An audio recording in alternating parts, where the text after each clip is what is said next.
Audio check. Make sure everything sounds okay. And then we gotta get this moving, huh? Audio check. Make sure everything sounds okay. Yeah, we sound fine. How's everyone doing today? We have another tournament, huh? It's another tournament day. Always happy about that. Had one last night. Woke up, went to work this morning. Got to do this. Then I got more stuff to work on afterwards. It's just busy. It's just a busy life. So let's get right along moving. We are upholding what we said we would do. There is a Swiss tournament in the NA time zone. I had some issues with it, but we will complete one in the EU time zone, and then I'll go back to the drawing board and decide whether or not I want to do one of these ever again. It's a little bit more management. It's like, I don't hate it. It was just stressful, and I need to stop and think, but, you know, we'll do one in the EU time zone so that people don't feel like they missed out. We had 20 signups today, a pretty good bracket. And one of the nice things about it is with the Swiss format, it doesn't matter how many people sign up. There's still only going to be 4 best of 1 rounds. So it does keep the time rather consistent, no matter how little or how many signups you have. So the first round is generated.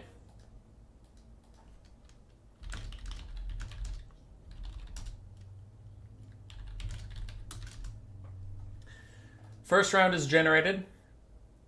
Anybody out there have a game you feel like spectating? Anybody? What up, 1001 Airstrikes, Phoenix King, this has B. Cyrus, when's it starting? Right now. Right now, Grieven. Cyrus, do you want us to watch your game, or would that cause you more stress than joy?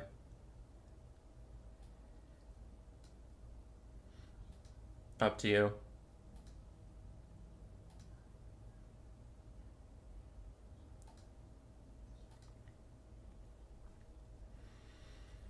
Up to you.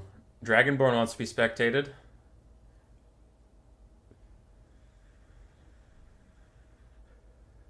I can try and catch you.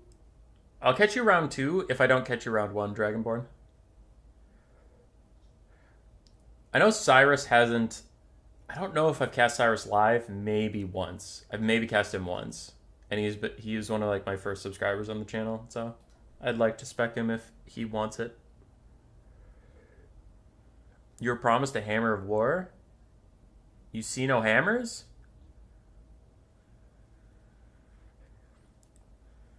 I could take a regular vanilla Dwarf Lord. He has a hammer.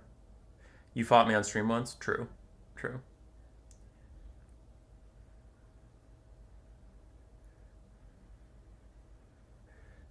Oh, that one I know.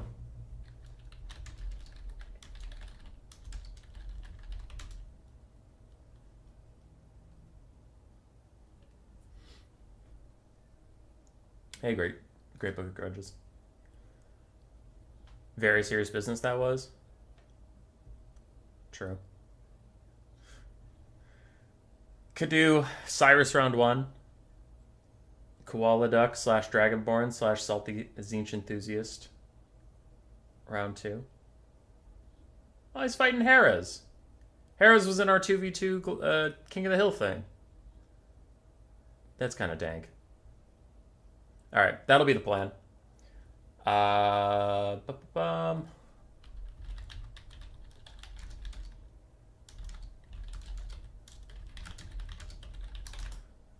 we'll catch Dragonborn in round 2. Unless he gets a bye round, then we'll catch him in round 3. New players means a chance at seeing unused spells. New player tournaments are a bop because you just see the wildest shit. Now, I say that, but it's funny that last night's NC tournament, like a serious tryhard tournament, had some wild-ass builds because we had Butcherbird, who never really plays super meta. He kind of does his own thing. And then we had AC Maiden, who came out of retirement to play. So he had some very old meta takes. And it was just funny. Like, we saw Slaanesh and Khorne in the finals. Not versus Khorne. Maiden just picked both of them. That was very funny to me. So, yeah, we have been having some off-meta stuff.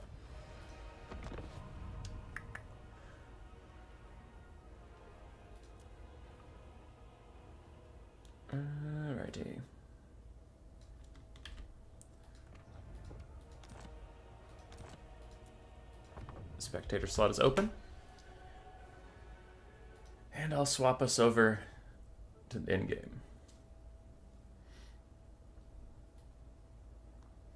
PE, Pathetic Enterprise, is Cyrus, and Deft is Jarez.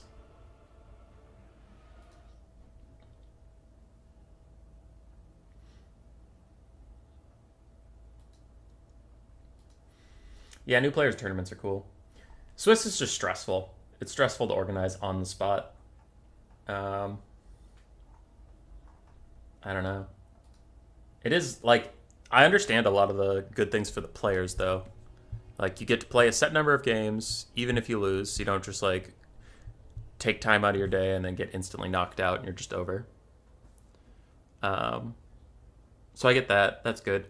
And the set duration, since it's 4...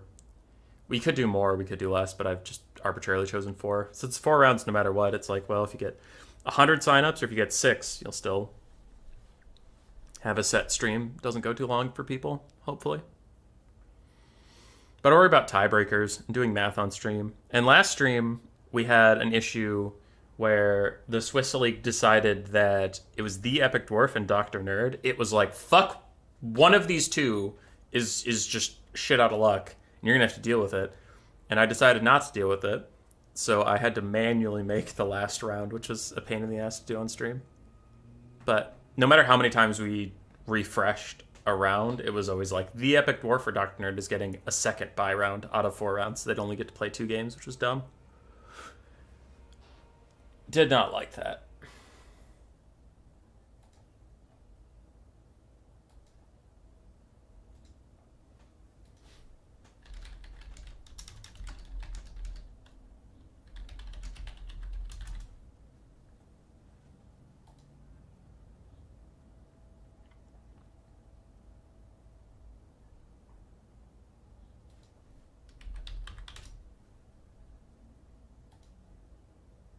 Trying to help someone locate their opponent right now.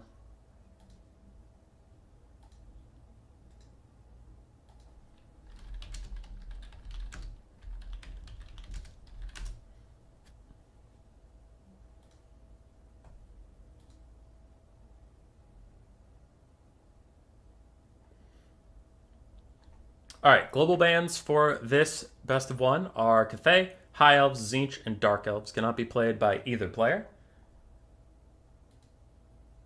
And then Cyrus, or Pathetic Enterprise, whatever you want to call him, is going Bretonnia, ban Dwarves. So now Jarez can pick anything besides High Elves, Dark Elves, Tzeentch, Cathay, or Dwarves to fight against Brett.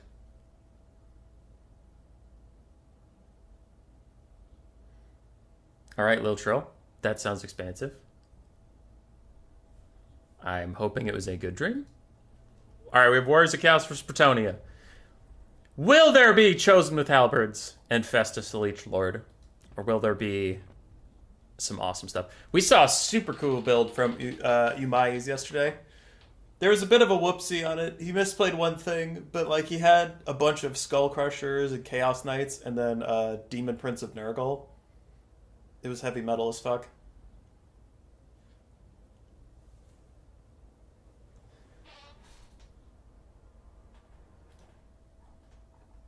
Can you rewind the thing?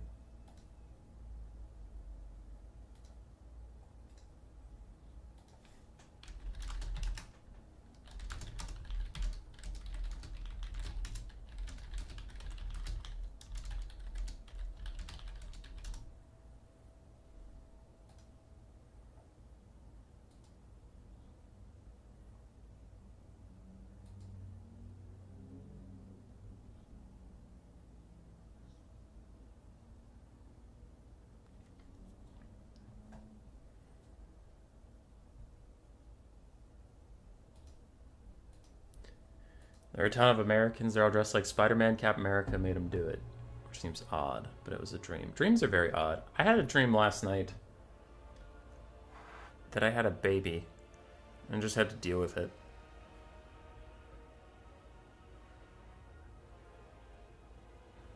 It wasn't unpleasant, but it was surprising. You're just like, oh, all right. I guess I just have an infant now. All right.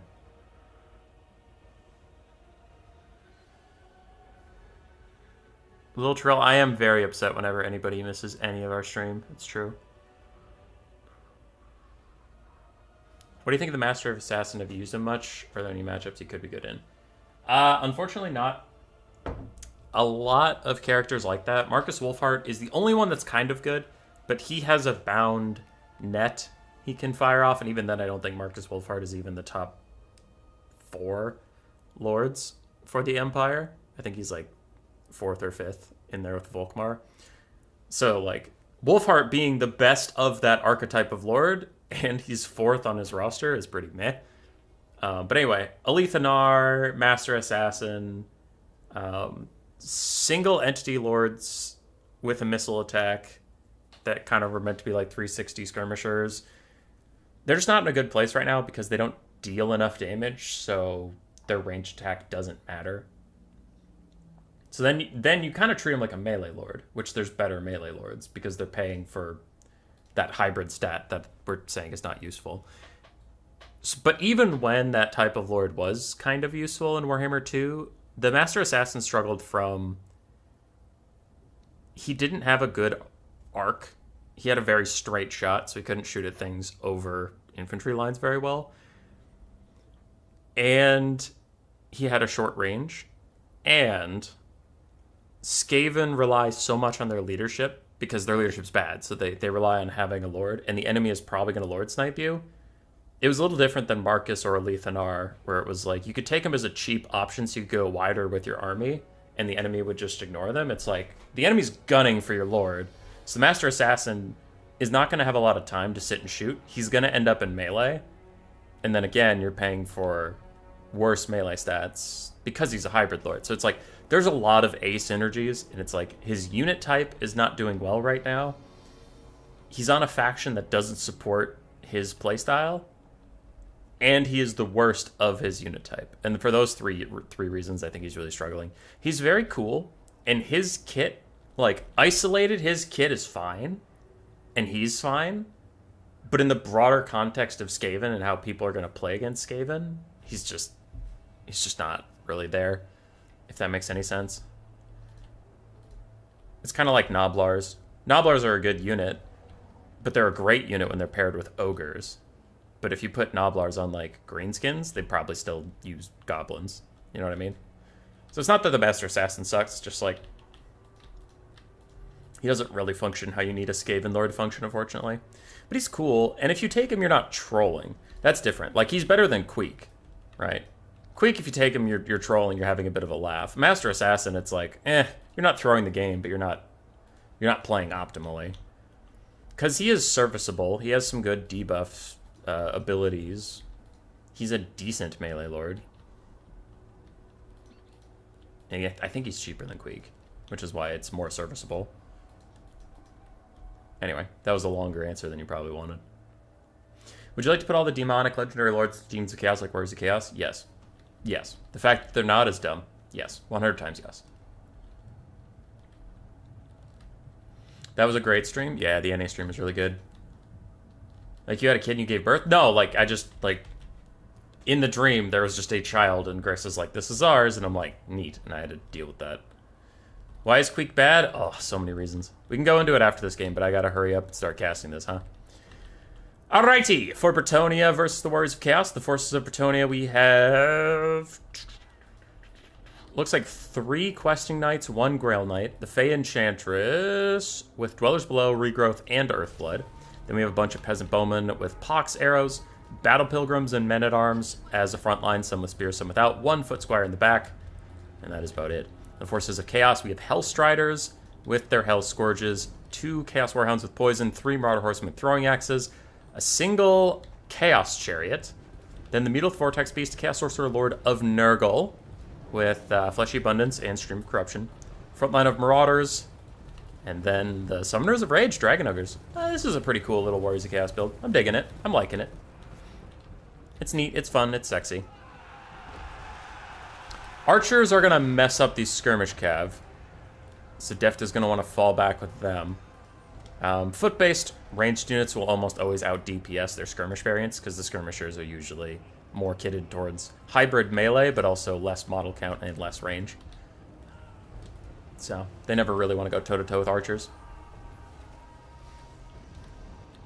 Chaos slowly advancing. They're waiting for their marauders to get here while they also set up a surrounds. Pretty good game plan there from Deft.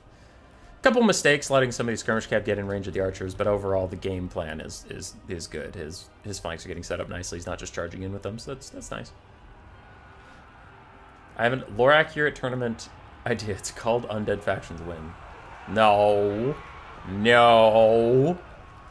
Marauders are finally here. This Chaos Chariot is now surrounded by random-ass knights, but if the Summoners of Rage and the Mutalith Vortex Beast can get in there and say howdy doody, that would actually be pretty good for them. Mobile elements for Deft closing in on these archers, and the knights are needed elsewhere as these Grail Knights can charge the Summoners of Rage. They will get incredible damage over there. They're just going to have the best time. This Mutalith Vortex Beast has joined the fray, is now Mortis engineering down all three of these things while also firing away at them. Earthblood tries to heal up a little bit, and these Chaos Chariots have taken a lot of damage, but how's the backline going? One archer is routing. These Questing Knights fight back against the Hell Scourges. These Hell Scourges and dogs need to go up here and probably rear charge these archers, but also rear charge this situation that's going to shit for Bretonnia, because you could really capitalize on the faltering leadership of these Questing Knights and start getting them to rout. Fleshy Abundance is going to try and help the Dragon Ogres survive the Grail Knight onslaught. I still think they'll probably lose out on the whole, but occupying these Grail Knights for as long as possible is pretty good. You just let your Hellstriders have a better time on the backfield. Questing Knights do not want to be fighting Hellstriders. They'll win it, but it's not a great use of their time. Not that Cyrus is making a mistake putting them here, it's just the pressure his opponent's forced on him. But Questing Knights' armor piercing is wasted. Their stats aren't that great, where you'd rather have Grail Knights slap into these Hellstriders, kill them quickly, and move on. Mutalith Vortex Beast continues to drain down this front line. Some of the peasants are even starting to rout, and the Bretonnia Knights that could get out of there did already. Whereas Chaos, slightly behind on the damage value, but ahead on the balance of power, and I would tend to agree, as throwing axes are punishing the Grail Knights the Summoners of Rage have continued to fight against. The healing comes in for them, and Peasant Long Spears have pushed off the Hell Scourges in the background. Meanwhile, Questing Knights are trying to kill these dogs, and again, they're winning, but look at how slowly they're winning. Look at how long it's taking them to win these things. That's what I'm talking about. That's why I'm it's not a great use of their time. Again, he has to do it, but you don't pick a Questing Knight to fight dogs or Hell Scourges. You pick a Questing Knight to fuck up Chaos Warriors or enemy Knights. Something like that. Grail Knights derping out a bit.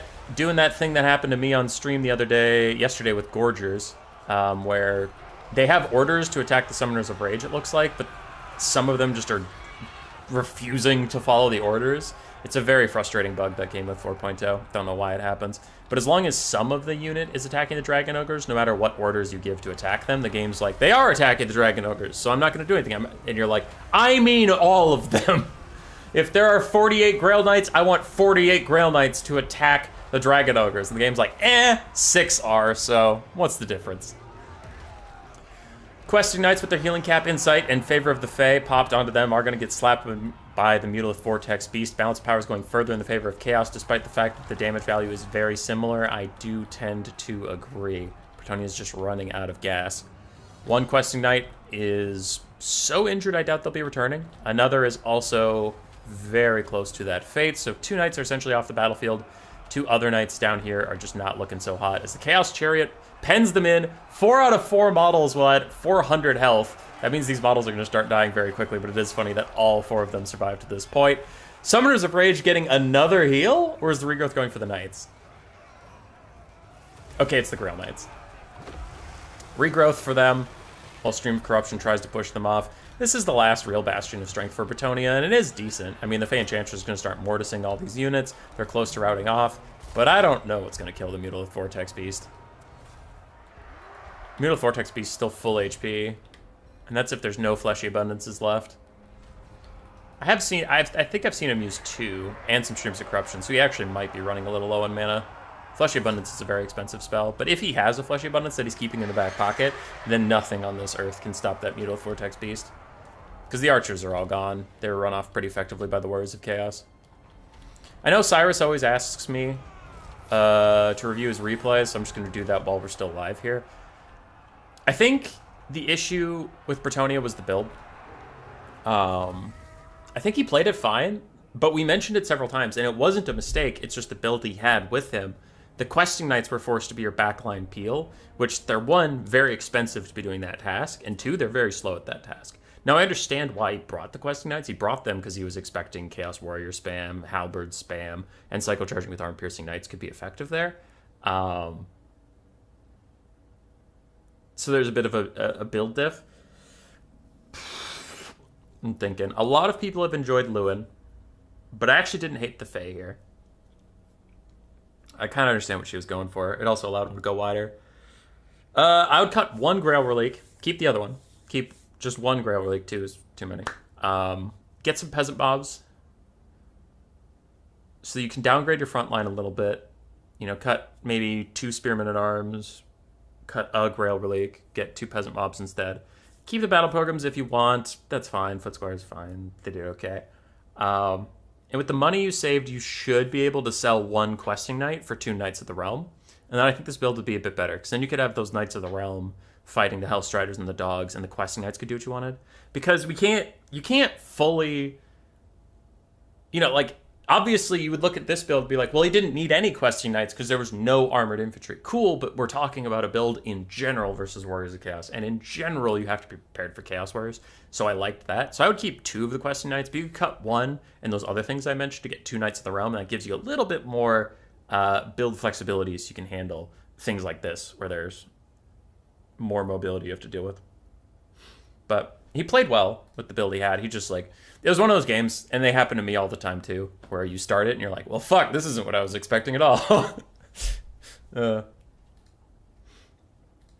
He needed more archers. I would argue he didn't need more archers in this specific game, because, like, if he had 4, 5, 6, 7, 8, 9, 10, he had no command over the mobility, so they all got run the fuck down. Like, he couldn't defend the 3 archers he had in this specific scenario, so I don't think having more would be ideal. Personally. Alright, Mule of Vortex Beast did okay, but surprisingly the Summoners of Rage are actually the damage champions of the day. Interestingly enough. Chaos Chariot did some good disruption. Marauder Horsemen with Throwing Axes did pretty well. Marauders did well. Yeah. On the other side, Fanchantress didn't have a lot of time to sit and mortis some stuff. Grail Knights did great. Questing Knights really underperformed. Footsquires, Battle Pilgrims, Archers, did okay. And then the Men-at-Arms did fine. GG. Thanks, Sam Goodwin. Happy to have you back. Human Boy, I want all my knights to attack. Hey, best I can do is 6. Spirit of Gorg? I like that reference. I like that reference. It's good.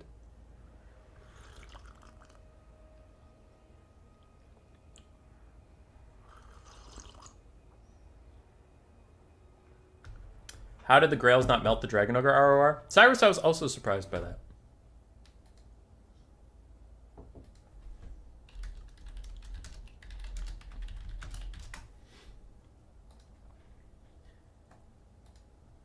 Okay. So let's all take a look at the bracket. Still waiting on 4 best of ones to finish before we can start the next round. It looks like Wolfblade prevailed over a series of consonants. Debbie Love defeated the Longshanks. Dragonborn and Christian, I don't know if they actually finished.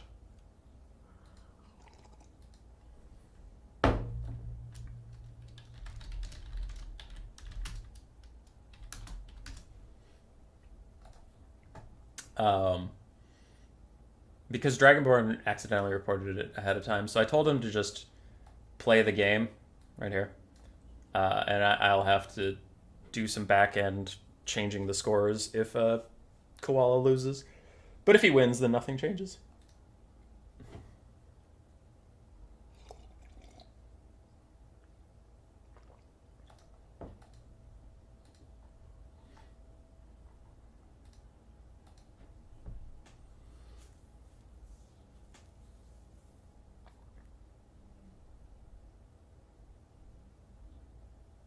Why is this little picture moving? Now I want to know what it is. I don't know why that makes me happy, but it does. Alright. So we are just going to chill for a bit. How's your book reading? It's pretty good. It's pretty good. Did you hear pasta? Good job. I got some reading done at work today while I was waiting for Centrifuge. And it's really funny to me. The War of the Beard, or the War of Vengeance, whatever you want to call it, it's the setup to that, and I do like... I don't know. I like how much both sides are slightly at fault, but it's more the elves' fault. Kinda. It's tricky. But, like, so... It's hard to understand, but, like, the dwarves are obstinate, and they're kind of cranky, and a couple of their characters are causing a bit of a ruckus. Like, I acknowledge that.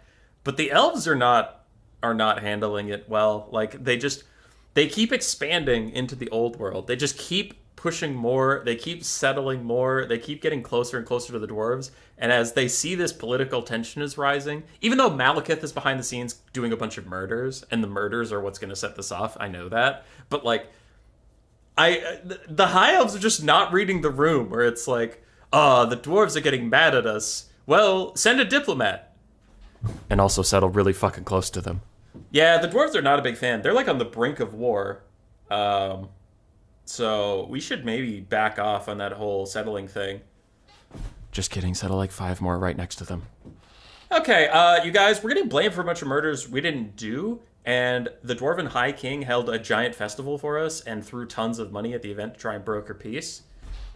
Yeah, what if we, like, fly dragons in there? Like, real aggressively fly dragons right in there, even though they don't like dragons at all, just, like, get real in their face about it? And what if we settle next to them a bunch more? Why are they mad? I can't understand why they're mad! To war, then! And I'm like, elves, what are you doing? Like, stop settling on top of them. Like, give it a second. Figure out the diplomatic situation that's occurring. Figure it out. And they're like, nah. Nah, just keep settling. They're disputing whether or not it's their land. Well, don't stop to figure out whose land it is. Just settle it and keep pushing past that into definitely their land. How's being self-absorbed to read the room is lore accurate? Oh, it's all lore accurate. It's just very funny. Yeah.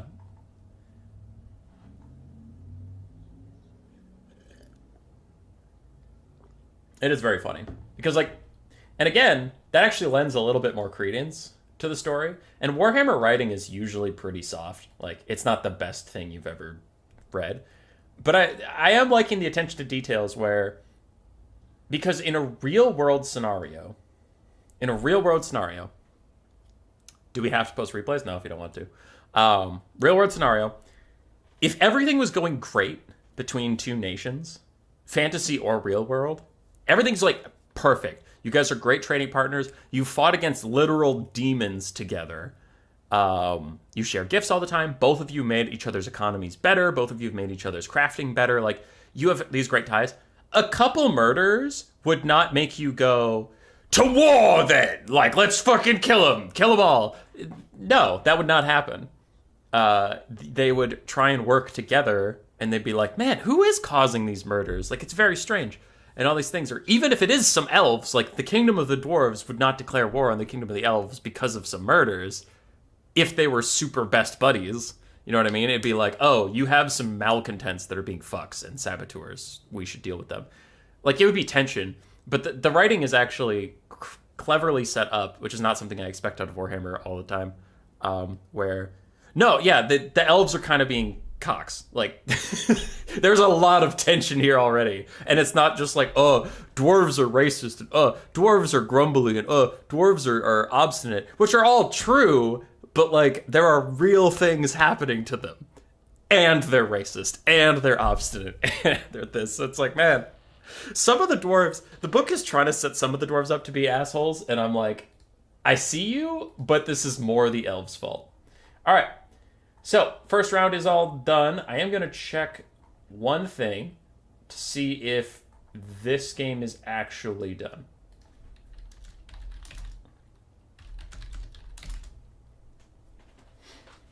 Because remember, he reported early, so I don't actually know if Dragonborn and Christian have fought. But as soon as I hear back from him, if his round is actually done, I will start the next round for everybody. Cyrus is sending me messages, so I'll read those over here.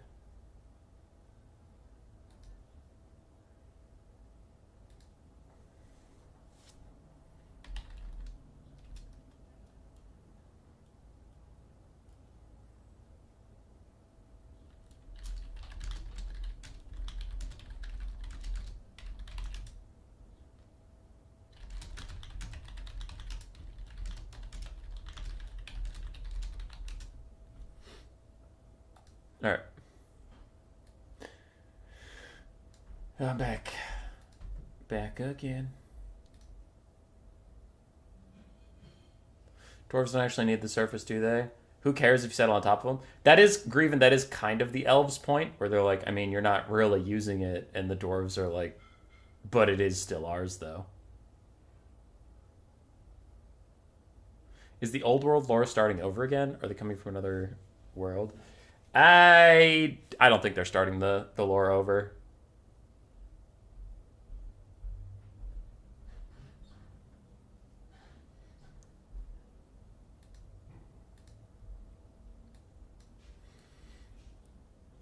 No, I think they'll just go with the existing lore and maybe add some more to sell more models or something. To be completely fair to the dwarves, though, about that, the dwarves aren't actually using the surface. The way they think about it kind of makes sense, where, like, it's the roof of their house, right? So you wouldn't want someone just living on your roof that they didn't talk to you about it. It's not that, like, no one should live on the land right above them, but you should talk to them about it. And the elves have plenty of opportunities to work this out. And it's not like it's not like they're short on time. All right, we're talking about beings that live for 1,000 years or more. They have time, and they're just not taking it. They're like, oh, open land, settled. Open land, settled. Open land, settled. And some dwarves are like, that's where I bring my goats. My goats eat there. Oh, we thought those were random, like, wild goats. We killed all of them. Oh, open land, settle. And the dwarves are like, can you fucking stop? Can you not do that? And they're like, nah, you can go straight to hell. When is round 2 starting? As soon as I hear back from Dragonborn. We're still waiting on his game. So I'd assume he's in game right now, because he's normally pretty quick to respond on Discord.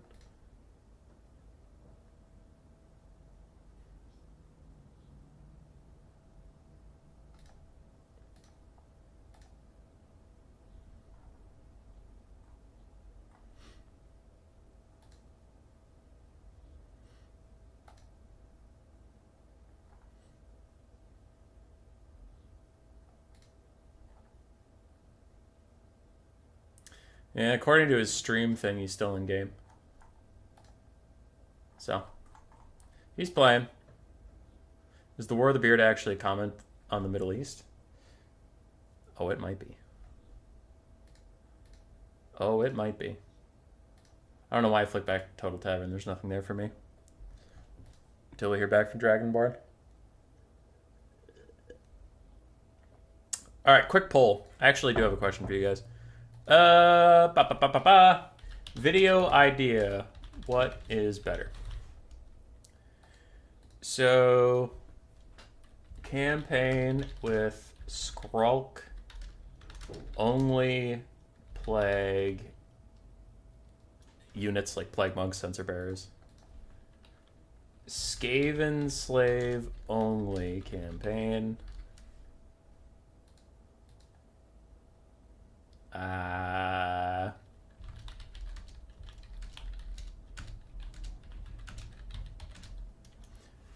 There, those 3. Campaign with only one of each lord means, like, if you have a warlord, that's my only warlord, and I can't hire a second one, and if he ever dies, I can't get another warlord in the rest of the campaign. So at most, the amount of armies I can have is however many lords there are. Like, what would that be? Warlock Engineer, Master Assassin, Greyseer, Warlord, and then whoever my legendary lord is.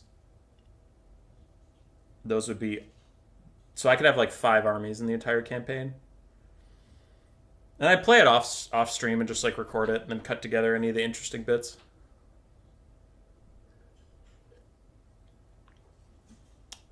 Only plague, I meant like plague monks, censer bearers.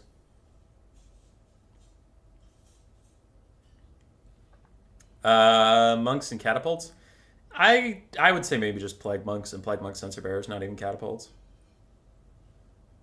5+ confederations, I would just sell. I would sell armies that broke the rules.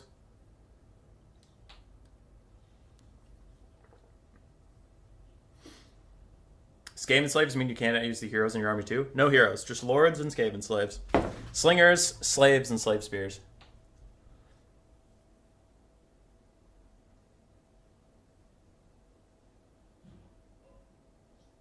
Plague now worky.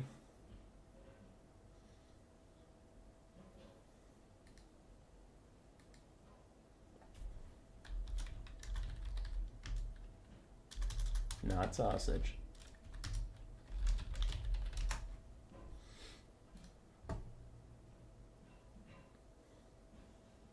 Those are fun campaign ideas.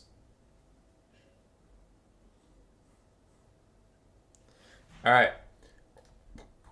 He won. Advanced Swiss. Next round is up.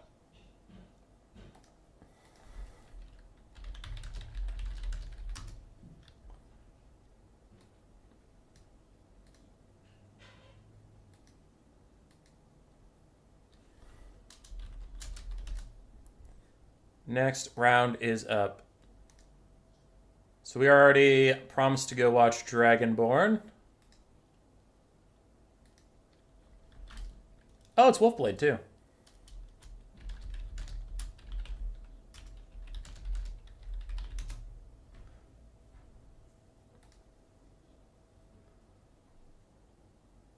Why is Dabulov lamowing?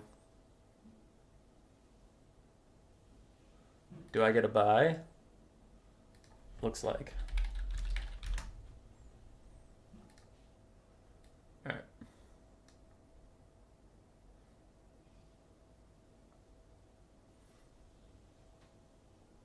So we'll spectate Dragonborn / Celtic Tzeentch Enthusiast / Qualaduck versus Wolfblade. Hopefully round 2 won't stall out as hard. I know he had some problems finding his opponent in round 1, so whoever has Christian's second. Blags.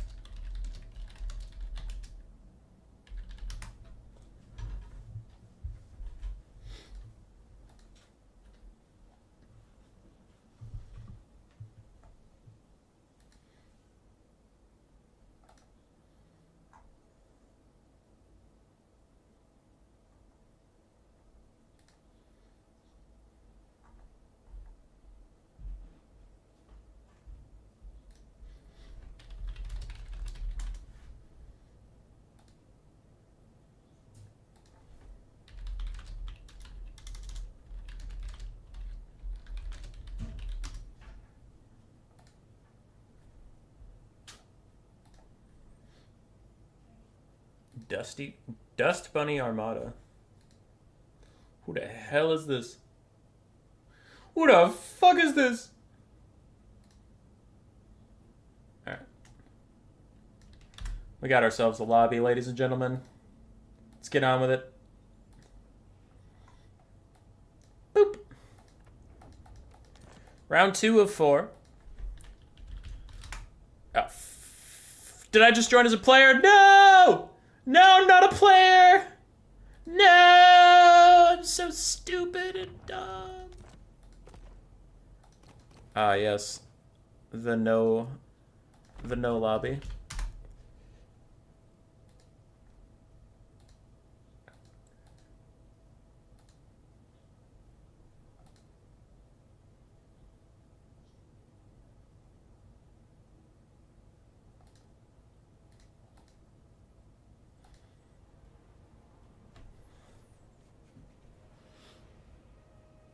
Can you have one of each type of grace here? I would say no.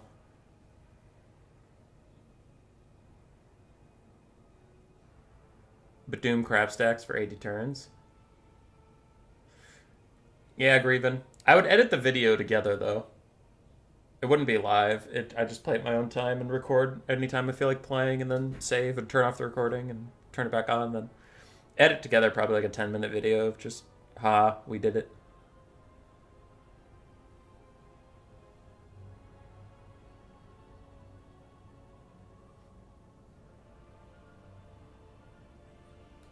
Alright, looks like Skrulk campaign is the most popular.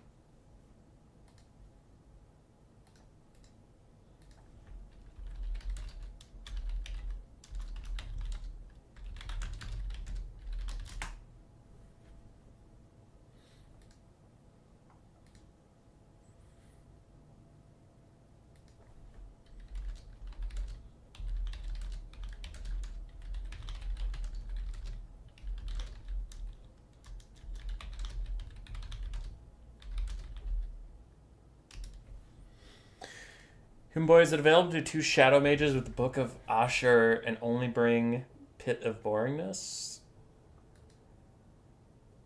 I don't know.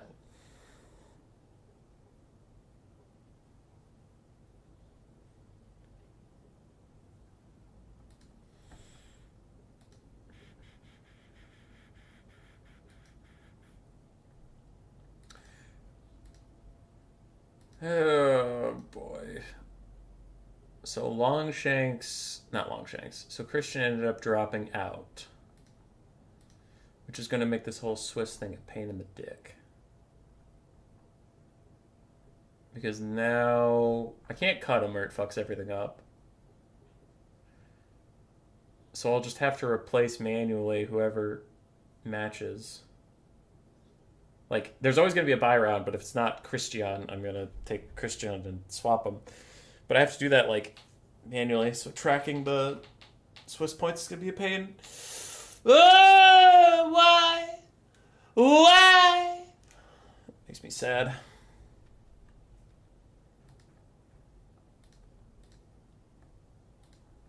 Are you winning, son? Kinda. It's Swiss, so it's stressful. Alright, they're still picking factions and stuff. You guys are just gonna have to tell me how that goes. So sign-ups, huh? Alright, I'm starting a manual sheet. Wolfblade. Dragonborn.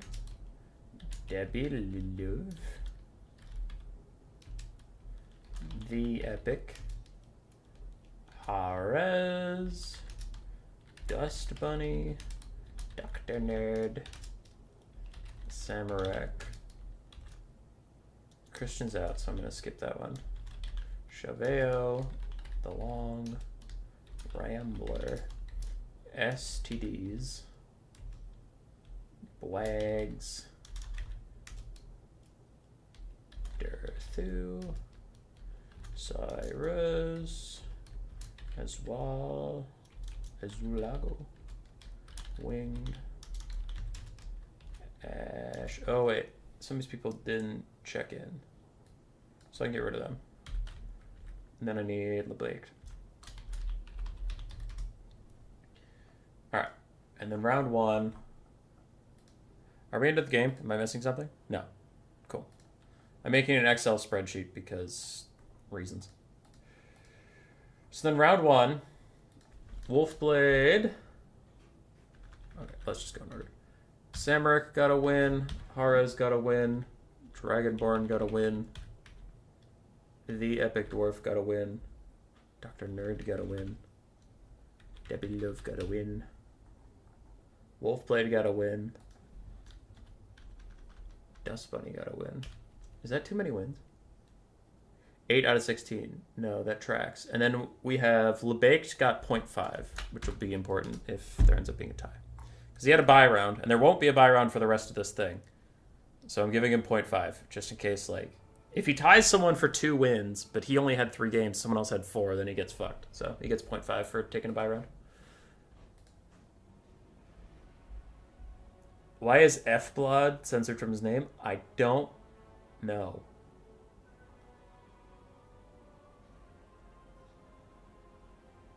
Debilyev is read as the W letter. Oh, it's W. Oh. Okay. Alright. You fucking got me. I got destroyed. It looks like we do have Ogres versus Dwarves, by the way.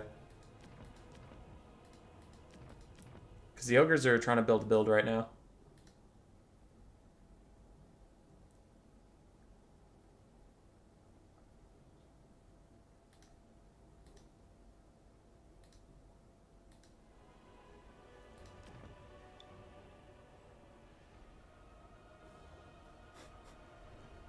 This fucking Wolfblade build, man. Oh, God, okay. Ogre's almost ready. I have thoughts.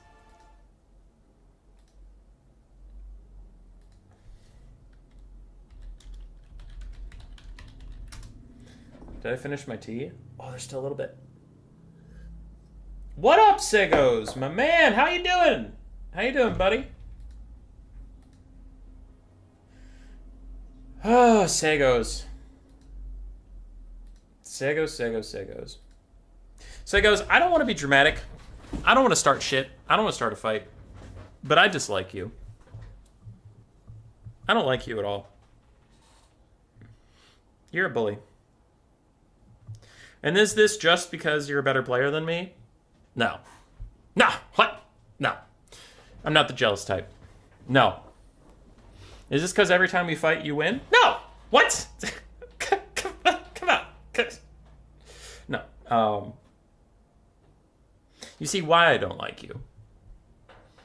It's because it's because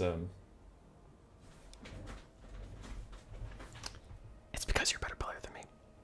Yeah, it was. It was because of that. I'm a very jealous person. All right, let's go. Dwarves versus Ogres with 2 organ guns. Goddamn. I think that's double Stonehorn Hunter, too. This is gonna be wild. I'm a little worried for the Dwarves. I'm a little worried. Because it can be harder for the Ogres. Formerly Saber's Regnum, now Gotrek Starbringer. Fucked me up pretty bad with like max gyrocopter build, and then you just kited really well. We have 2 gyrocopters, it's not quite the same. Hey, lamb sauce.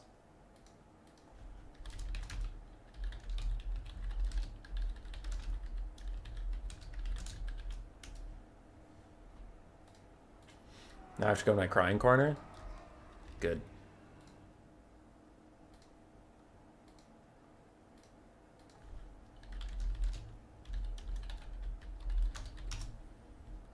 Sorry, getting some messages about Swiss stuff. I'm gonna focus. I'm gonna focus now. Lamb! Lamb! Do you feel like casting while I do Swiss stuff? Feel like that, buddy? Alright, more seriously. Who the fuck keeps messaging me?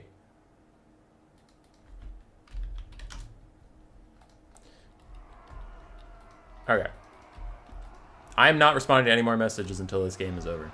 We have double Organ Gun, Thoric Ironbrow, plus Double Thane. I know this has been rolling around the NC Discord that Thoric Double Thane is just Gotrek and Felix, but cheaper and acceptable. Since I banned Gotrek and Felix in most of my tournaments, it's just more reliable for people to learn how to play without it than, like, tailor it to tournament. 2 Gyrocopters, Brimstone Guns, a front line of Dwarf Warriors, and Iron Breakers with 4 Longbeards in the back. For the Ogres, 2 Gnoblar Trappers, a whole bunch of Ogre Bull type units. Looks like we have some Iron Guts mixed in here, Ogre Bulls and Ogre Bulls with Iron Fists. 2 Hunters, both on Stonehorns, and a Slaughtermaster with Great Maw with just his Troll Guts for a spell.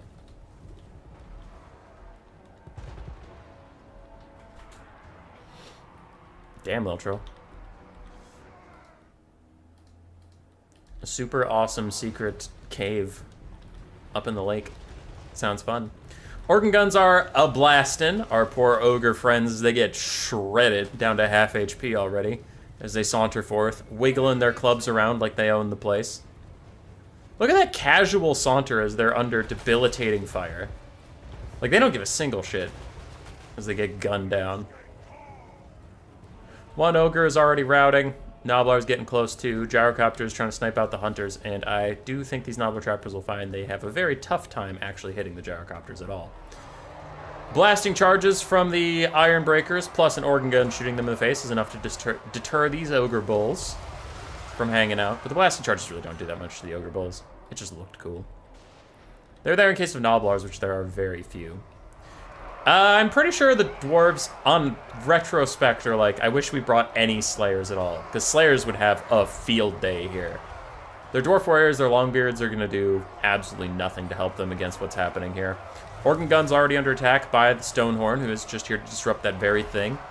And Dwarves are very up on the balance of power, but you're going to see that shift, for sure. Ogres have healing, so that'll help. But also, as soon as you shut down these Organ Guns, it'll feel a lot better. And of course, the Ogres took a heavy burden walking into 2 Organ Guns. Like they had to. I'm not saying they made a mistake, but it's just it's the nature of artillery. You're going to get ahead at the start, and then you're going to...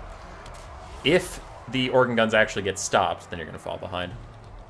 The Hunter abandoned his quest to stop the Organ Guns and is now charging around Longbeards.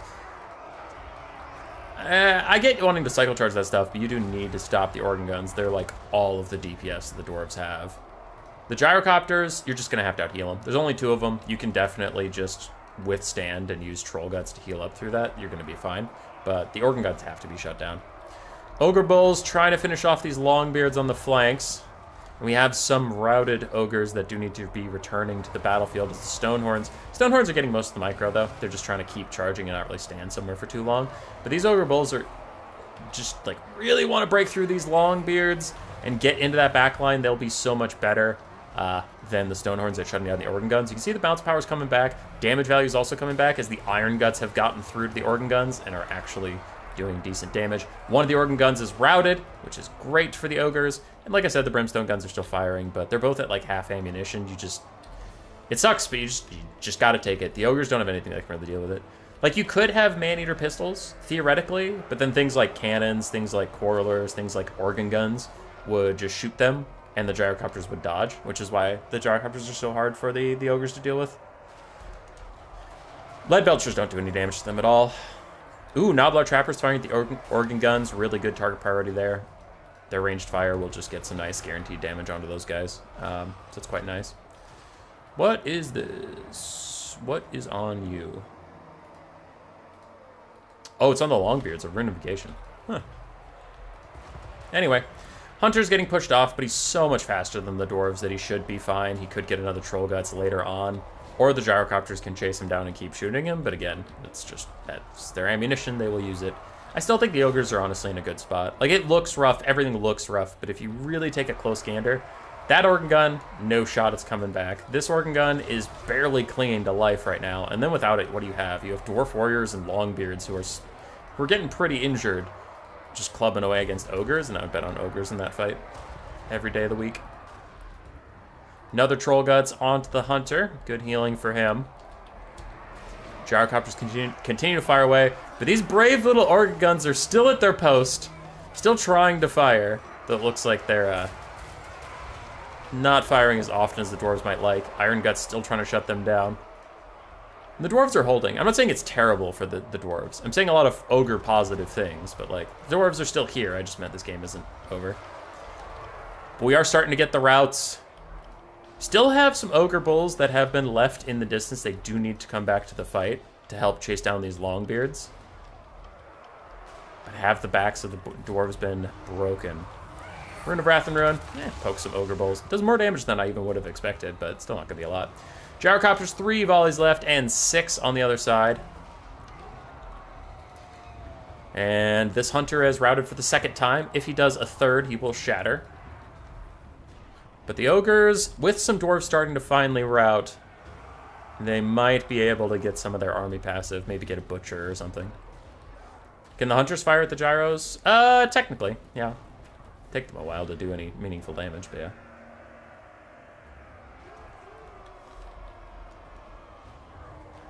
Doing Swiss stuff sounds like rich people. Yeah. Alright, both organ guns are currently offline. You have some Longbeards struggling back to the fight, but their leadership is so low right now that if anything even looks at them, they're just going to rout. Ogres are getting their 3rd, 4th, and 5th wins, and we still have these Ogre Bulls and Ogre Bulls with Iron Fist that need to be rallied back to the cause. A final Troll Guts onto this Hunter should heal cap him, and if it doesn't heal cap him, it'll get so close that he's not going to be worth healing anymore. Stonehorn will rout off these two. Boop, boop. Iron Guts continuing to battle it out. Ogre's slightly behind on the balance of power. They're 2,000 behind on the damage value. The damage value does not factor in all the healing that has come for this Hunter.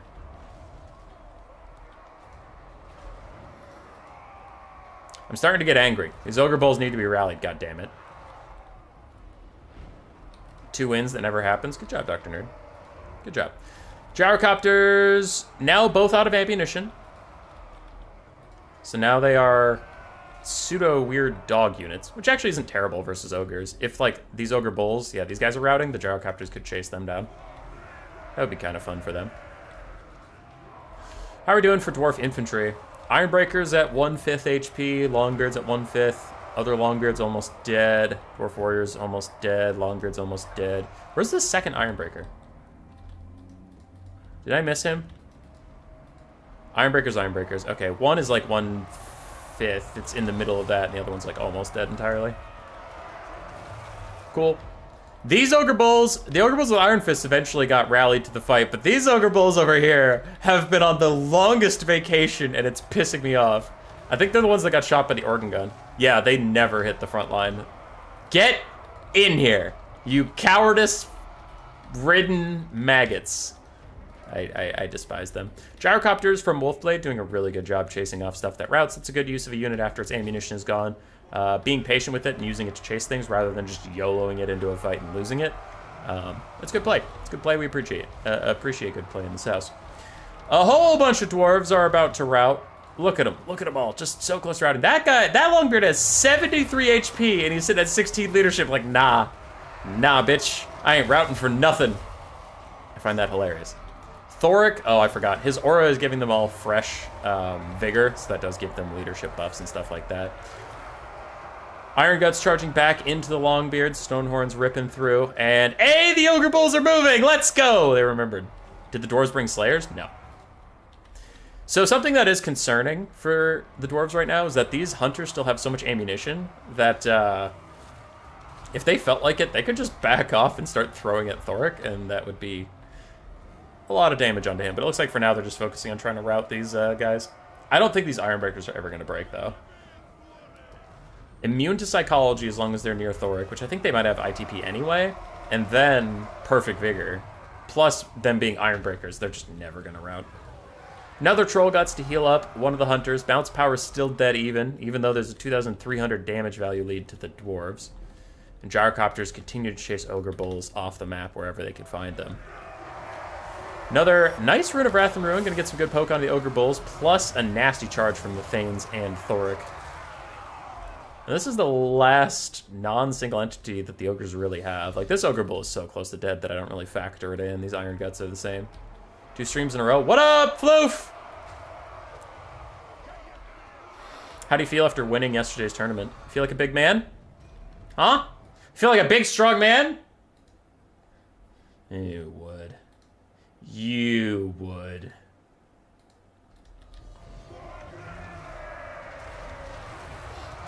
The arrogance of the Floof. Nah, you had good wins. All right, this hunter has been heal capped for a while. He's at 3,600 HP. The other one just got healed for some more. He's up to 8,000. Gyrocopter's still chasing off ogre bulls in the distance, and these gyrocopters are going to chase off more of these ogre bulls right here and right now. Hunter's trying to cycle charge. And we do have ogre bulls returning to the fight over there.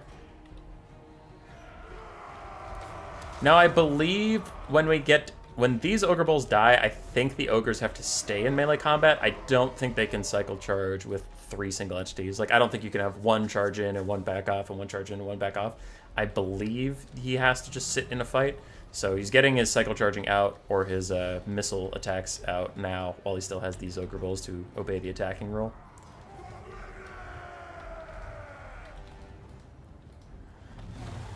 Ogre's turn.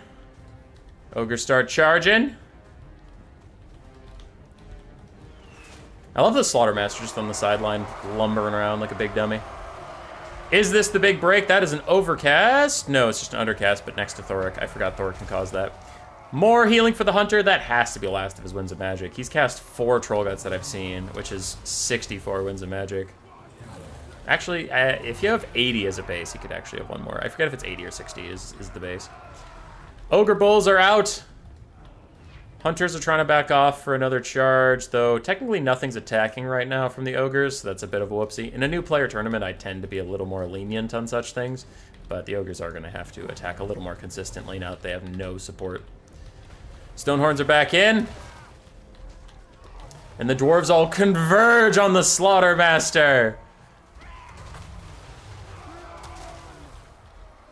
The Hunters are trying to help out with things, but they're taking a bit of damage. Some of the Dwarves are starting to rout. We're losing some Ironbreakers, some Longbeards. Something else shattered in here. Dwarf Warrior. 80 is base. Yeah, then he probably has one more Troll Guts in him, honestly. So we have a full health Hunter, an almost dead Slaughtermaster, an almost dead and heal-capped Hunter, versus Thoric, who actually has taken about half HP after all this nonsense. Thane at half HP, a full health Thane, some Gyrocopters, and most of the Dwarf infantry has fucked off. Slaughtermaster pops extra ingredients. I think he's trying to get a Troll Guts for himself, but he can't get out of here, so he is going to get sniped out. If the Dwarves can finish him off. There he's routing, and these Gyrocopters in the sky can just sit by and wait for him to get isolated, and then they can follow him off the map, not letting him come back. So that'll be pretty good for them.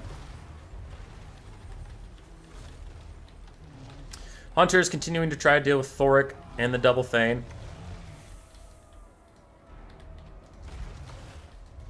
And the Gyros are going to chase off the Slaughtermaster. Hunters are both targeting them, so what the Gyrocopter should do is stop attacking him, just get in the sky and sit above him. Looks like Wolfblade's going to try and do that. Do they get off the ground? Yes. Overall, yes. So now they're off the ground, they can just follow him, sit above him. Wow, the Slaughtermaster rallied in their face. Gyrocopter's going to dive him immediately. I think that's the right decision because you just want to rout him again. It sucks that you have to lose your Gyrocopters, but like, that was kind of bullshit. He just rallied in their face like that, so you got to do what you got to do. And now I think he's doomed because even if you just don't, if you follow him with the Gyrocopters, if he rallies again in their face, you can just jump on him one more time and then shatter him, and that'll be fine. Thoric and his double Thanes are about to kill this Hunter if they can get a hit off. And he's back again, which is actually bad for him because he's about to get rear charged and routed by the Gyrocopters once more, which will just shatter him outright. And then they don't even have to bother chasing him. They can just shatter him. Boom, he's gone. It is now 2 Stonehorns versus 33 Angry Dwarves. One of the Thanes has taken a lot of damage. God, I hate Thanes. That's fair. Hunter is almost heal capped. So even if there's a Butcher, that's fine. And I don't think you can cycle charge with just single entities.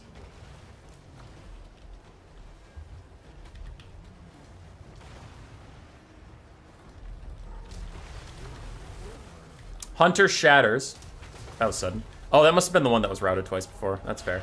All right, this guy is alone. There's no more qualms about it. This guy has to stay and fight, and he's cycle charging, which is not allowed.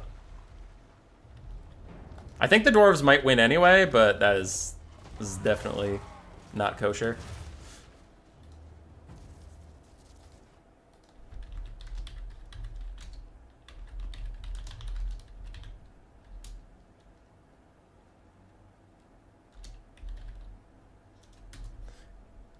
As long as you have one in melee.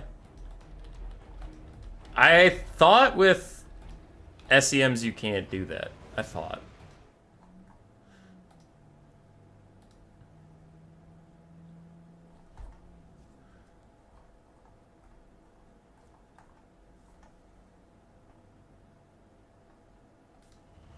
Fighting only when all of your multi-entity units are dead. Cycle charging with single entities is never attacking. Alternating between single entities, charging the same unit is considered cycle charging.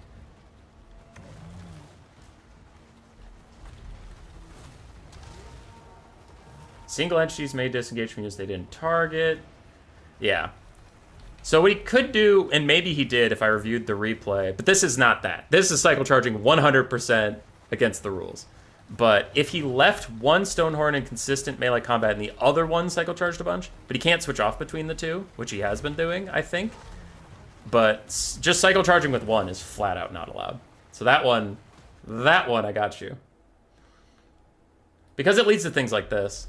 Like, he might lose anyway, but it's just a bad spectacle. Like, it's not fun for people to watch this, which is why it's not allowed. It's less like, cheating, and more like, it's just boring and no one really wants to see it, which is why generally people ban it. Why are Gotrek and Felix banned? Because they're unfun.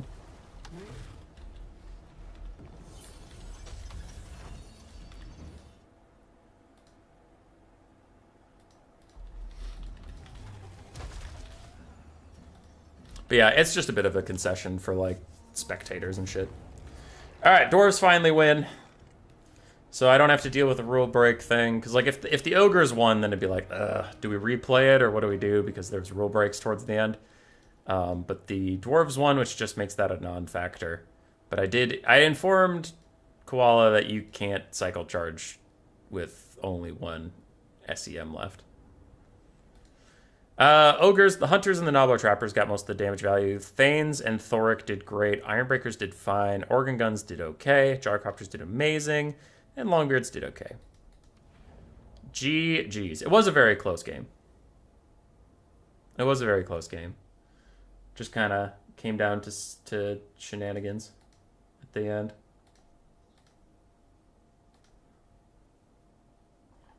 Alrighty. Bracket. Everybody's ready for the next round, it looks like. No, B-Wags is still fighting Longshanks.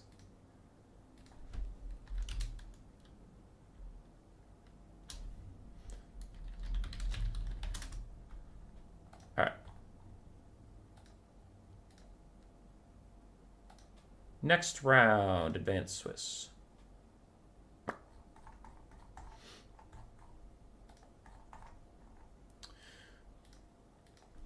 Round 3, go. We gotta find somebody to spectate.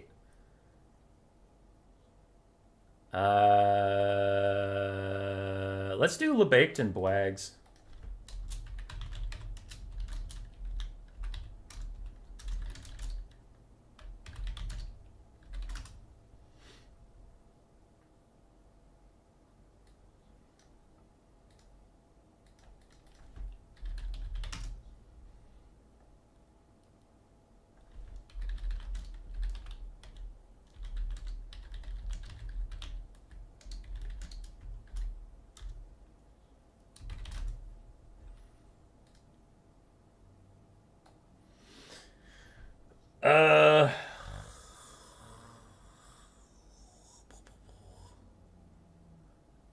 Debbie Love, long and laggy game versus Durthu? Oh.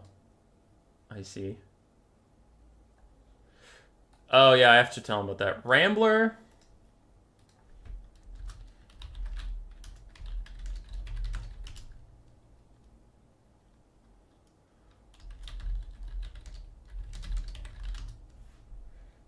Alright, and then Galroch.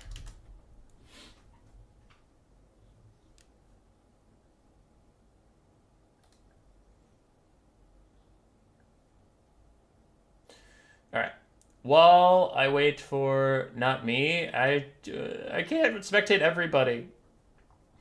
I can't. I'm doing my best. All right, we gotta mark some wins. So then in round 2, Dust Bunny won again. Hera's won.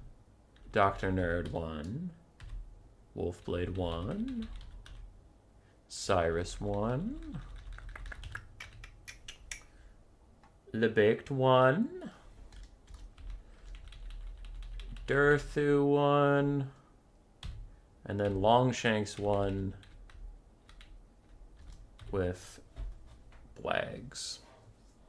Cool. It has been recorded. We're halfway done with the Swiss portion of tonight's entertainment.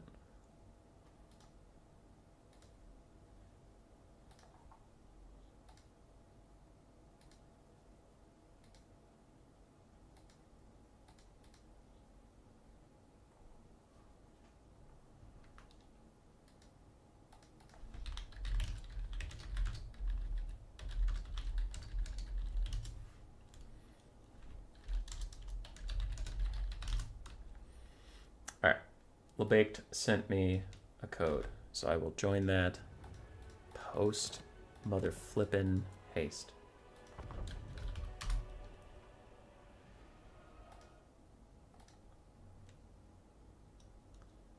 Lost connection to the game? What do you mean lost connection to the game? No, I didn't.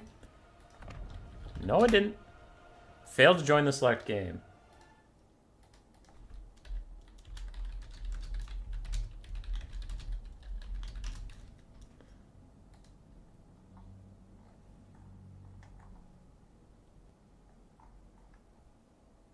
That makes me sad. Host a spectator. Oh, he made a new one. He made a new one. I'm coming. I'm coming, LeBake.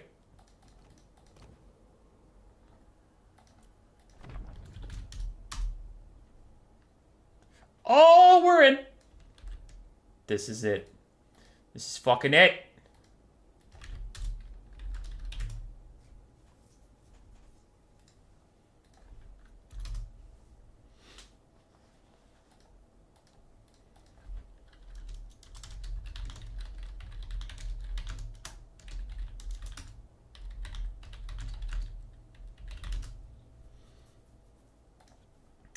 Let's get the blocker up.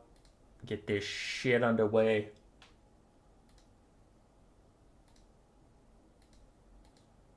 Pick a faction for you to play. Let's do Beastmen.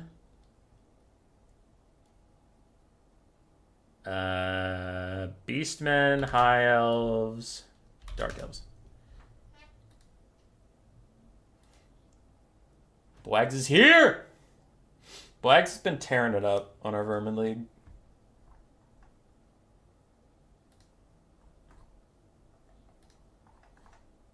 Excited to see this shit. Let's go. This is the third most ready I have ever been.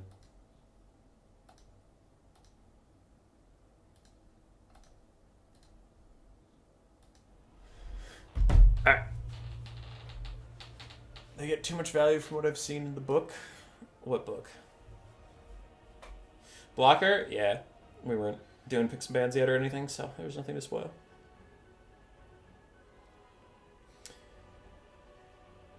Somebody asked me a while ago why Queek's bad. Queek's bad because he has over flamboyant animations, which is actually terrible. You just want your character to swing and get ready to swing again as quickly as possible. So doing like flips and dives and shit is usually actually pretty bad.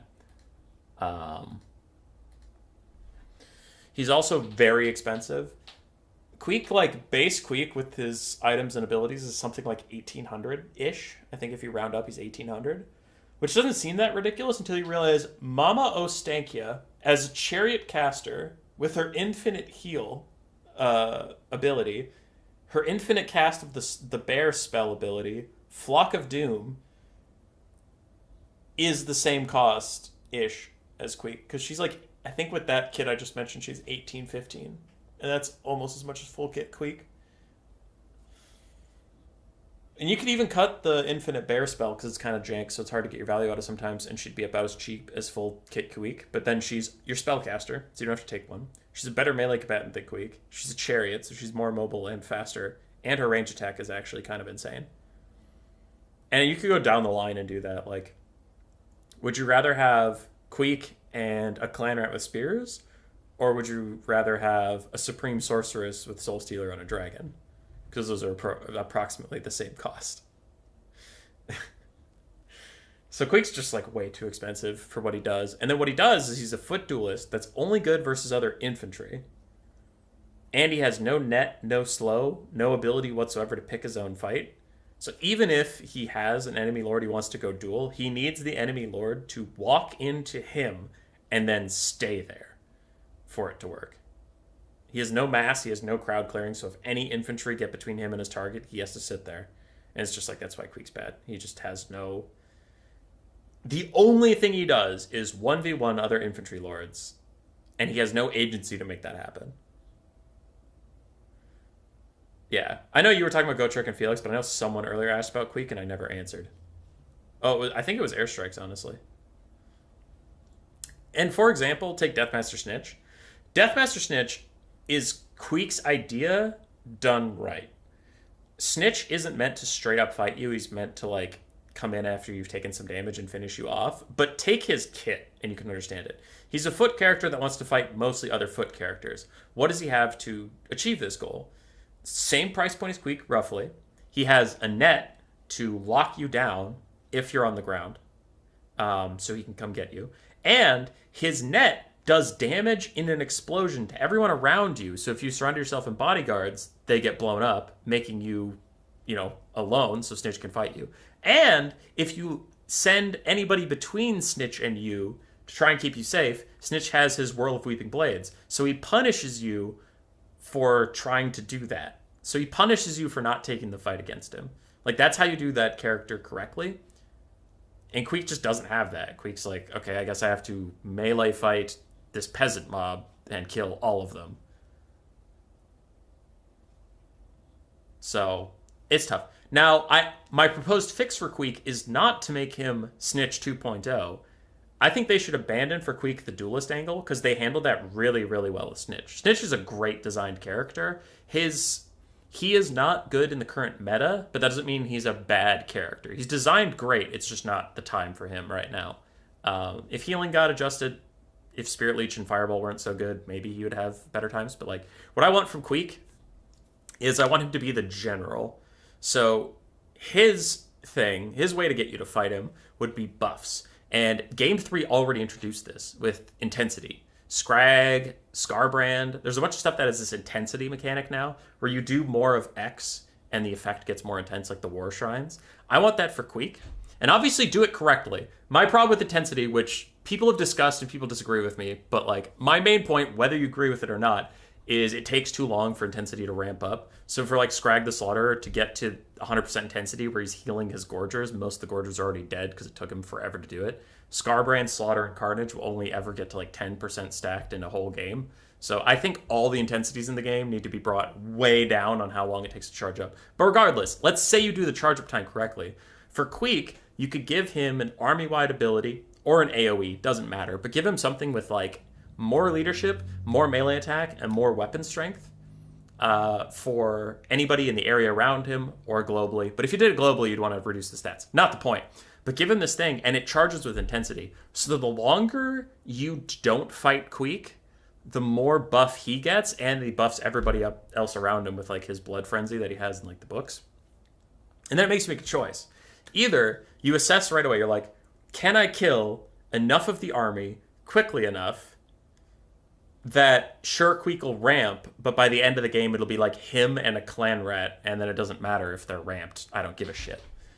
Or do I snipe him right now before he has time to ramp up and get that extra melee attack and extra leadership for his army? And then you make a decision. And it's kind of like Snitch, where Snitch forces you to fight him with a net and then two different crowd clearing methods. Queek could force you to fight him by making a decision. And if you don't fight him, you could get punished if you decide wrong. And it's like, those are good game mechanics. Those are fun, interactive things that people really like playing around. So that would be my idea for Queek. Should Snitch have more HP to be better? He could. That could be one way to fix it. I don't think it's the only way to fix it. I personally wish Spirit Leech wasn't as good. Personally. But I don't know. That's a whole other thing that require a lot of thought. That I haven't put thought into that, honestly.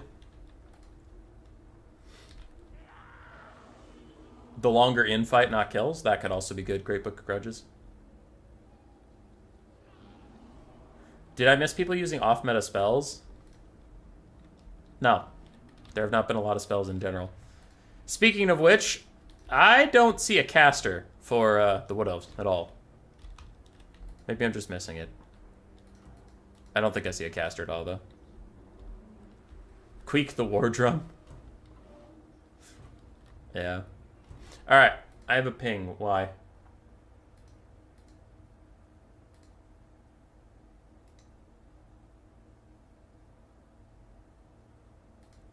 Alright, Dr. Nerd handled it. Lizardmen versus Wood Elves. It's actually Blags who has no caster. Hopefully Vanthus is somewhere, being happy that Lizardmen are here. For the Lizards, since it's our first time seeing them today, let's check them out. We have 2 Saurus Spears, 2 Saurus Warriors, all of them with shields in 1 skink cohort. We have 3 Chameleon Skinks for some kiting. We have a Feral Bastiladon, a Feral Carnosaur, fuck yeah, the Star Chamber Guardians, a Salon Mage Priest of Life, and then 3 Feral Cold Ones. I'm okay with the healing here because it's in service of a fucking Feral Carnosaur, which is metal as hell. These things suck. I've been trying to make them work forever, but they are very fun. On the other side, for the Wood Elves, no caster, which I have to immediately call out.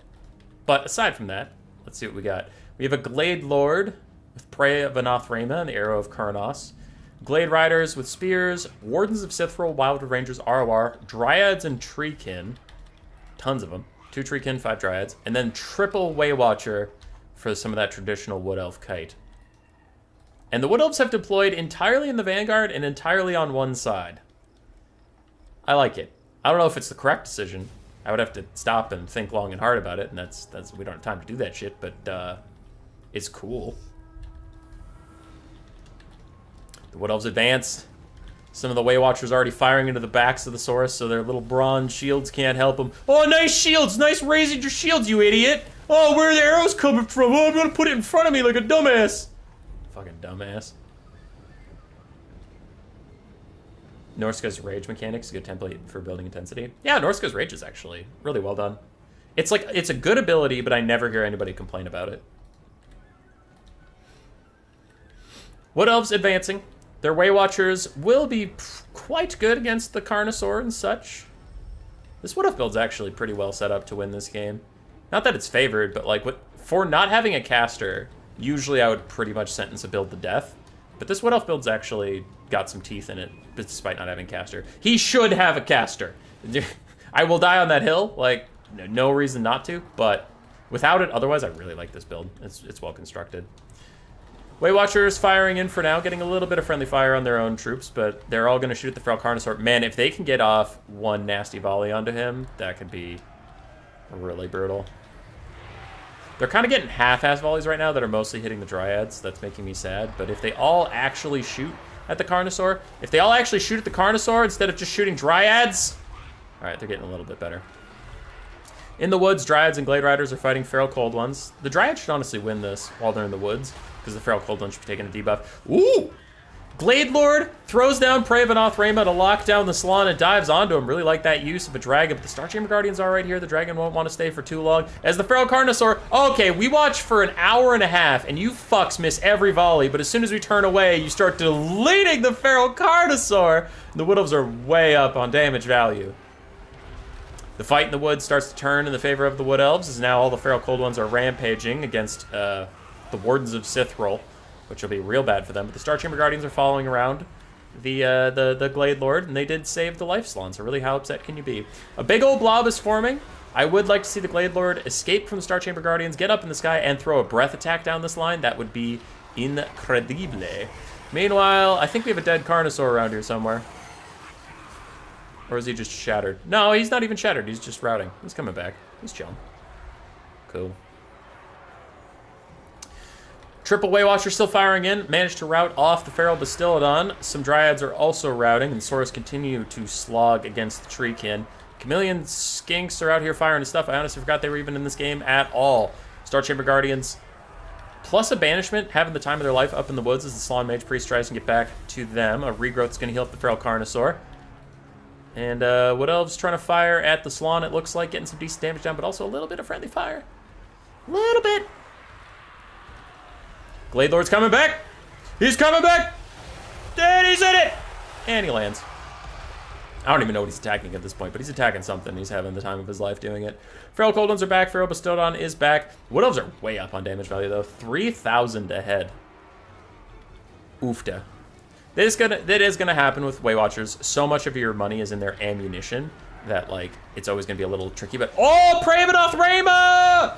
Minus 20% missile resistance, and he's netted right in front of the triple Waywatchers. They're gonna snipe him down. That life slot ain't going nowhere.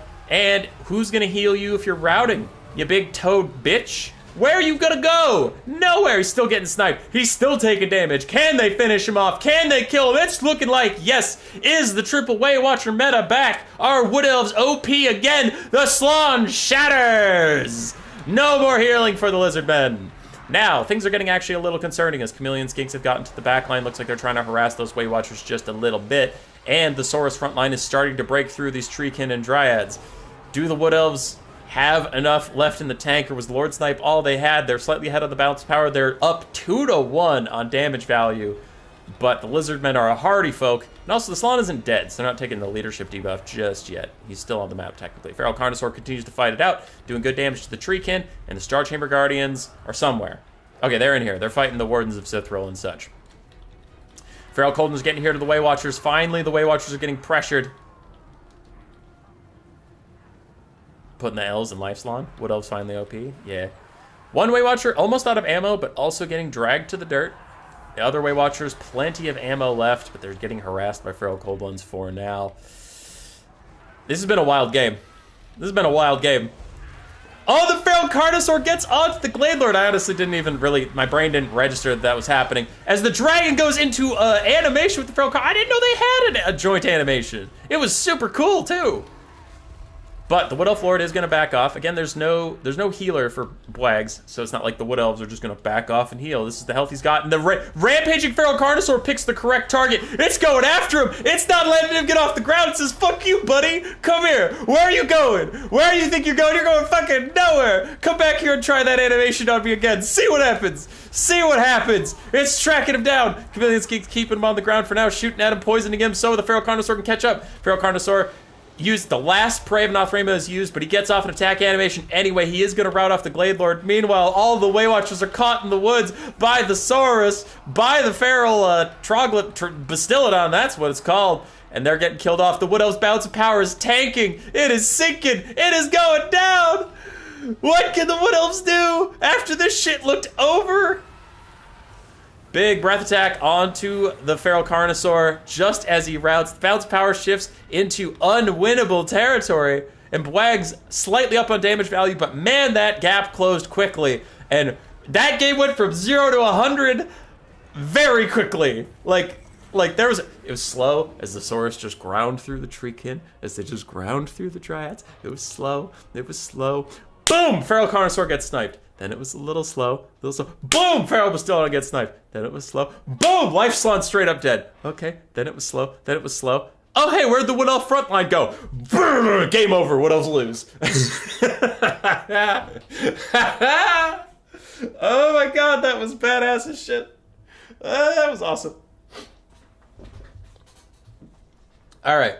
Yes, a breath attack on that giant clump would have been huge. But mistakes are made. Shit happens. Waywatchers, one of them did incredibly. The other two struggled a little bit. Wardens of Sithril did fine. Treekin did okay. Dryads, honestly, also did okay. GG. Life Salon did good while he was alive. Star Chamber Guardians proving to be the heroes of the day. Feral Carnosaur did not let that Wood Elf Lord get off the ground, so most of the game he kind of did meh, but in the end he did good. Chameleon Skinks put in a ton of value, and that's a GG. That was a very entertaining game.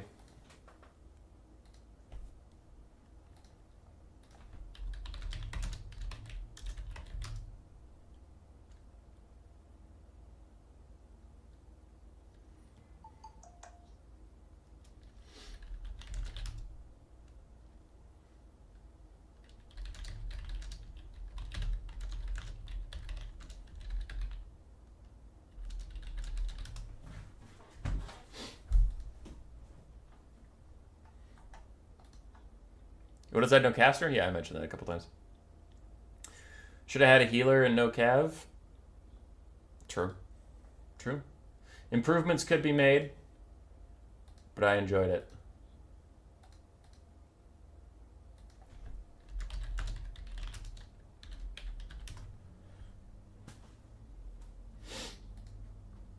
That was super fun. Loved it!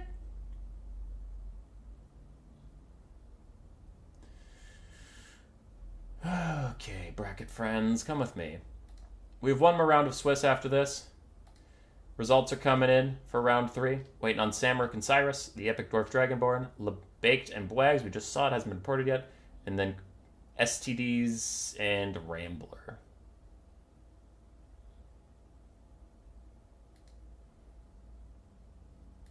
Oh, wait, no, we can still do that. I'll just move this off screen.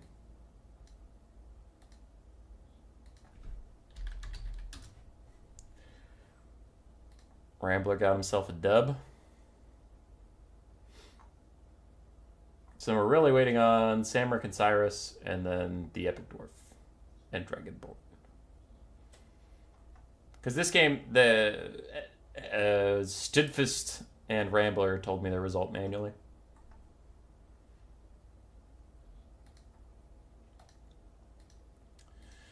I suppose I can start tracking the wins right now while we wait. So Wolfblade got another one. Wolfblade on a fucking rampage. Jerez got another one. Darthu got another one. Baked. And then Chaveo. And Rambler.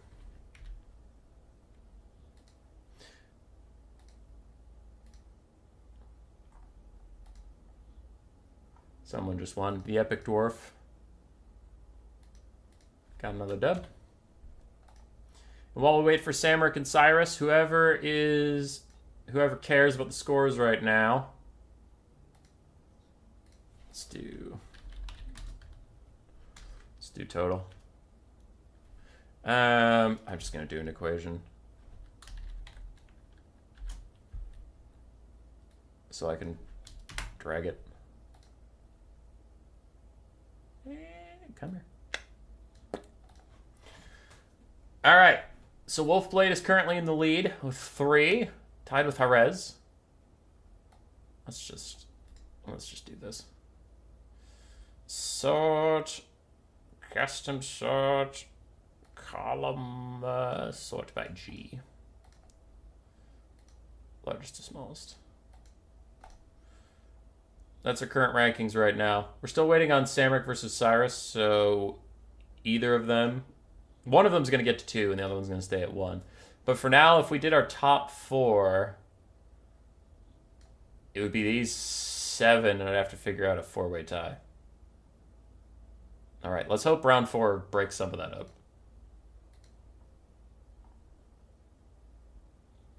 All right, Cyrus got a dub.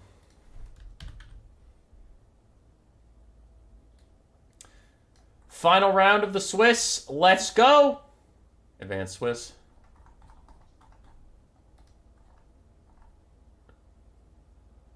So then Dragonporn. Dragonporn. Oh, that is a very different username. Steadfast. And I just almost added and. Salty Siege Enthusiast. Please fight. Last round is up. Good luck. Alright, Dr. Nerd wanted to be on stream versus Galrush. That'll be a good game. That'll be a game. We could do that. Galrush and Dr. Nerd. Can I spec?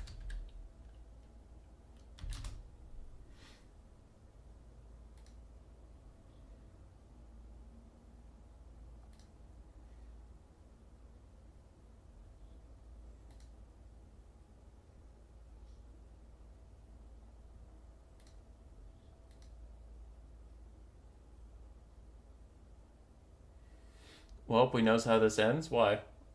Why would you know how this ends?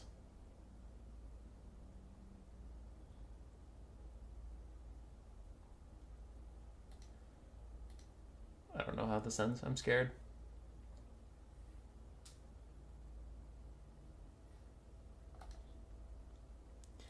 All right, so now while those guys get a lobby together, let's look at this. Let's take a gander over here.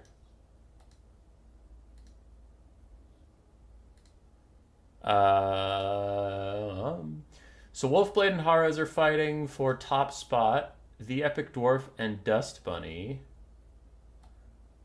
are fighting to break one of the two ties. Dr. Nerd and Galrach are fighting, which Galrach is also Durthu. They're fighting to break one of the two ties. And then LeBaked is fighting Cyrus, which is a 2.5 versus a 2. Cyrus is all the way down there. Because he just won, so the algorithm wasn't looking for him just yet. And then Dragonborn's fighting Stids. Samric's fighting Chiveo. Dabuv is fighting Blags. Okay, so anybody down here, are you mathematically eliminated? Yes. All of these people are mathematically out because these three are already in some capacity, I think. Well, LeBaked might not be, but whatever. You get my point. And then these four are fighting each other. So out of these 7 players, I'm going to have 5 I need to deal with. Actually, the only way LeBaked falls out... Cyrus isn't out yet. Sorry, that's my bad. But if LeBaked loses... Oof, yeah, then he might be out. Yeah, because if someone wins, they'll get a 3, and then if... Because Cyrus would win and get a 3, and then 2 of these 2s have to turn into 3s. So LeBaked is also fighting for his life. Good luck to him.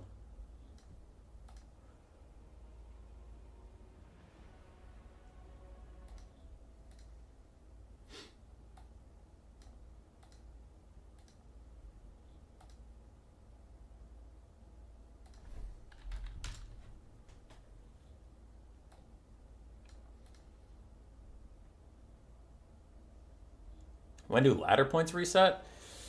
We don't do it very often. I think we've only done it once before, so probably like another year. Mr. Slayer?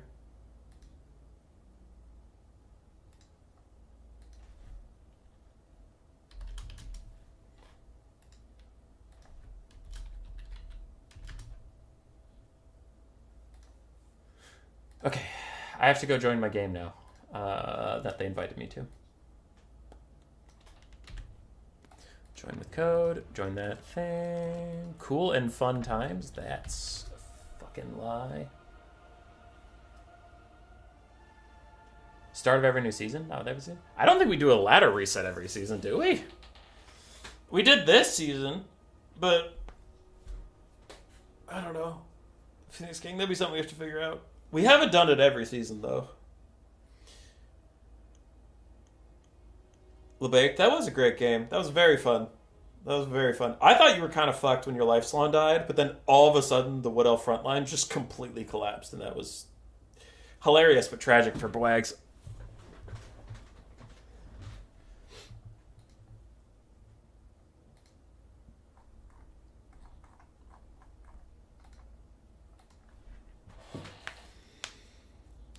Galrach versus Dr. Nerd.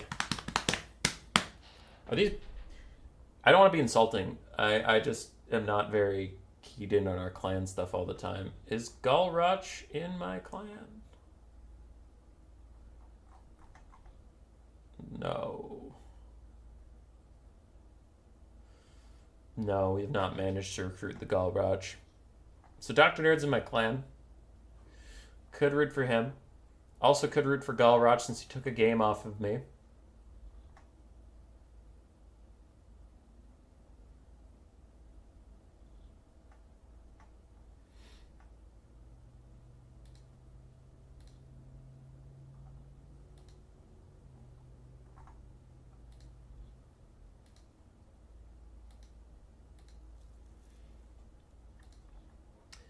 So this is an elimination game.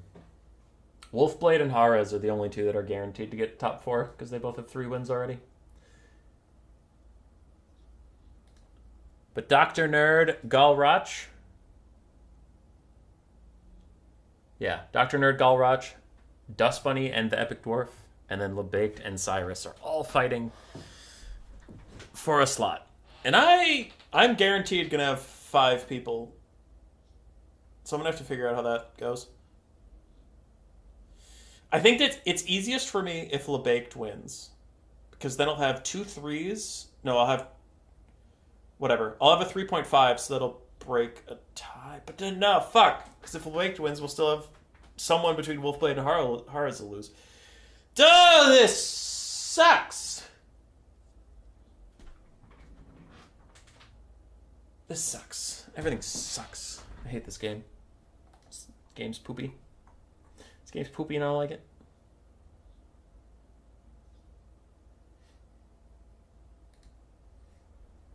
Have 5th face the lowest seed.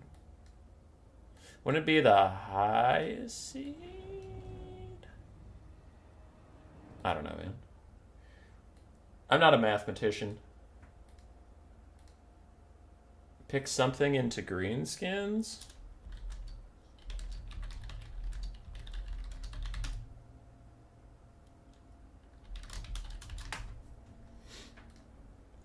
Also, these guys got into game quick. Jesus.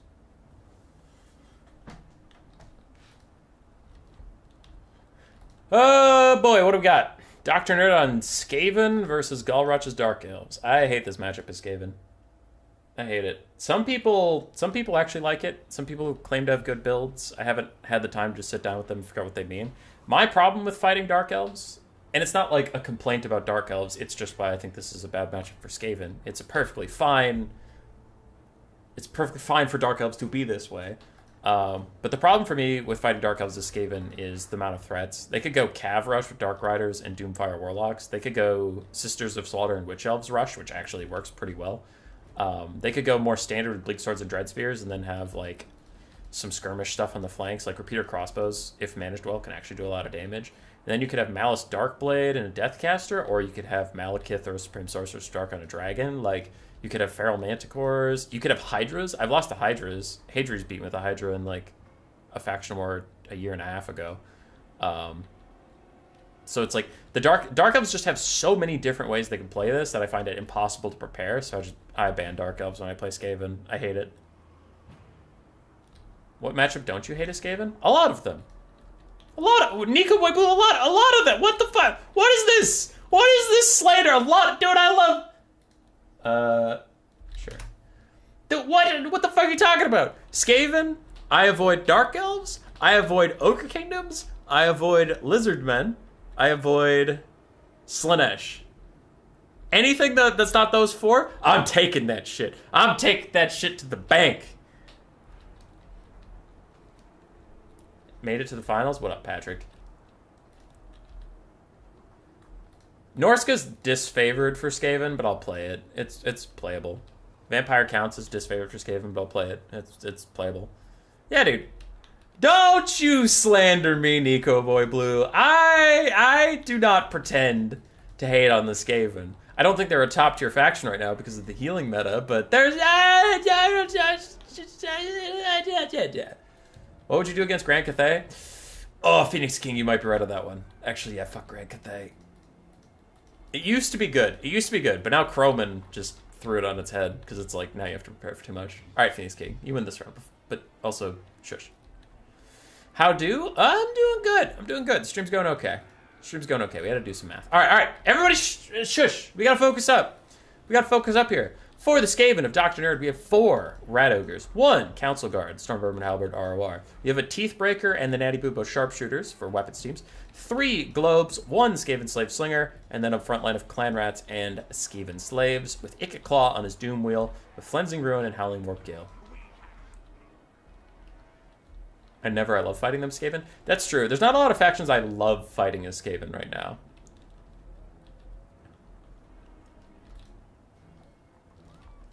Yeah, like Dwarves is really the only hard counter Skaven have right now. It used to be Empire too, but then Boris Todbringer is pretty brutal. Bretonnia used to be very good for you, and then the Bretonnia rework happened. So yeah, some of their like insanely good Lizardmen used to be insanely good for you, and then the healing meta with the Dreadsaurian happened. So you lost some of your like super favorite matchups, but there's a lot of even ones that are fine. Anyway, for the Dark Elves, we have 2 Dark Riders, 2 Feral Manticores, 1 Crows of Cain, ROR Harpy, a whole bunch of infantry, Witch Elves mixed with Black Ark Corsairs mixed with Dread Spears and such. Then we have some Sorcerers of Dark with Soul Stealer up on our dragon. Pretty straightforward Dark Elf build. I like it. You mean the Ikit twins? Yeah, the Ikit twins. Ikit Claw in the back, but he's also driving in there. There he is.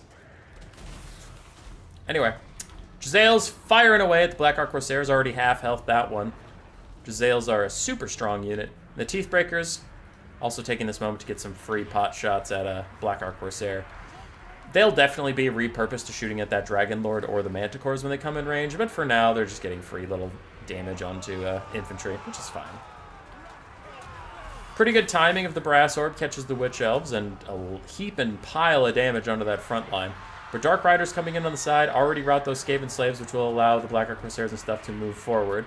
Looks like they're stalling out just a little bit, though. And that front line is getting decimated. Now here comes the shoe on the other foot, per se. Crows of Cain and the Manticores diving in. And the Howling Warp Gale was used over here. Teethbreakers are now turning, but that means there's no Howling Warp Gale on this side. So this lady is going to throw a Breath Attack down onto the Natty Boobos. Does pretty decent damage. I thought it would have been better served on the Globes, but looks like it did okay. And with a Manticore on top of them, they'll probably rout soon. Crows of Cain are getting dropped. If they don't rout, they can heal quite a lot, but they do rout, so unfortunate for them. Soul Stealer onto Ikit and his pals. Meanwhile, Flensing Ruin Overcast hurts the Manticore that he is trying to duel, and they're sitting in Council Guard, which is a little brutal. Dark Elves are very far behind on the balance of power. Damage value isn't that bad for them just yet, but the balance of power is looking egregiously bad. But the Teethbreakers are shut down for now. They're not firing, per se. Manticore is getting attacked, and the Dark Elves are going to have to be tenacious if they're going to win this one. Falling behind in other places. I think the aerial engagement was a little too far behind the frontline fight. And Teethbreaker's firing at point-blank range in the Supreme Sorceress. Damn, kind of surprised they can even see her up there. Might be a quick GG. Big breath attack from the lady trying to keep this game going, but she does need to re-dive onto the Teethbreakers or something. She's trying to fly away from them right now, but taking damage as she does so. Dark Riders, don't know where they ended up. Looks like they were just fighting clan rats most of the game, which they did need to be in the backline harassing some stuff. Dark Elves are just taking way too much damage for not enough disruption. They're quickly getting down to just the Supreme Sorceress of Dark, and that won't be enough to hold up the balance of power. Teethbreakers are tracking her. And that'll be GG.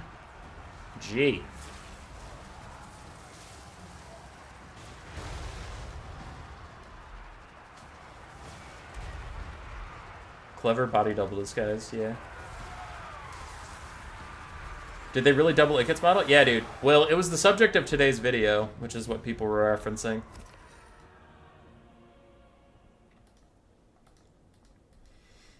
Pretty decisive game there for the Dark Elves. Well, for the Skaven against the Dark Elves. Witch Elves just got 0 value, got instantly shredded by Jezzail's and Rattling Guns. Dread Spears also struggled a bit.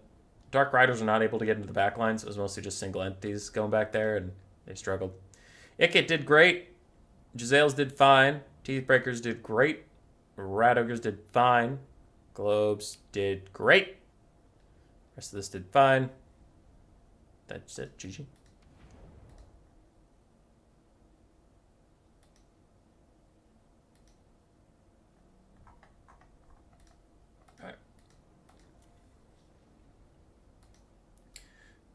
So GG, take you back to the left screen as we watch events unfold.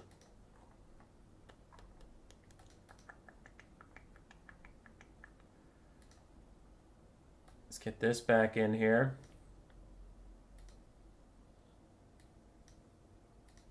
I don't know why I just opened Spotify accidentally, but I did. Go away, Spotify. No one asked you.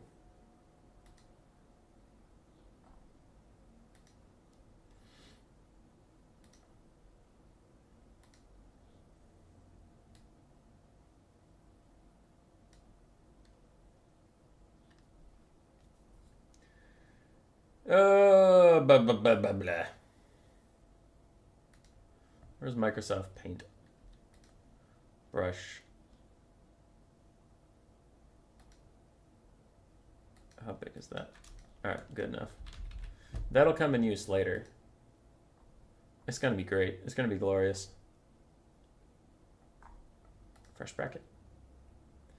So there's Dr. Nerd beating Durthu. So then Dr. Nerd's at 3. Oh, wait, don't do that. Undo. Dr. Nerd wins 1. So then Durthu is eliminated with only 2 points.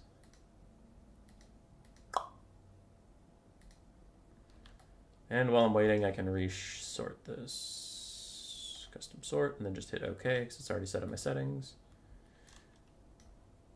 Undo the fill on total so it doesn't look so weird. And Dr. Nerd should be confirmed. And I need to unconfirm LeBaked because I did my math like a pooper.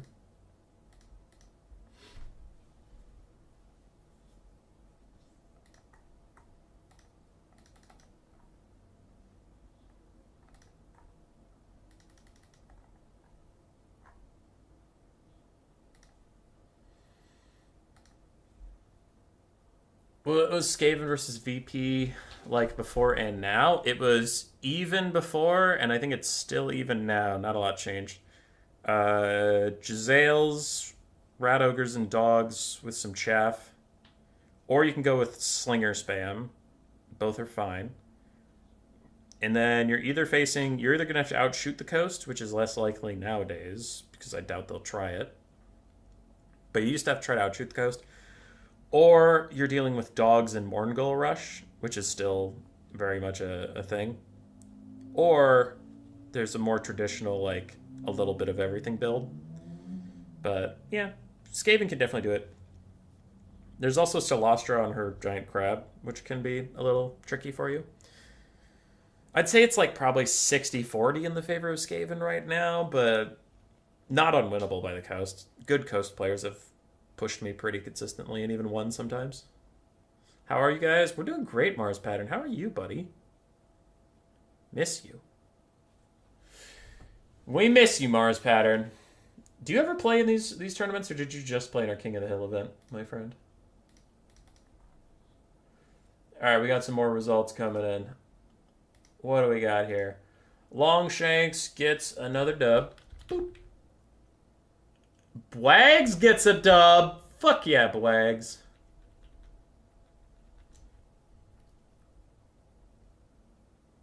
And we continue to hold.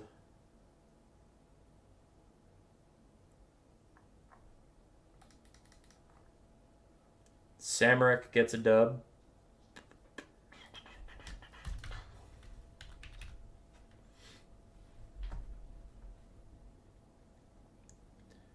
We have 3 games left we're waiting on. The 2 that matter for the standings are LeBaked and the Epic Dwarf. Wait, no. The Epic Dwarf and Dust Bunny, and then LeBaked and Cyrus.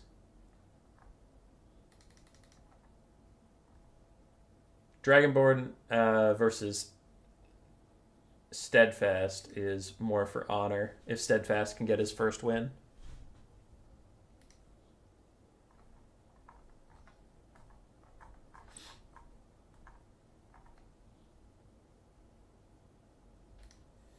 Next week I have some exciting news for you.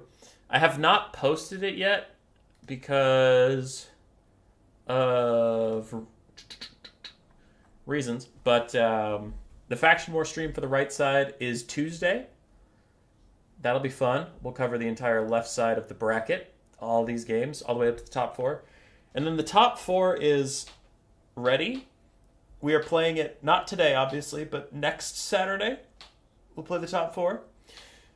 And I have the blocker made for that, but the blocker has spoilers on it, so I'm waiting to post that. So next week, Tuesday and Saturday, we have the last 2 Faction War streams, which will be super fun.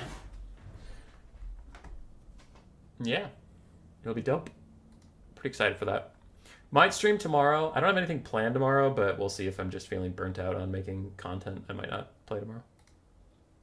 But if I do a practice stream tomorrow where I just play some games, then I'll probably stream it. All right, we got another. The Epic Dwarf did defeat Dust Bunny. Nice job for him. And then let's sort this again, just to make it a little clearer. So we have 4 people. Oh, Wolfblade beat Jerez. I can actually finish that. My bad.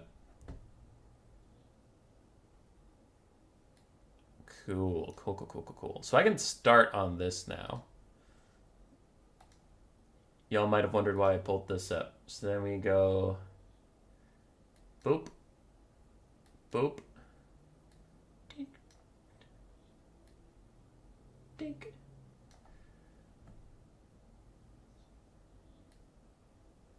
All right, versus this. Okay, so then we'll go. Since Wolfblade is first, like he's first no matter what, we'll put Wolfblade here with a bye round. Wolf. Perfect.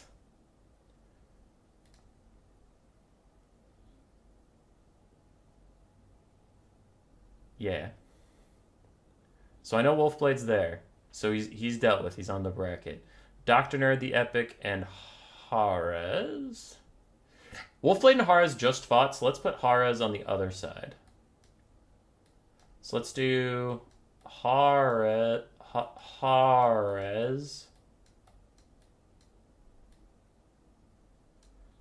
and Dr. Nerd.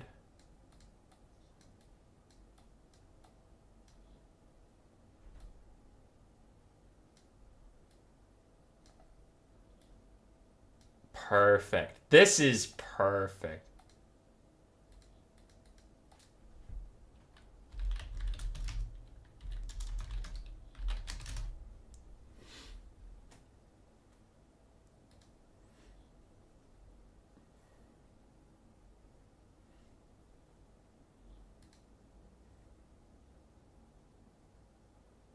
Gotcha.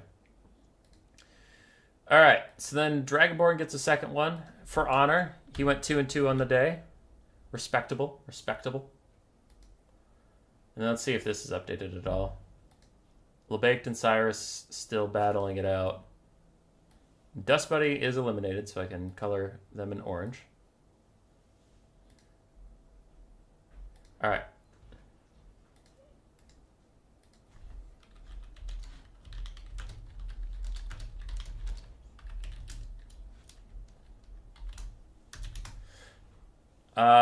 So this is going to be the bracket. Jerez and Dr. Nerd can get matched up. Jerez and Dr. Nerd will fight BO1 semifinal. Bracket is on stream.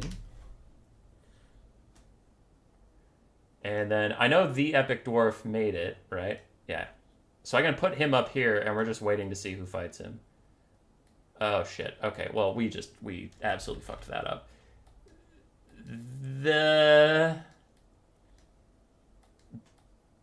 Oh, that's a B. That's a B.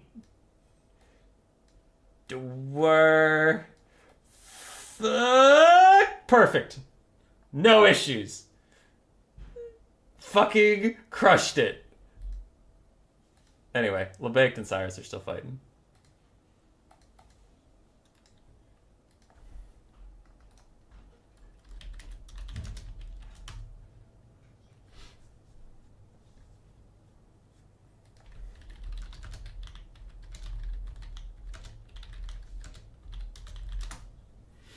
So, we'll be watching all these games from this point. The Epic Dwarf versus whoever wins between LeBaked and Cyrus. We will catch that. Best of one. We'll watch Jerez versus Dr. Nerd, best of one. We'll watch whoever wins this versus Wolfblade, best of one. And then the finals will be best of 3. And that'll be the stream for the day.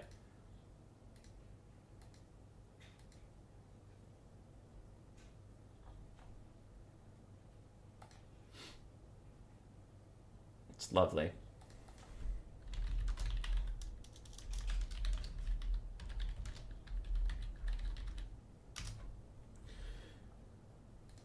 Righty. Oh no, I just clicked on my antivirus. We're whiffing. Baked and Cyrus are still going. They must be having the most epic thing.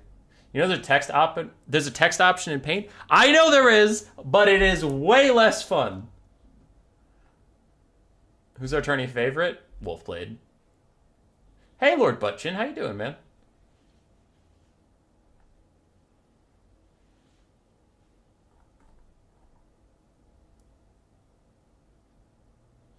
I don't think anyone is reading this chat. I mean, you guys are. I insist my generous offer to play on my buy round is accurately notated.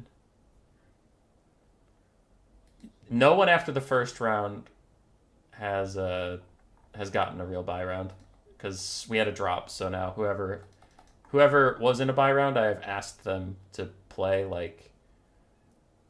Oh, somebody's got fucked up, but like Steadfast played Dragonborn. Still waiting for LeBaked and Cyrus. Who's the top of the bracket? Horus.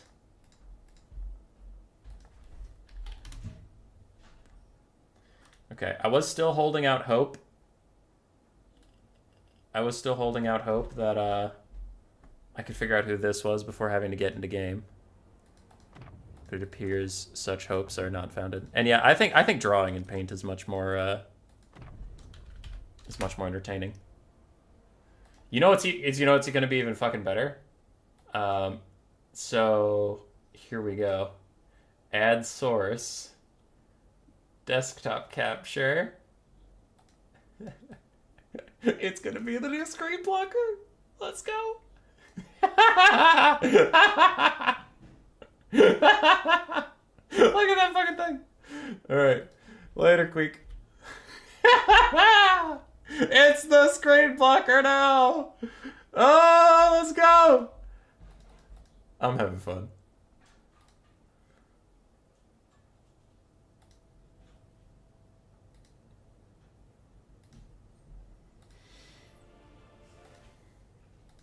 I'm still checking over on LeBaked and Cyrus because then I can get the epic dwarf.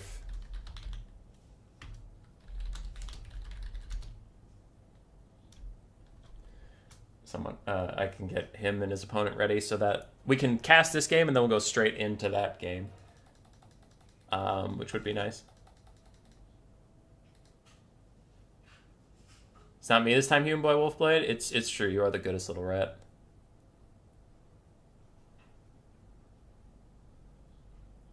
That writing looks passable for a Skaven. I have no rebuttal. I got nothing.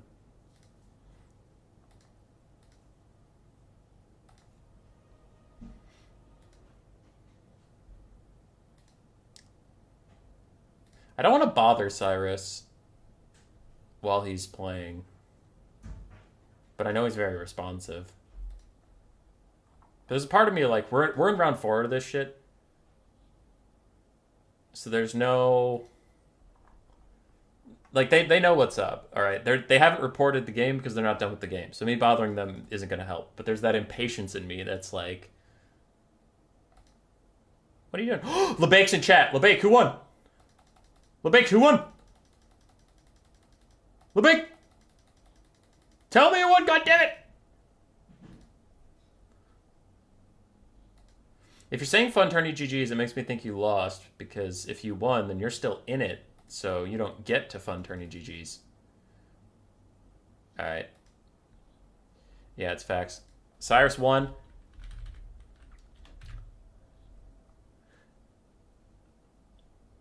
LeBaked with a 2.5 does get knocked out. For anybody who cares, taking you to left screen for a second. For anybody who cares, this was the final breakdown. So Cyrus is in, and LeBaked does fall. So congratulations to you all. That's the final standings. And I will now message Cyrus about the Epic Dwarf.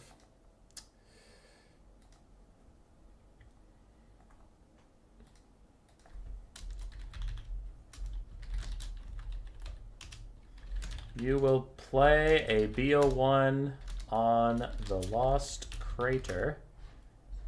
Can you find each other, do picks and bans and armies, then wait for stream? We will be with you shortly.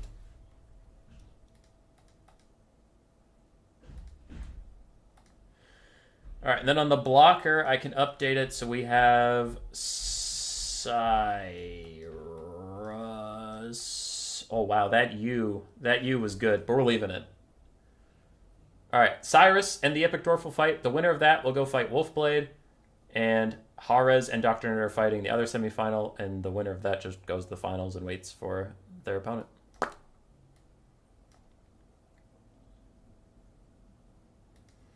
And if you ever need the bracket, it is the blocker. So we're good. I'm going to finalize the Total Tavern thing and shut it down so that I don't have to look at it anymore.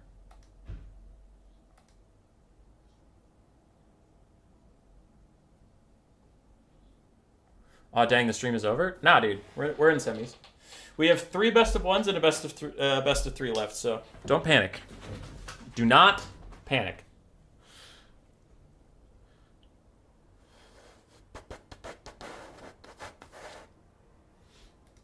You won, hope it messes with your bracket. Nah, LeBaked just got definitive best of the people who didn't make it to the finals. He's the best around. No one's ever gonna bring you down.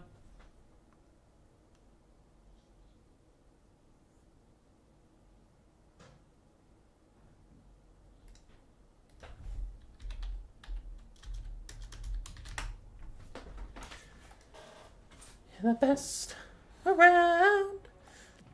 We have been off the screen for a little while, so I'm guessing that it actually is the Warriors of Chaos versus Nurgle. That is actually the matchup we're getting. Otherwise, these two have just been sitting on random half-finished builds for quite a while, which seems unlikely. So I'm going to guess they are currently making armies. Cyrus and the Epic Dwarf will hopefully meet up ahead of time. Cyrus has hosted a lobby. So then there should be 2 games pretty back-to-back. I remember, I don't want to hype up too much. But I do remember the Epic Dwarf had some boss builds. He was super fun to watch the last time he played a new player tournament. Now we're going to get in there, and he's going to take Tzeentch, he's going to take Kairos Fate Weaver as Soul Grinder, and he's going to, like, kite. And everyone's going to be like, Humbo, I thought he was cool and interesting. But, like, last time he played, he had some really funny builds that, like, kind of worked. It kind of worked. They weren't the most efficient, but they had balls. Is new player tournament going to be a weekly thing? Yes, we host one every week. I switch off on the weeks between North American friendly and EU friendly time zones. Like, 7 p.m. my time for the North American one and noon my time for the European friendly ones. But yeah, there's one every week. All right, let's get into this game here. Boop. Kugat Plaguefather versus Chaos Sorcerer Lord of Nurgle of Death. The Mutalith Vortex Beast against Kugath. That'll actually be interesting. I haven't seen the Mutalith versus Kugath. I'm going to grab a cold fizzy beverage. I'll return as fast as possible.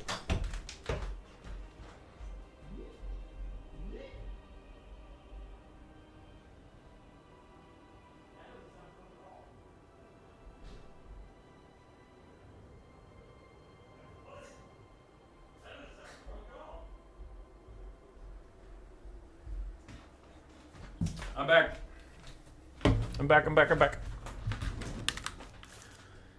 Okay.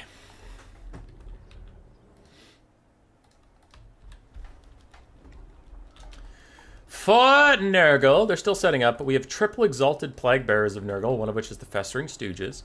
We have 5 Nurglings, the Demon Spew Forsaken, ROR, Barons of the Bog, Poxrider, ROR, a Soul Grinder of Nurgle, and Kugath, Plaguefather. On the other side, for the Warriors of Chaos, of Deft / Harez, whatever you want to call them, we have the Knights of Immolation, Doom Knights of Tzeentch, with their rock drop bombardment thing. That'll be pretty good. 3 Marauder Horsemen with throwing axes, and then a front line of Marauders, Chaos Warriors of Tzeentch with halberds, Chosen of Khorne with dual weapons, and then a Mutalith Vortex Beast and a Chaos Sorcerer Nurgle of Death with Spirit Leech and Fate of Buna. Who is first pick, Dwarves or me? If we look at the bracket, it is you, Cyrus. The bracket I created. You're on top.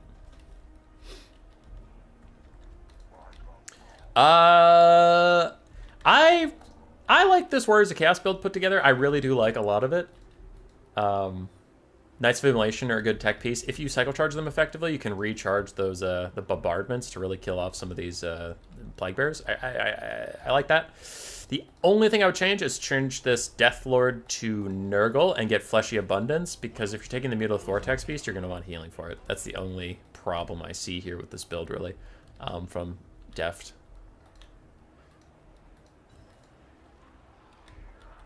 Man, the Mutalith could get some nasty damage if it gets in here, though. He'll want to stagger it. He needs his front line to collide first, though, because if he just naked walks up the Mutalith Vortex Beast, it's going to get shot by 3 Exalted Plaguebearer grenades, and those do a lot of damage. They're big, unarmored things. Soul Grinder fires away at the Marauder Horseman, getting some nice shots. Uh-oh. Uh-oh. Uh-oh! No! No! Marauder Horseman throwing X's, ending up in melee combat. Both of them are going to rout, which is actually great for the Warriors of Chaos because they were too close for comfort. And this other Marauder Horseman throwing X's, getting a little ballsy. But we have a giant clump. Bombs, bombs, bombs, bombs, bombs, bombs, bombs. Yay, bombs! I didn't do as much damage as I was hoping. Still decent, but not as much as I was hoping. Good bombs, you guys. 551 gold value off that bomb drop. Not bad. One of the Marauder Horsemen actually went all the way off the map, which is kind of insane. Another one's routing really far away. So tough start here for the Warriors of Chaos. The Skirmish Cab's just getting too close without proper support just yet. Throwing axes, throwing at, looks like Nurglings. And they get nuked by the Soul Grinder in close range like that.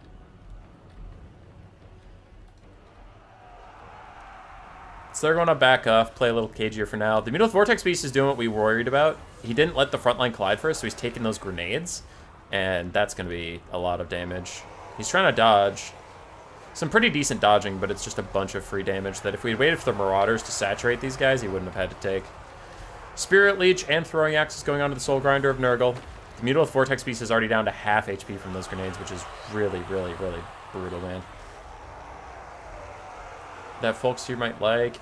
Main character is like a wolf guy and there's a creepy girl that lives in the woods he hangs out with. Well, that's fair. Have you been enjoying it? I know I asked you before, but I need constant validation, goddammit. Mutalith Vortex Beast going around to try and snipe this Soul Grinder. He's taking a lot of damage from the Knights of Immolation. And he finally gets his Mortis Engine active on the whole blob. And the Chosen of Khorne dual weapons are going to tear through these guys. So all is not lost. All is not lost whatsoever. And Deft is keeping up on the damage value. The Mutalith Vortex Beast is draining all these guys down while Kugath tries to walk over and have something to say about it. A Spirit Leech on what? Oh, it is on Kugath. I just didn't see it for some reason. Mutalith Vortex Beast continuing to run around, continuing to be a problem. The Marauders are all routing off, but the Chosen of Khorne are going absolutely nowhere. They're going to keep fighting to the very end. Knights of Immolation back in the sky. Does that mean that they have the next charge of their Searing Torment? I'm so sorry. Anyway, Twilight is a great book. Don't listen to the haters. Well, that's pretty funny. I like it. I like it. That's the kind of shit posting I can get behind.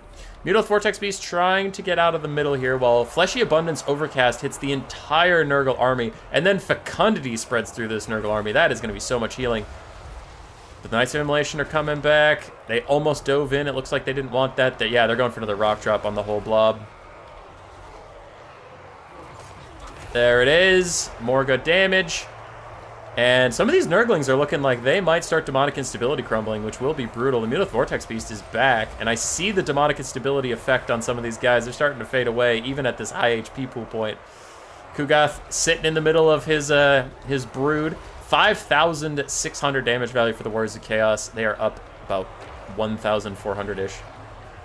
Yeah, 1,700-ish on Nurgle. Some of the Nurglings are fading away, despite Kugath's best efforts to keep them in the battle, and the Doom Knights are diving in once more to try and charge up another rock drop. After a rough start to the game, the Warriors of Chaos have been playing this later portion of the game very, very nicely. You love to see it. Soul Grinder fires once more to the throwing axes, though those throwing axes got up most of their damage. The second throwing axe is back and safely throwing from outside the blob. Another Nurgling fades. The Mutilith Vortex Beast continues to fight against something. Not super sure what. It looks like it's trying to swing at the Soul Grinder, just hasn't hit for a little bit. Two more Nurglings fading. And the Chosen of Khorne with their dual weapons continuing to just slap through these fools. Another Exalted Plague Bearer is almost gone. The Barons of the Bog are almost gone. The Mutilith Vortex Beast is going nuts. Imagine, like, I don't want to be a dick about it, but, like, if we had Fleshy Abundance here for this Mutilith Vortex Beast, this game would be GG. Because imagine him just full healing. Like it's nobody's business. Barons of the Bog getting close to that demonic instability point. All of the Nurglings are gone. Chosen of Khorne continuing to grind through. But the Knights of Immolation get back into the sky. They probably have another rock drop type ability. That would probably be their last one. If they try to go in anymore against Kugath, the Mortis Engine will just kill them off. And that is overall my concern in general, as the Mutilith Vortex Beast is in a similar situation. Here's another rock drop.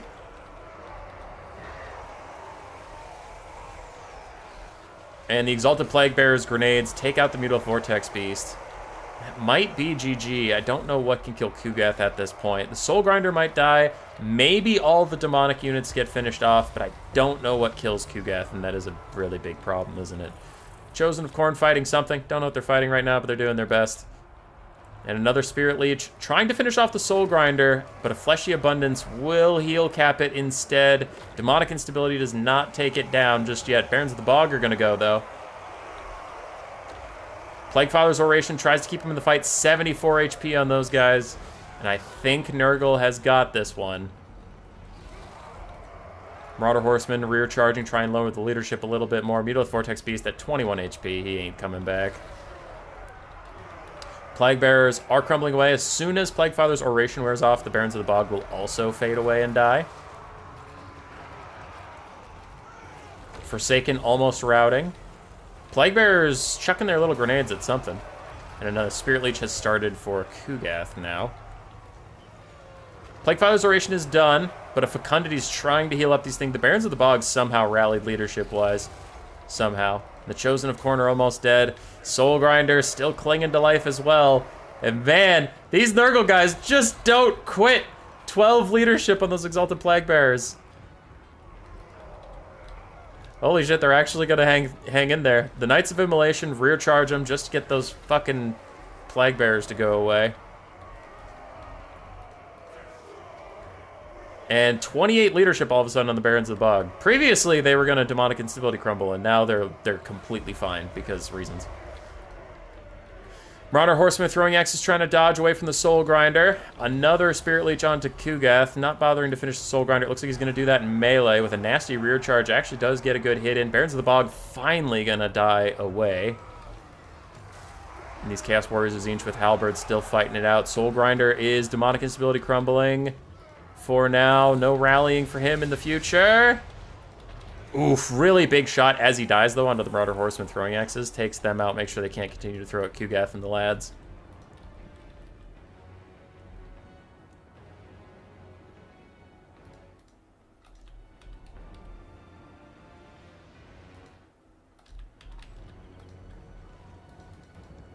Soul Grinder finally finishes crumbling away.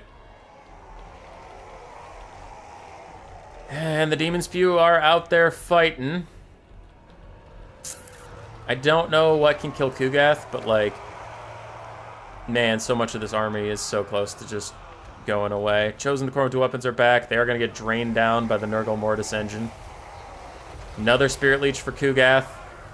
Plague Father's Oration is keeping his troops in the fight, though it looks like these Exalted Plague Bearers haven't had anywhere to go for a while. They're not crumbling away for nothing. Demon Spew might rout once the Oration is done. The Chosen of Khorne rout. So too do the Halberds. Other Halberds have rallied towards the edge of the map. In the distance, Marauder Horsemen throwing axes are back, baby! Still 4 ammunition on those. Only 14 models, though, so it's not going to be a lot of damage. And another Fleshy Abundance for the Festering Stooges. Oh, no, it's for the regular Exalted Plague Bearers. That's probably going to be GG. My thoughts would be Deft / Harez, whatever you want to call him. Played really well. I overall liked his build. I think if he switched to having a Nurgle caster of Nurgle instead of a Death caster of Nurgle, the Fleshy Abundance alone would have kept his Mutilate Vortex Beast alive, and then he would have won this game.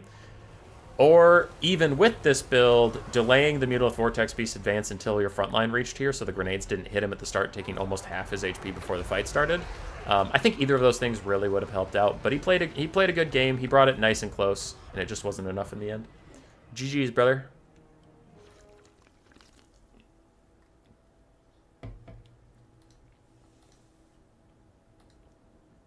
Mutilate Vortex Beast, 2,700. 2,200 on the Knights of Immolation. Chosen of Khorne dual weapons also with 1,700 paying for themselves. You love to see it. Marauder Horsemen throwing axes did fine.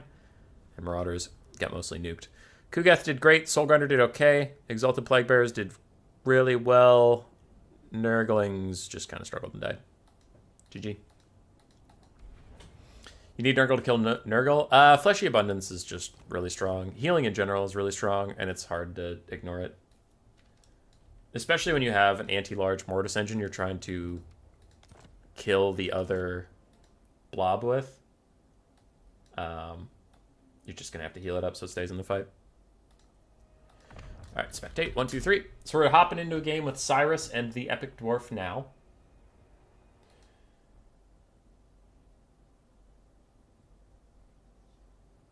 And then I'm going to take red. And I'm going to cross out Harez. I'm going to green Dr. Nerd. Oh, too far. Too far. Perfect. Just perfect.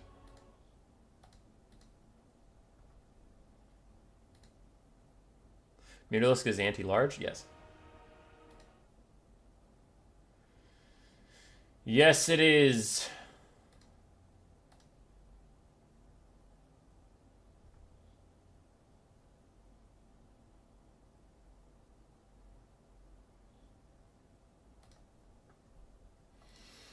Looks like we have Khorne versus Norska. Khorne is readied up. Norska is sitting on a build.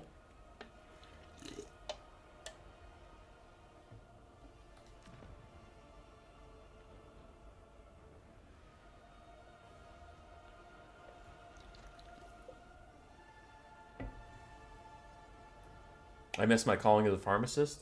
Good. Good.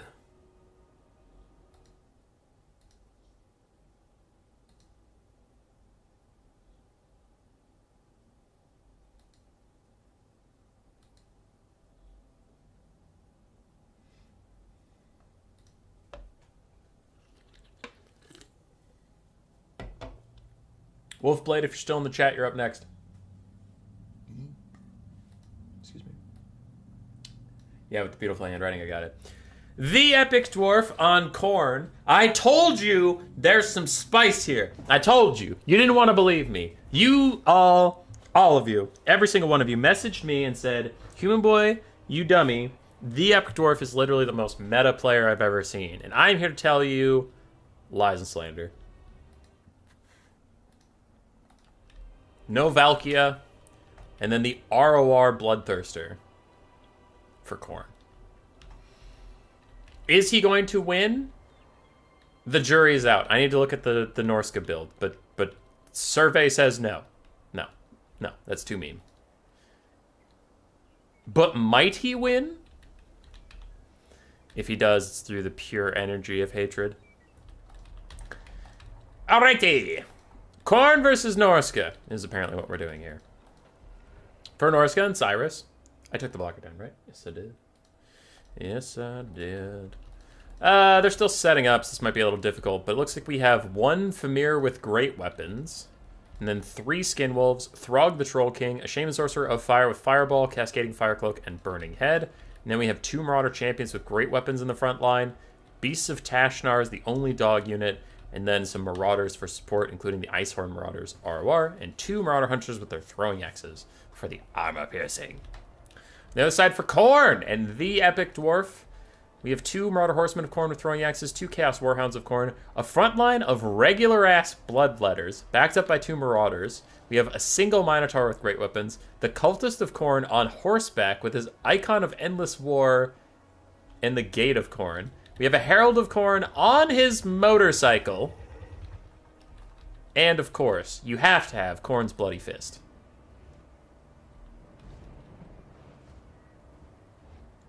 You have to.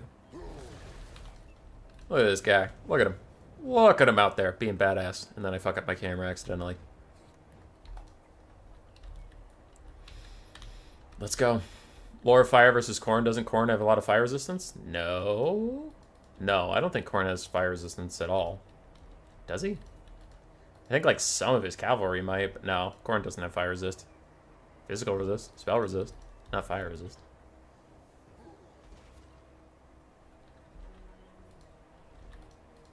I don't see any fire resist, so far, way. You're looking like a liar and a deceiver.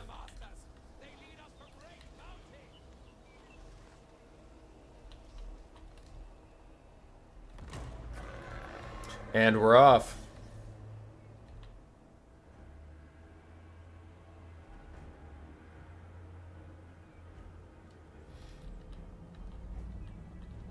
Khorne has spell resist, yeah. You'd think they'd have fire resist. They look like they would. But they don't. So our little bloodletter friends rumble on forward. Now, Throg's gonna have to be careful, because this guy, with impressive weapon strength, bonus versus large, and fire attacks, Throg does not want to fight this at all.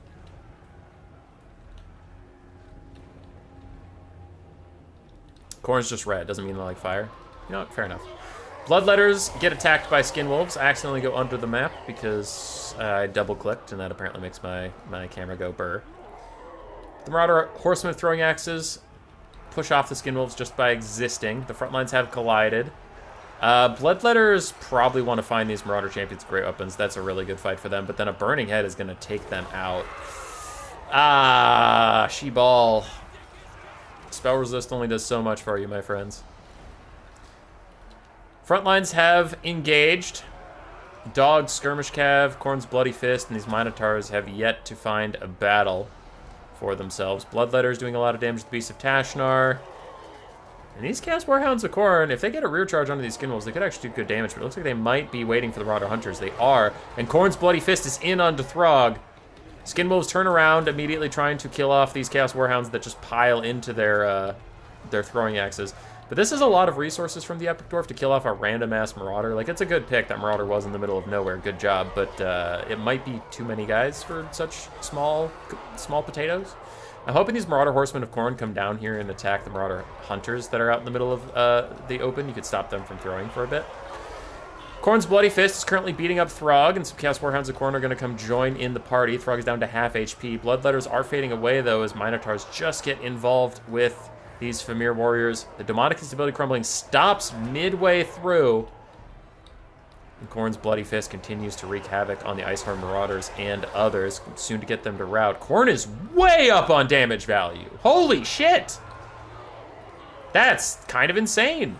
Bloodletters and Marauders are slapping these Skin Wolves right now, even getting a terror out from them, I think, from Khorne's Bloody Fist. Marauder Champions with great weapons. AFK at the moment. They need to pick a new fight. They probably were fighting something that disintegrated in front of them. And the Minotaurs of Khorne are slamming these Famir. Oh my goodness! Khorne's Bloody Fist is still going absolutely nuts, and Khorne is way up on the balance of power, considering it is Khorne we're talking about here, and the Gate of Khorne has not been used. There's still a Bloodletter in the background, as the Marauder Champions are also murdered by these Bloodletters, who, these guys were demonic instability crumbling at one point. I remember. You can't make me forget. At one point, these guys were demonic instability crumbling. They managed to rally and, like, really rally. Like, really fucking rally, because they just stayed in here. They stayed fighting. A nice burning head will probably take out these Marauders, as the Herald of Khorne is fighting next to Khorne's Bloody Fist. But this is a big moment for Norska to try to get back in it. Skinwolves and Marauder champions with great weapons surrounding this area with Throg. If you can kill off the Herald, you could really stop Khorne's momentum. So Khorne has a bunch of dogs and skirmish cav trying to chase off anything that routes, though some Skinwolves are returning to the fight. They're regenerating up as long as they're allowed to stay alive. Bloodletter's getting big buffs from the Herald of Khorne, leaving Throg all alone as all these guys are killed off. Marauders with great weapons still fighting these other Marauders. Throg's gonna tear out. Army losses is coming, and Khorne manages to clutch it out. That's army losses, baby. G fucking G's.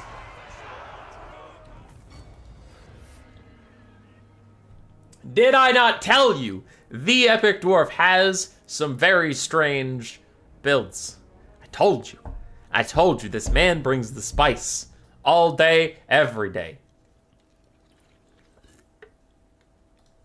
That was very entertaining. Khorne's Bloody Fist did great. Minos did great. Bloodletters did surprisingly well. Marauder Horsemen did fine. They did darn fine, and Dogs did good. On the other side, Throg did well. His Famir really struggled. Marauder Champs with great weapons also really struggled. Skinwolves struggled. The Throwing Axes kind of like the only... Throwing Axes and Throg were the only thing that really did that well. All right. GG. Let's get Wolfblade.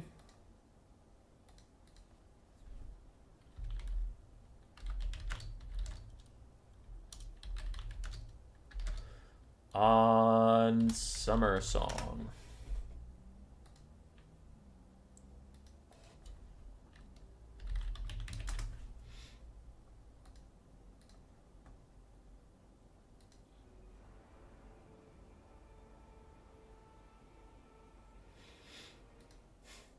All right. Wolfblade has a lobby up. I will join that, and then I'll update our very poopy bracket. But it's my poopy bracket.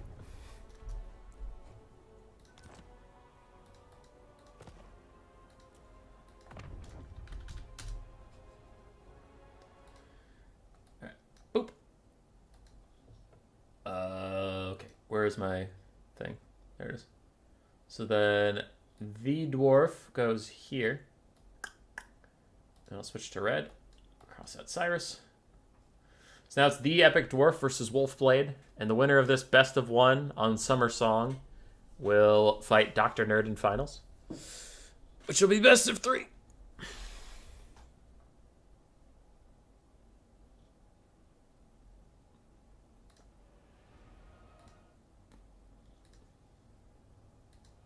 You have been informed. You did miss a Lizardmen game, Vanthus. It banged. It absolutely banged. It was awesome. It was super cool. It was super cool, Vanthus. While these guys do pick and bans, it'll be a second. Let's go watch the highlight for what Vanthus missed.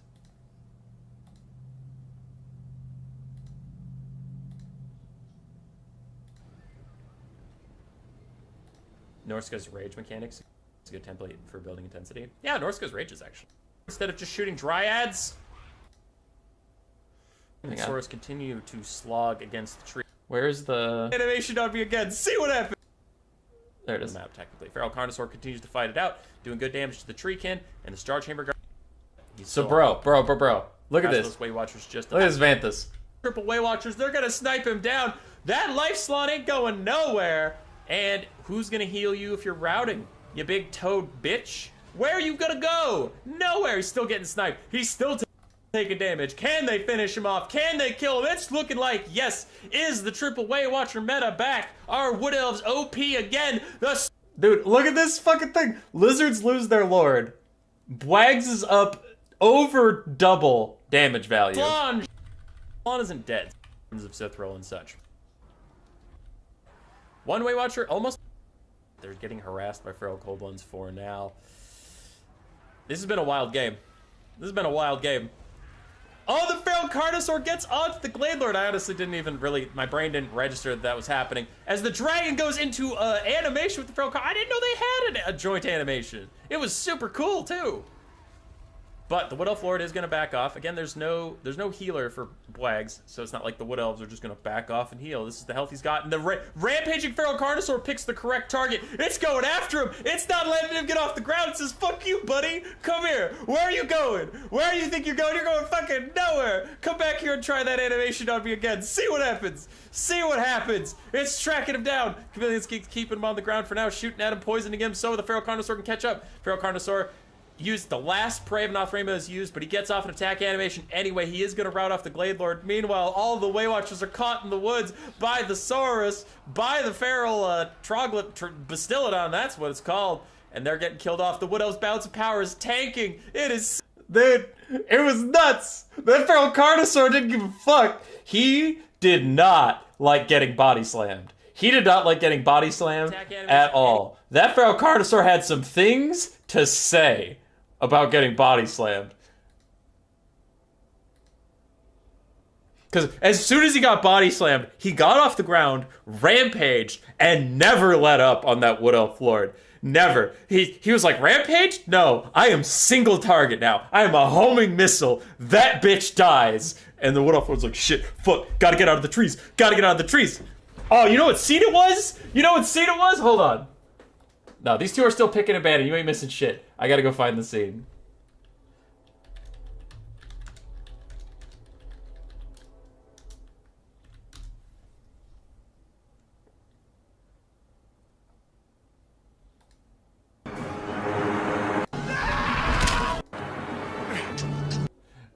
I got it. I got it. I got the scene. It was this fucking scene. Get out the way. No one can stop this plane.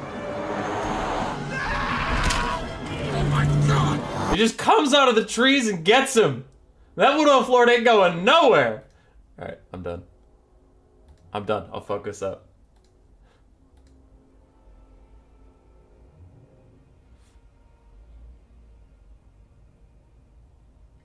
The Glorious Dust Bunny. What up, dude? I haven't seen you in one of my tournaments before, but hopefully I will get to spectate you in the future. I apologize for not running into you this time. I could only cast so many games.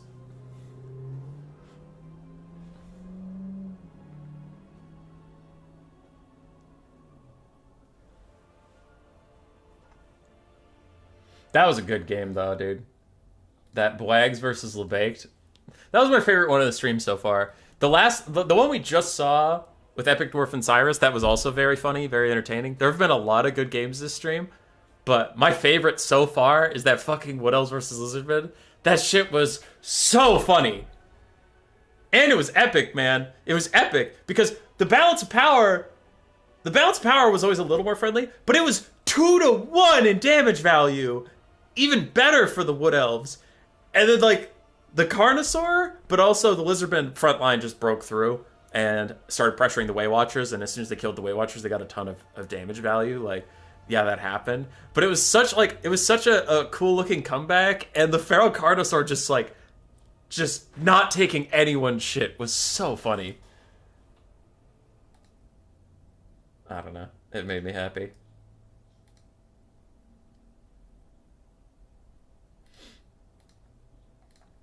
What was your first run? First run of many. We do try to host new player tournaments every week, and then we switch time zones every week in case some people are like, man, I'm North American, I work till 5:30 p.m. or 6 p.m. I can't play in all these tournaments that are focused on the European time because it's noon here and I'm at work, dude. So every other week I do one at 7 p.m. my time where most people in the US get off work and can participate. And then the next week I'll do it like noon my time, which is the same-ish time in Europe, and most people get off work and can participate. So we try to be friendly with scheduling. Try.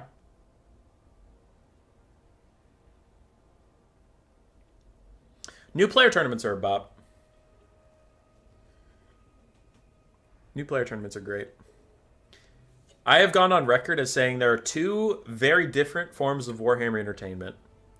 New player tournaments, because they don't give a single shit, they will take whatever they feel like, and they'll just ram it down the other guy's throat and try to win. Or super high level tournaments with meta play, because then it's just entertaining to watch really good players play. Those are my two favorite. Mid-tier players playing meta is fine. It's not like boring. It's just not as entertaining to me as either new players or the best of the best. Because watching like Alfredino play Zinch, that's entertaining because you're like, this is probably the best player right now playing the best faction right now. This is going to be the most efficient game I am going to see today. Okay, that's cool. You know, that's interesting in its own right.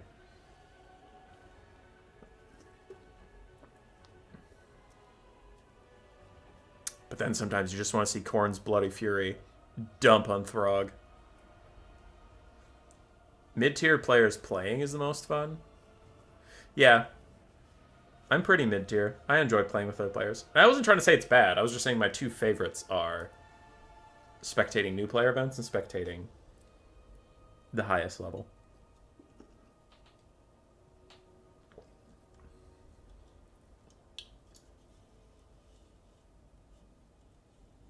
Phoenix King? That's super true, dude. High-level players take forever to set up their goddamn builds. It's like, And yeah, I'm shit posting a little bit. Any of those high tier players out there in the chat, like, wow, Homeboy hates me. I don't hate you. Learn to take a joke. But I do love when it's like, all right, Alfredino versus Void Laws. These fucking guys have played Vampire Counts versus Dark Elves 75 times in the last week. Let's see how they match up. All right, we are entering a 20-minute build phase. Don't know how it takes 20 minutes when you guys have played this matchup so many times, but okay. And then they load in, and it's like, all right, what took 20 minutes to craft? Ah, shit, is that Marathi Double Manticore and Triple Scourging Chariot? Like we've seen every single game up until now? How did this take 20 minutes? It's so funny to me, man.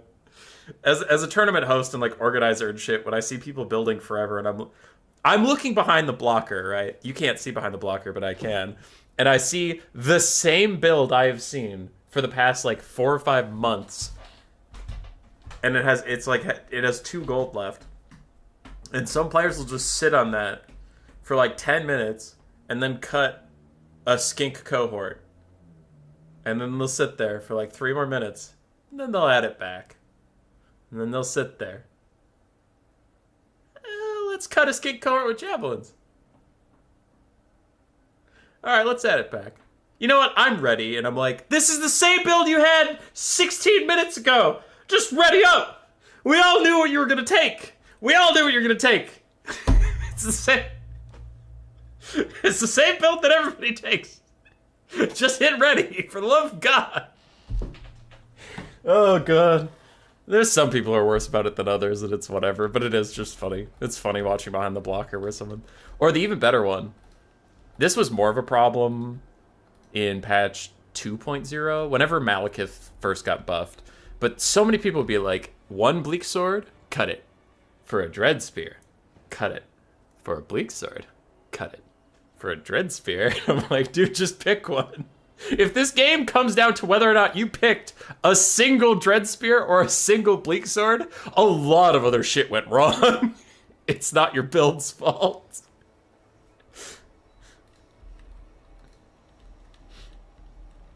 And the children's card games as well. Dude, everybody enjoys the children's card games.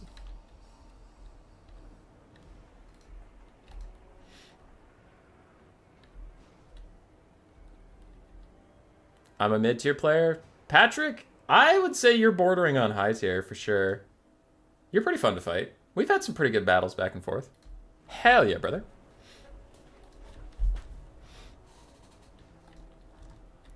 You are very good. Very, very good. I think you're better than me at this point. I feel like if I fought you in 5 best of 3s, I'd probably take 1 off you. Maybe 2, but probably 1. Alright. What do we got here in front of us? Wolfblade. First place coming out of the Swiss round. With Sorceress of Death, Fate of Buna, and Spirit Leech. And then Malice Darkblade. 3 Cold One Knights for a bit of mobility. Then we have 2 Witch Elves, one of which is Sisters of Singing Doom. I slurred through that the first time. 4 Dark Shards, 5 Dread Spears. Straightforward. On the other side for the Chaos Dwarves and the Epic Dwarf, we have a bunch of Hobgoblin Wolf Riders that just moved. Where the hell did they go? They're there. 2 Hobgoblin Wolf Riders melee, 1 with a bow. We have a single Bull Centaur Render with great weapons. We have 3 Hobgoblin Sneaky Gits, which are the hybrid melee pseudo-range 360 shooters. 2 Hobgoblin Archers, the Granite Guard Chaos Dwarf Blunderbusses with Dig In. And then Infernals, what the hell? 2 Chaos Dwarf Warriors, 1 Infernal Ironsworn, the Immortals ROR. Okay. And then we have Drazoth on foot with a lot of his stuff. Holy cats, he has a ton of his abilities. Dark Subjugation and Hellhammer, as well as most of his items and abilities. This is a very wild build. My hyping up of the Epic Dwarf's silly builds is not for nothing. Also, if Great Book of Grudges is still here, you finally got it. You finally got some weird spells. I like Hellhammer, but it's definitely not as meta. And Dark Subjugation is very unique. So if he's still here, he finally got what he wanted 2.5 hours into the stream.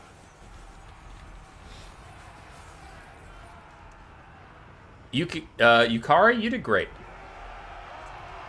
Good job winning those games. Chaos Dwarves are running into melee. Hobgoblin Sneaky Gits are going to get side charged by Cold One Knights.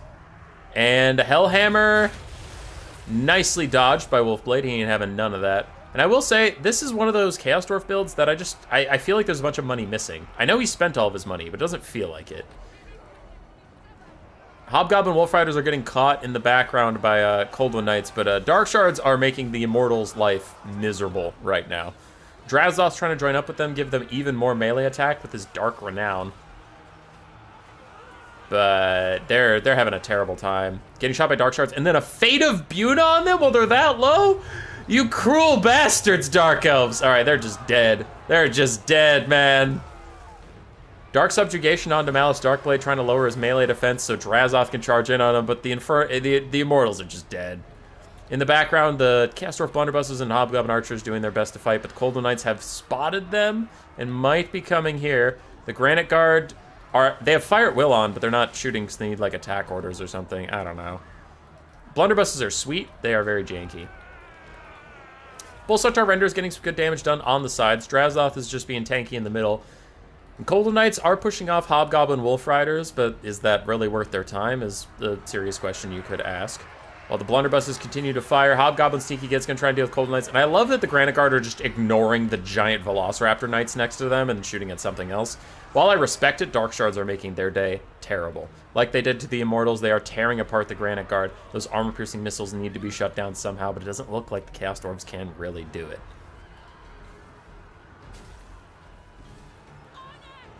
Drazoth's continuing to fight with Malice. Soon he'll be Rampage, though, and then he can't cast any spells to try and save himself. And this is looking like probably a GG. Wolfblade will be advancing to the finals to fight Dr. Nerd, most likely.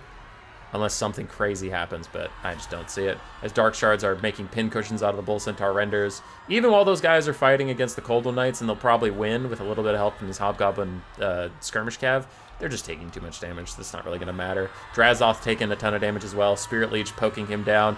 And the Granite Guard trying to offer a little bit of support with their stalwart courage in the face of sure defeat.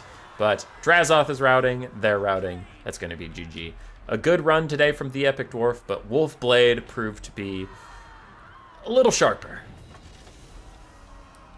Immortals? More like mortals. More like very mortals.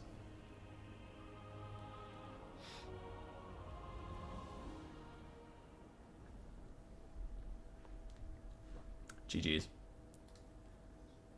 He defeated me with the Dreadquake pulled by train, so should have brought it again. Would be a win for sure. The glorious Dust Bunny.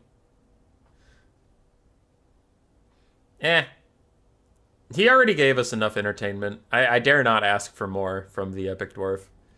We hope to see him in the future.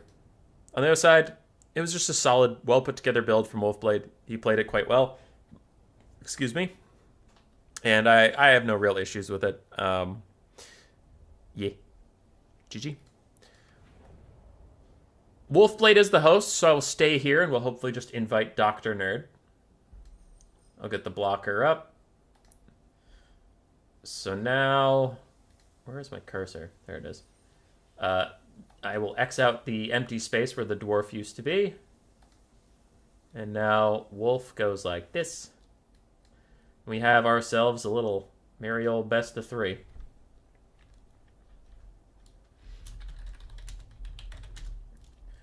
Gorgazan, Galbaraz, Valley of Thieves are your maps. Use the BO1 pick and ban, then flip for game 2. If there is a game 3, send me blind picks. So that'll be our things. We have Gorgazan, Galbaraz, and Valley of Thieves. We're doing the same pick and ban we've done this whole time. And then for game 2, they just flip and pretend the other guy is the top of the bracket. And then game 3, blind picks.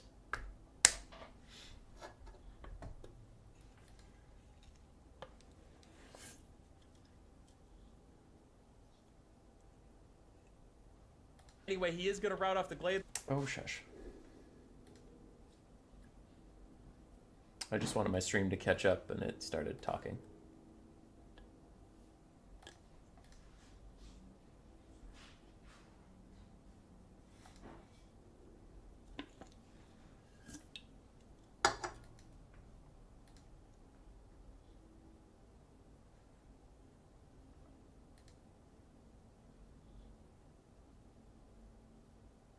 I hope we don't see any dwarves or empire. We might. We just might. Grace is home from walking the dog. I'm going to go greet her. I'll be right back.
All right, Grace has been greeted. I'm back.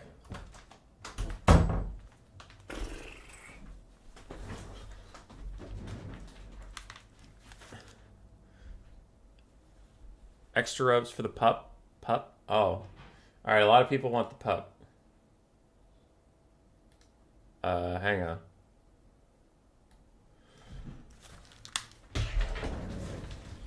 Hazel! Come here! Come here! Who's a good lady? Did your mom take you for a walk? Did she take you for a walk? Did you have so much fun on your little walk? Yes, you did. She really did. Woo! Woo, you love walking with your mom. Oh, she wants to go. There you go.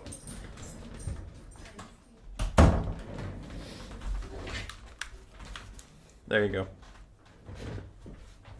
Grace was in the kitchen, so Hazel's like, "Oh, there might be treats for me, so I might want to get out of here." But you got a little bit of Hazel.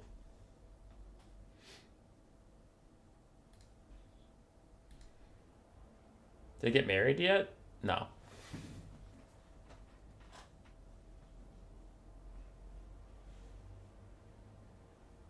Did you remember to thank Grace again for agreeing to marry you?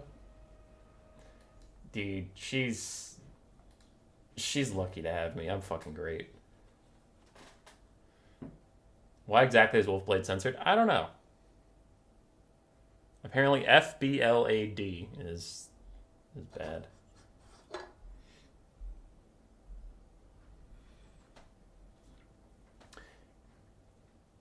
It is, by the way, it is a Bretonnian mirror. It's official. So game 1 is actually a Bretonnian mirror. Wolfblade's build looks to be ready. Dr. Nerd is distributing some last funds.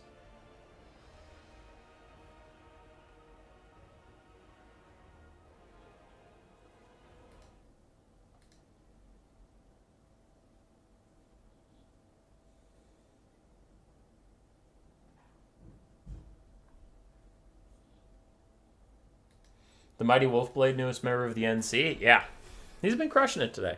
He's been crushing it. It is an NC finals for the new player tournament. And we will lower the blocker for game 1. I won't put up the scoreboard because it's a whole thing. It's not that difficult, but I figured for best of 3, it's just like, whatever. I'll just manually, I will tell you what the score is if you ask.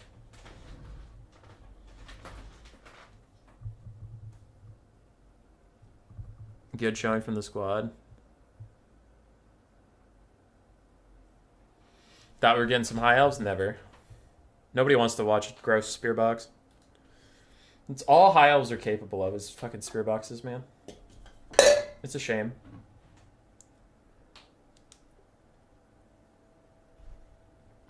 When's the last time we saw some dragon princes? When's the last time we saw some dragons? Nope. Spear box. What's the score? 0-0. It's 0-0. I think Red Brett got this. We'll see. I'll let the armies stack up a little bit before I start casting them, because then they'll switch all their shit around.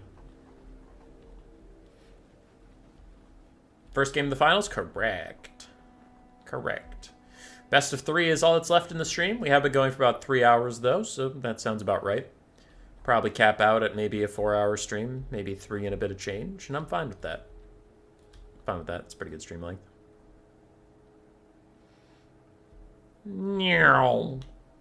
Alright. Blue is making more of a box formation, so I can kind of cast that a little easier. I doubt they're going to be moving too much. We have 2 Blessed Field Trebuchets. Looks like 1 Peasant Bowman, a Grail Relique, and the Fey Enchantress. Henry Le Massif up on his Hippogriff mount. Then we have 2 Grail Knights and a box of Men-at-Arms, interestingly enough. It's Izzy? Actually, the score is still 0-0. I understand your confusion, but yeah, it's still 0-0. Is it going to be on the same time zone next week? No, next week will probably be back to the cancerous NA time zone.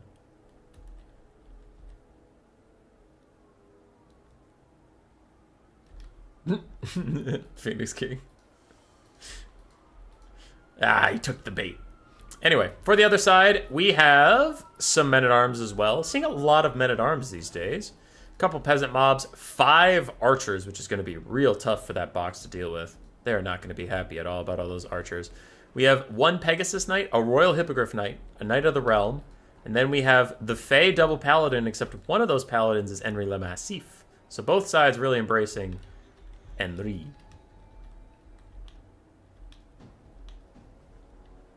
Two Grail Knights is allowed. Yeah, the rules recently changed because of the Grail Knight nerfs. They're no longer as busted, so we don't need to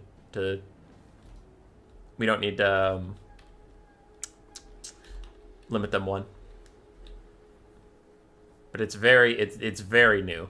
Yeah, Patrick's right. It's since yesterday, so yeah, they're still they're strong, but they're like manageably strong.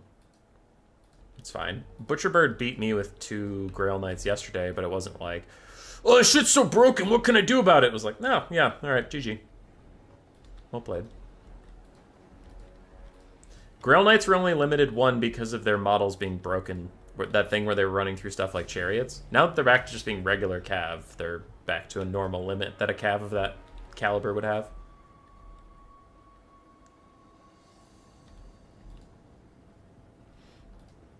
Yeah. I took the blocker down, right? Yeah, sorry. I get paranoid about that. And we are off. I didn't mention the Fae spells. We have Regrowth and Earthblood on one side, Regrowth and Earthblood on the other side. So no issues there. Blessed Trebs firing at the Royal Hippogriff Knights. Swing and a miss on all accounts. But they tried. They had spirit.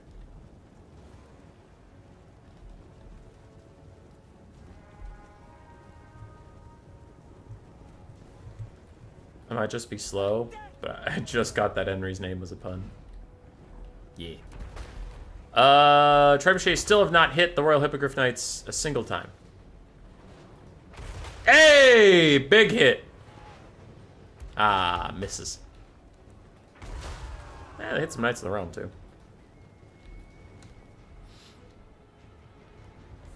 This might be Ogre if these archers can get in range. This might all be Ogre, ladies and gentlemen. 2 Grail Knights is actually kind of spooky, though. I'll give him that. 2 Grail Knights versus 0 Grail Knights is a little spooky for Red Brett. Knights of the Realm of Wolfblade. Dodging in place.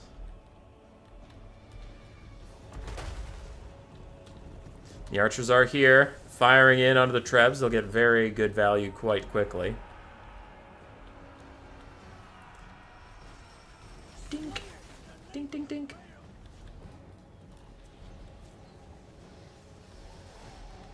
The enemy archers are probably firing back. Yeah, they're firing at something. Fae Enchantress chucks out her Chalice of Potions, just a bound Common to Cassador. It's going to hit these spearmen. Doesn't look like they're dodging in time. If they started now, it would probably be too late.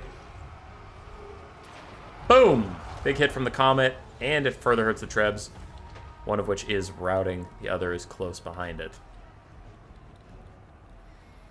That gives Wolfblade a pretty good advantage in the early game damage department. Both Trebs are now offline.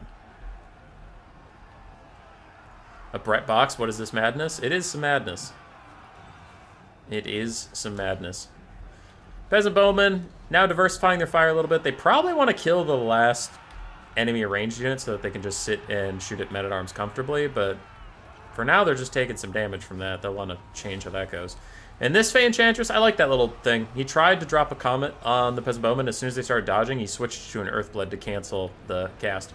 Grail Knights get a fight with the Royal Hippogriff Knights, and Grail Knights will win that, but there's a lot of support from Wolfblade coming in. Unfortunately, all the support is coming from the same direction, so they'll kind of block each other up, but still, it's a good play overall, even if it's not a perfect play. Fae Enchantress and her Guardians gonna fight the other Fae Enchantress, and her version of Enri is a little busy right now, so maybe the Blue Fae might be in some actual trouble. Peasant Bowman now firing at Grail Knights, and the other Peasant Bowman just harassing the massed men-at-arms in the middle. Neither has Dwellers Below. And one of the Faes, it looks like Blue Fae tried to bomb this area, but the Royal Hippogriff Knights just don't have enough models for that to really do much damage.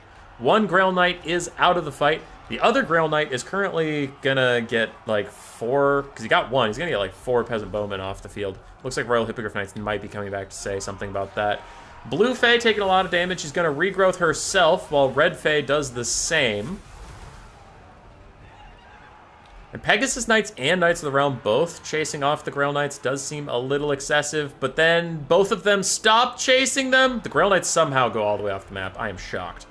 Royal Hippogriff Knights trying to save some of the Peasant Bowmen, and Blue is still down on balance of power by quite a bit. Their men-at-arms are still fighting, though.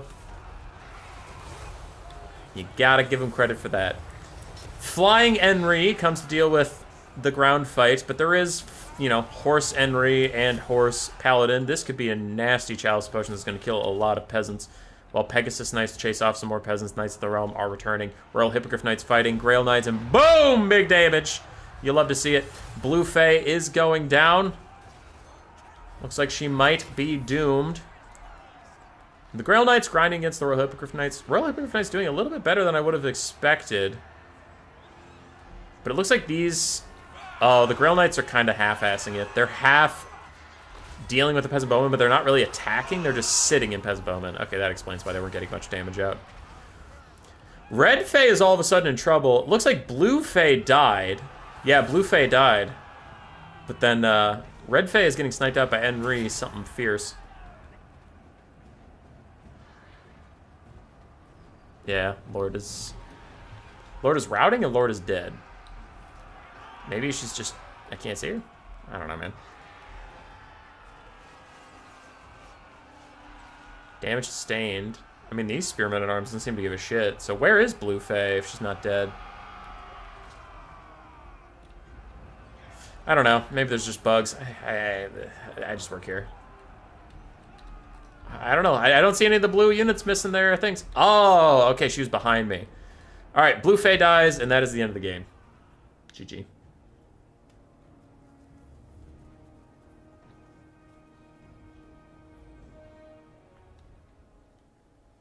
GG.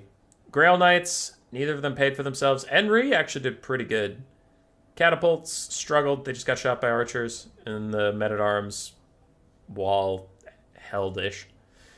For the enemy, their Fae, their Enri, their Paladin did fine. Hippogriffs did great. Pegasus and Knights of the Realm were around doing stuff. And their Bowmen did pretty darn well. And their men-at-arms also did fine. GG. 1-0 to Wolfblade.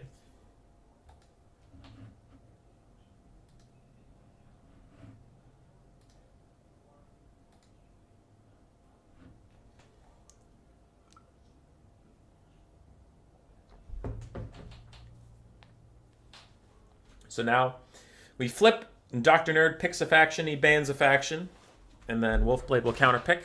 They don't redo the global bans. Global bans stay for the whole series, so the pick ban will be a bit shorter for the second round here. Galbaraz is the second map.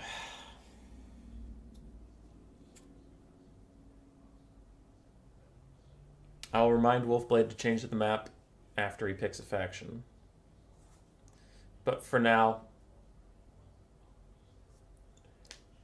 if he hasn't changed his faction yet, he maybe hasn't gotten around to switching it. Dr. Nerd immediately switches over to Dark Elves.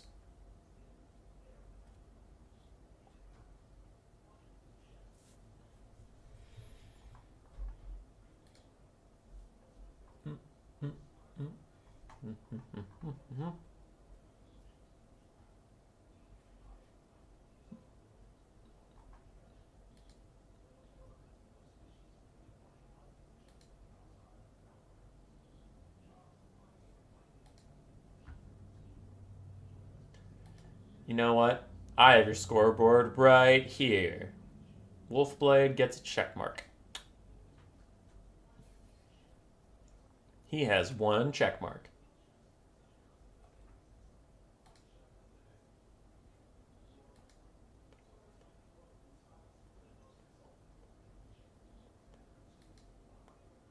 At least 22 people watching the stream have not liked.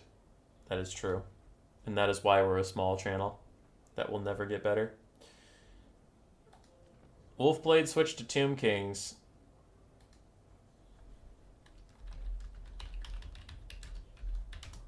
I'm messaging him. That's him doing it. Pulling the trigger.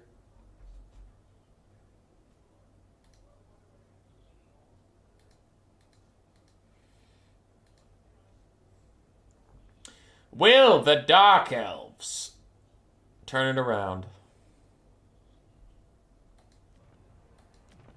Or is it going to be a 2-0 for Wolfblade? And the Tomb Kings.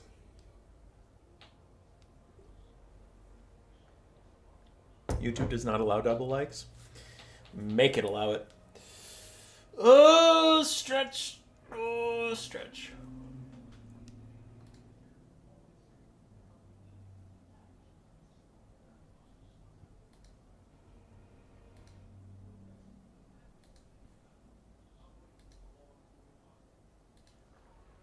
You owe me 10 likes. Hell yeah, dude. It's because your bracket has beautiful calligraphy. Yes, it does. I like that I fucked up Wolfblade's O. So it just became like a spiral with a flat top.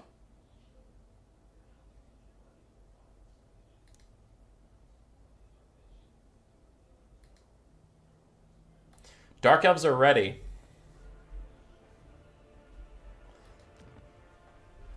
But what can Wolfblade do? That Dark Elf build's looking pretty spooky. I'm spooked. The spook has been triggered within my soul.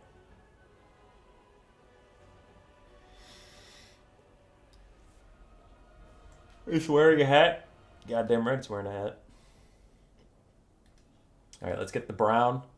What color brown is that? Yeah, that's the color we need. Alright, let's do this.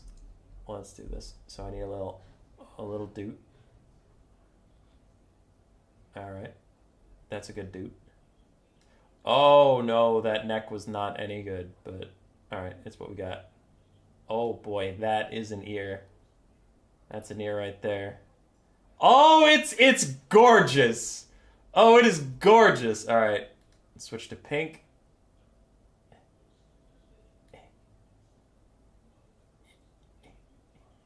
Oh, okay. Alright. Good enough. Good enough. And then he needs a little eye. Oh, that's an eye. That's an eye. Alright, now we color it in. Hang on. I can just go boop. And then I can use my MS Paint tools. Yes. Perfect. Okay. And now he needs some shoulders. Oh, that is a buff little Skaven. Look him go. He's big and he's mean and he's buff. Let's give him some biceps. Whoa, that is a bicep. That is a bicep right there. That's actually a tumor. I think he has a tumor. Alright, the other one. Give him his bicep. Oh, nope, that's on his forearm. Nope. Alright. Alright, so that's not going great. Alright. There's our little Skaven. Perfect. See no issues here. And then he needs his little kilt thing. Kilt. And then we'll go back to brown and get his little legs. And that right there, ladies and gentlemen, is a good proper Skaven.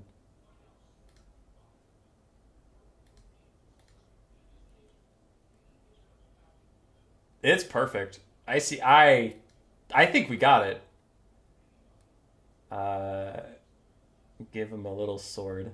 Give him a little sword. Give him a little sword. Shing. And then we'll draw little fingies so you can grip it. And his other hand has to have fingers. I think we got it. That's pretty good. That's pretty good.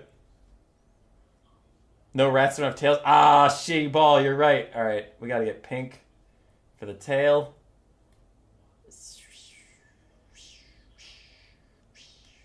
There we go. It's a masterpiece. It's a masterpiece.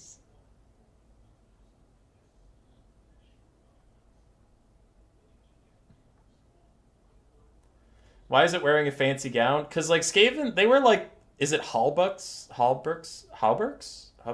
They wear that, like, kind of armor where it's like a dress. It's like an armored dress. It's not a shirt. I think it's glorious. And it killed enough time to get us into game. So the rat looks like he's wearing a sweater his grandma did for him. Maybe he is. You don't know. That's a doe, a female deer. Ray. Like a bring sun. Halberks, gotcha. Grieven, you didn't suggest anything.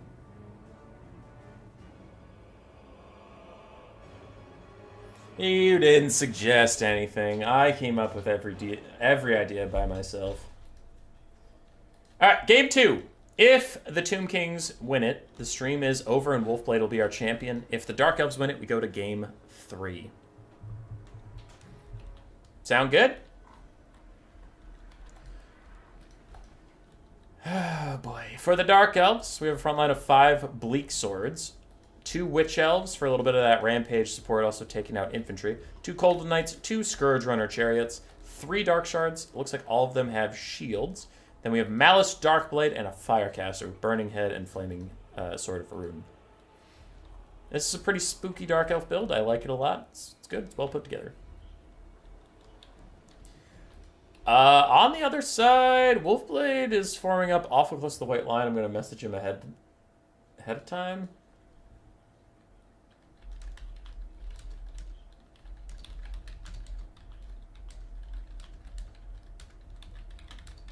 All right, he's reforming, so I'll see where this ends up before messaging him. But I have the message ready to send. It says, you're setting up too close to the white line, and it scares me.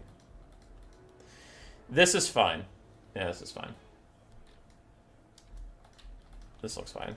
Again, new player tournaments to try to be a little more lenient. And when the Ushapti set up, then I can see the range better, because you need to be 200 meters from the white line. So if that guy turns... he's still a little bit close. Can you move a little further from white line to your left? Just a bit. For ol' hummus. There. Alright, we'll have him move a little bit away from the white line. Because then, like, if a dark... Why that rule exists is just if a Dark Elf tries to flank right here, he's just going to get pelted by stuff and then immediately route off the edge of the map, and it just kind of sucks. Uh-oh. Uh-oh, he's redoing it. I've caused issues. Well, fuck me, I guess. Anyway, for the Tomb Kings, we have Nehekara Warriors, 5 of them. The Kepler Guard, Tomb Guard Regiment of Renown. 5 Skeleton Warriors, 2 Skeleton Archers, 2 Shopti Greatbows, one of which is the Chosen of the Gods. We have Cetron, his big old kitty cat, and then 2 Carrion. This is an infantry heavy build. My lord. Is the blind matchup good? I don't know, man. We're not there yet. Game 3 is a blind matchup. Unless you mean, like, Tomb Kings into Dark Elves, is this good for either side without knowing what build it is? Now I broke his formation? Yeah, I'm kind of a fucker. I just didn't want anybody to have issues with the white line and rules and shit. I just wanted everybody to be happy. I am concerned that this Tomb Kings build has too much infantry, and we're going to get to a late game where, like, yeah, there's a lot of infantry left, but Burning Head exists and Malice exists. But maybe I'm wrong. Wouldn't be the first time. Bow Shopti gonna fire. They should be firing at Dark Shards or Bleak Swords or Cold One Knights. They should not fire at Malice. They have Fire at Will on, so I think that was just their first target. But their spread shot is actually really bad at hitting a small single entity like Malice. If he loses, it's your fault. Roger, Roger, fam.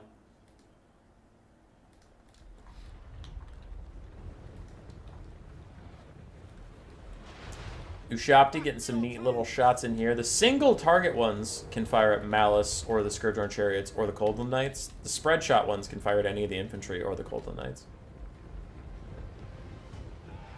Skarl, I regret nothing. Dark Shards are in range, these Skeleton Warriors, and they will pepper them quickly. Pew, pew, pew, pew. But Skeleton Archers return fire. Oh man, if those Witch Elves walk up to the Skeleton Archers, that'll actually be kind of brutal for them. Ooh, I want the Ushapti to fire while these two are intersecting. That would be kind of brutal. Boom, boom, boom. Yeah, the Cold Knights dodge most of it. Good for that.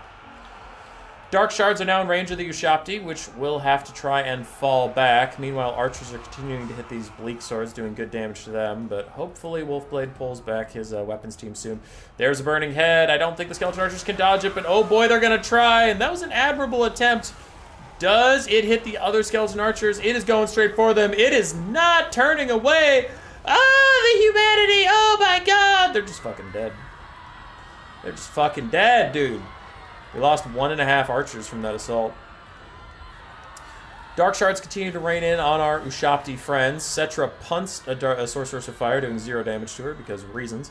And Skeleton Warriors and Nehekara Warriors are breaking their box formation and just wandering forwards to actually start harassing some things, push the Dark Shards back, do some good damage. Speaking of damage, 2 Scourge-Horn Chariots and Dark Shards, all firing at Cetra the Imperishable, might prove him to be more perishable than you would expect. Carrion also have to get involved. It looks like the Tomb Kings are dropping a little bit of micro here. There's a ton going on. Meanwhile, some Nehekar warriors who are rampaged by Witch Elves still trying to stop Dark Shards. Cetra taking a bunch of damage. This boy has to move! Run, Cetra, run! Carrion are coming in to try and help him now. More infantry are also moving up, but Cetra's taking so much damage. So much damage! He needs to leave! Cetra, leave! He summons Ushabti at his feet as he tries to get out of here. He can heal up quite a bit from his army passive. The army passive's already gone if it means if the Ushabti have already been popped. So he just needs to heal up from spells, but he runs through Witch Elves. If he gets rampaged like that, he's just dead. He's just dead as hell. It's looking spooky. It's looking spooky scary. Cetra's about to die, but elsewhere the Dark Elves are really struggling. As the Ushabti Great Bows punish the Firecaster, they're going to get rid of her. Cetra is just dead. But it's coming down to the late game we prophesized. It's the late game foretold. It's just a shit ton of Tomb King's infantry versus Malice Darkblade. Cetra takes more damage. He starts crumbling yet again. Sub 500 HP, down to 200, and he is gone. And the Ushabtis are trying to shoot at the Sorceress of Fire, despite the fact that she's surrounded by other Ushabti. I don't really know how that's going to go. Chosen of the Gods do need to refocus their efforts. Maybe shoot at these Dark Shards. Maybe shoot at this blob of infantry. Ooh, shoot at the healthy Dark Shards, yeah, for sure.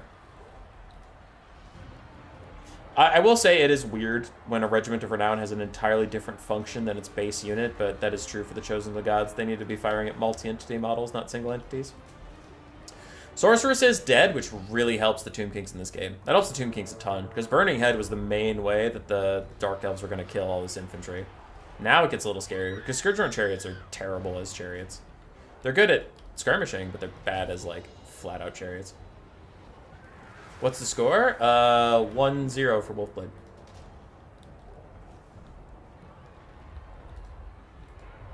I did. I missed the message for just a little bit. Scourge-Run Chariots falling back from the Ushabti fire that is pointed at them. Chosen of the Gods now going to deal with these bleak swords. And the regular Ushabti are just killing these Golden Knights. Honestly, the Tomb Kings are still in an okay spot. They lost their Lord and Caster, which is brutal for sure. But, like, look at everything else. You have Carrion still chasing off those guys. Most of the enemy Dark Shards are shut down. We have Scourge-Run Chariots that are running low on ammunition. And then you have Malice, and Malice does not like to just sit and grind with infinite infantry for all time. And these archers are still alive. They're shooting over at Witch Elves doing good work. Tomb Kings have actually pulled ahead on damage value. Scourge Runner's taking big damage from Ushabtis, which is great, because even, I mean, they're bad chariots, but you still just don't want them to be around in the late game. So, cutting them down is nice here. Kind of hope the Chosen of the Gods focus back on those enemy Dark Shards that are coming back. Don't want them to be a part of this game no more.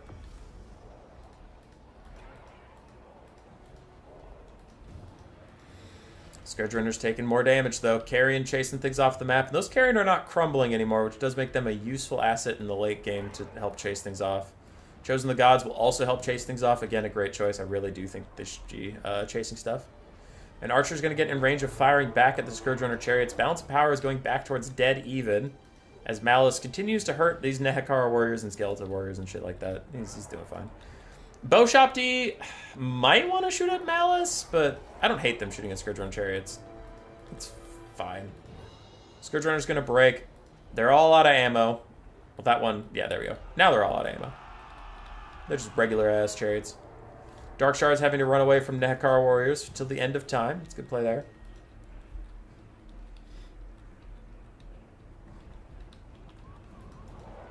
Scourge Runners go plowing through these Skeleton Archers and Nehekar Warriors. And that Scourge Runner is coming back while under fire. There they rout.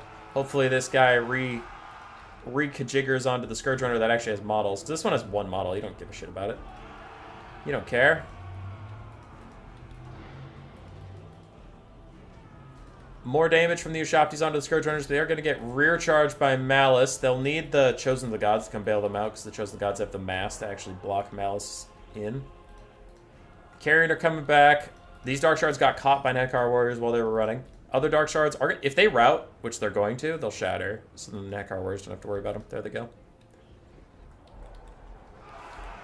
Both Scourge Runners are pushed off. Basic Ushabti shatter some Cold One Knights, and now the infantry are coming back in. So these basic Ushabti will have to retreat. They still have 3 shots left, so they can't afford to just be stuck in melee. Carrion chasing off some Scourge Runners. Chosen the Gods coming back in, but these Ushabti have to opt out of this melee combat.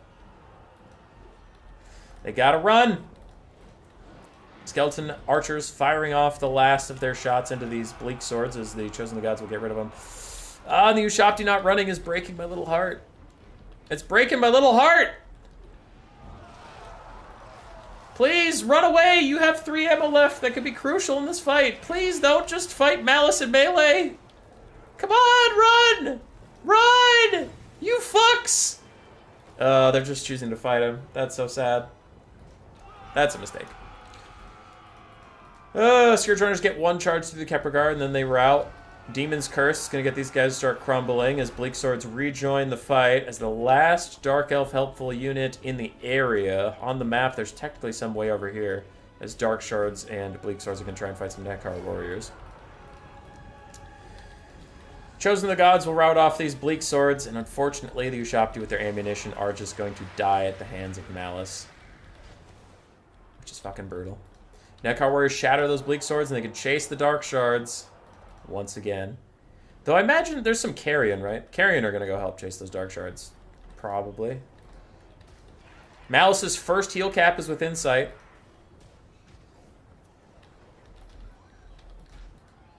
And now it's a battle of endurance. Alright, he's going to transform right now, and then he's probably going to pop Reaper of Souls. No, the Carrion, no! Carrion, get away! Carrion, get away! Don't get hit by the Reaper of Souls. You're needed. You need to kill the Dark Shards. Oh, thankfully he didn't pop it right away. Otherwise, those Carrion would have been hit and killed. Nekar, oof. Little mistake here from the Dark Elves. Dark Shards getting caught by those Nekar warriors will probably rout them, and I wonder if it shatters them if they've been routed enough times. Yeah, they shatter. So it is officially just Malice versus all these. The Ushabti are trying to hold him in place, but he's breaking out. Now it's just Malice. Malice versus 309 Tomb Kings. And the Tomb Kings, they're just going to have to try and grind it. The Ushabti fade away. I like how they tried to fire at the very end. They waited to the end to use their ammunition. Reaper of Souls onto the Kepler Guard. The Chosen the Gods are trying to get away to rally. But they're just going to crumble. But I get it. Like, the Tomb Kings are trying to create as much space between themselves and Malice as possible while the Kepler Guard fight him, so that he'll slowly drain away. But man, the DPS on himself is extremely slow. It's excruciatingly slow. His abilities are chunking out the Kepler Guard. Because Malice's self-damage now is so insignificant, it's a Mortis Engine level of damage versus a single target. Not versus, like, you think of Mortis Engine and it's like, yeah, it drains down like a big infantry model. You're talking about one guy. Malice to kill himself takes as long as a Mortis Engine would take to kill Malice by just sitting next to him. But to be fair, I mean, I don't know what good grouping up does you. Kepler Guard doing their best to chunk him down while also regenerating. Fast forward, please. Not my control. It's not a replay. The players could if they felt like it. Malice has taken pretty good damage from the Kepler Guard surround. We'll give him that. Like, his heal cap's going to come up pretty fast at this rate. Kepler Guard are laying the smackdown on him, actually. Considering we, like, know he's going to heal cap. If Kepler Guard dies, army losses might hit. Maybe. Reaper of Souls and Bloodstorm doing big damage to the Kepler Guard, but they're holding on for now. And yeah, for the Tomb Kings to have a shot, they need Malice to hit his heal cap so he stops healing, because the more he heals, the worse the balance power gets for them. Crumbling might start for the Kepler Guard, but they're holding on for now. Where is his heal cap? He has healed so much. I suppose this is Jazarkan, so we got a fresh heal cap. It's not like Malice's heal cap transfers over or anything.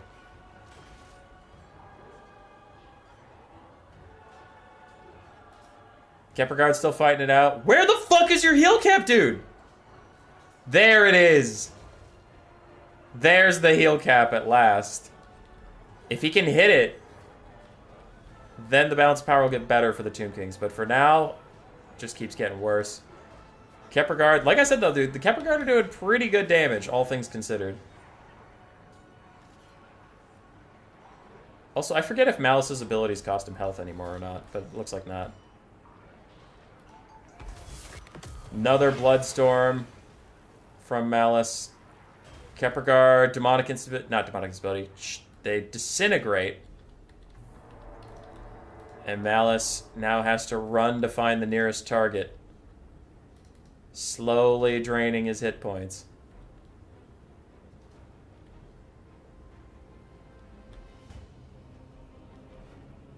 Tomb Kings have been resting. That guy's still debilitated, but these guys will be fresh if they ever fight.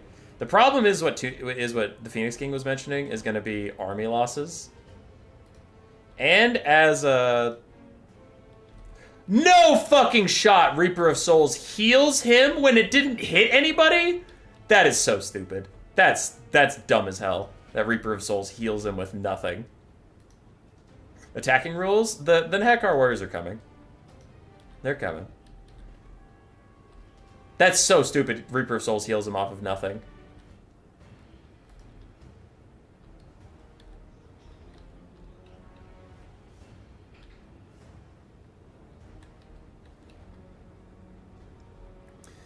Bounce power is dangerously close to army losses. Malice is careening forward. If Bloodstorm is active again, he's just gonna one-shot this Nekar warrior. Alright, they're surrounding him. His heal cap is rapidly approaching. There's Bloodstorm, but it didn't hit that many Nekar warriors. They might be okay. Malice still healing up a little bit, just a little bit. And then he picks a new target? Really? He's opting out? Looks like he wanted these guys to start crumbling. But I'm surprised that he's just going to opt into draining himself more, because he doesn't get healing. The Warp Sword of Cain actually has to be in melee to heal. So now the balance power is just going to get worse for him. The Nekar Warriors of Wolfblade. These other ones are just going to sit here. These guys are trying to obey the attacking rules as Malice runs around. Not sure if that was legal to just run with the rest of the army. Oh, I think for sure it was, because the Kepler Guard were attacking that whole time. Alright, these guys are animated, they're chilling, and these guys need to stop, because if they can get their vigor back, they can stop crumbling. Reaper of Souls going to heal up Malice to his cap and damage the Nekar Warriors. Balance of power is dangerously close to army losses, and I think that is silly. I do think Malice actually has a chance of losing here as long as army losses doesn't take hold, because he is heal capped. That's the end of it. He's draining. He's draining. Hang on, Nekar Warriors. Don't you army loss. But that nasty Bloodstorm does trigger army losses. And Malice Darkblade is a stupid piece of shit, and I hate him. I hate Malice so much, dude. I hate Malice and Thoric the most out of the two lords in the game currently. Because the Tomb Kings legitimately had that, but then, like, bullshit army losses hit. Why can you Reaper of Souls nothing and still heal? That's so fucking dumb. I hate it. Well, not that it was an undeserved win. I mean, the Tomb Kings made a lot of mistakes. Not a ton. Like, it's not like they played a terrible game, but they did make a lot of mistakes. Cetra running out there to die on his own was a big whoopsie. The Ushabti that still had ammo, fighting Malice and melee instead of getting any distance at all and firing at him was there were two oopsies there. So, GG.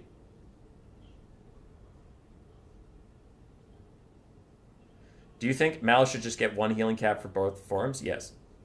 Yes, for sure. 125%.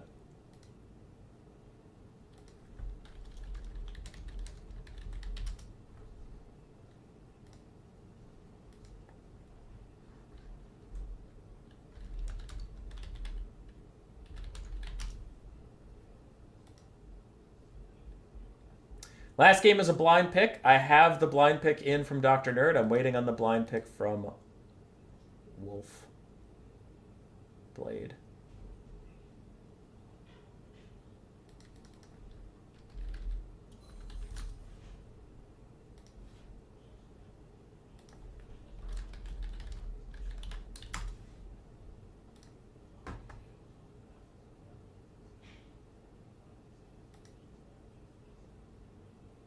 I mean, if they nerf healing in general, then it's fine. Alright, it's 1-1. Last game no matter what. If they nerf healing in general, it's fine. Because Malice didn't used to be really great. He used to be pretty bad. But then they made healing insane.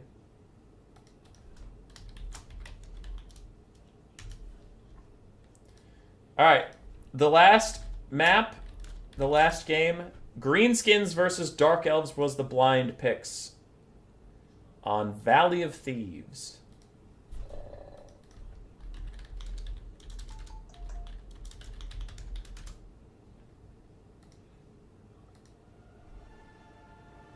You should have an item from Malekith that gives him a 3rd health bar. Ooh, fun. Yeah, I don't know why he's a new model on Respawn. That seems stupid.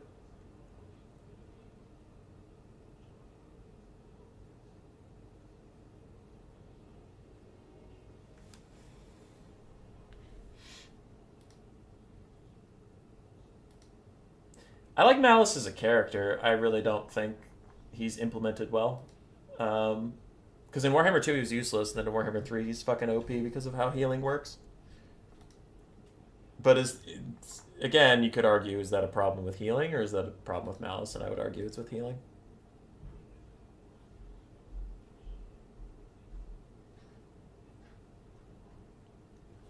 Rip Dark Elves? I don't think this is as bad for Dark Elves as people think it is for some reason. Like, I don't know. When I play Greenskins, it still feels pretty bad to fight Dark Elves. Hell, Patrick, you had a replay on this channel just a couple days ago where you beat Greenskins as Dark Elves.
How is this Chaos build? I have no idea. I'm streaming right now.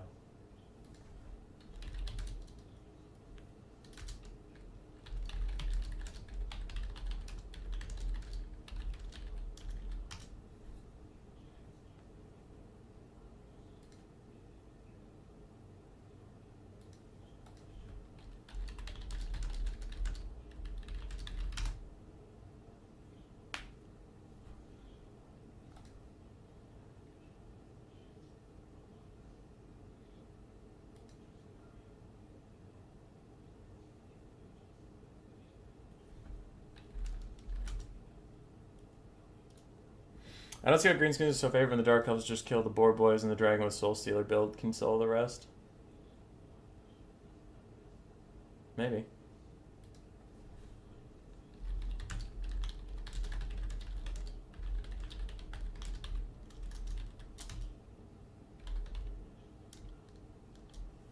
You're still alive? Yep, last game no matter what.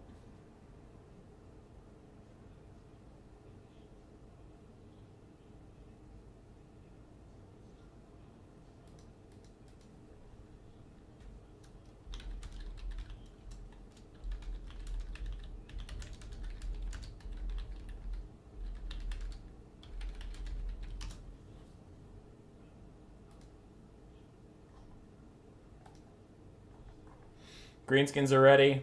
Dark Elves are still figuring it out. Figuring it out with Shia LaBeouf. Running in the shadows. Hollywood superstar Shia LaBeouf.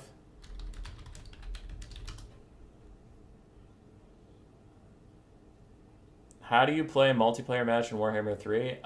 You either go to ranked matchmaking and you'll just get a quick battle, or you can host the lobby and see if people join, or you can join our Discord, and people on our Discord will probably hang out and play with you.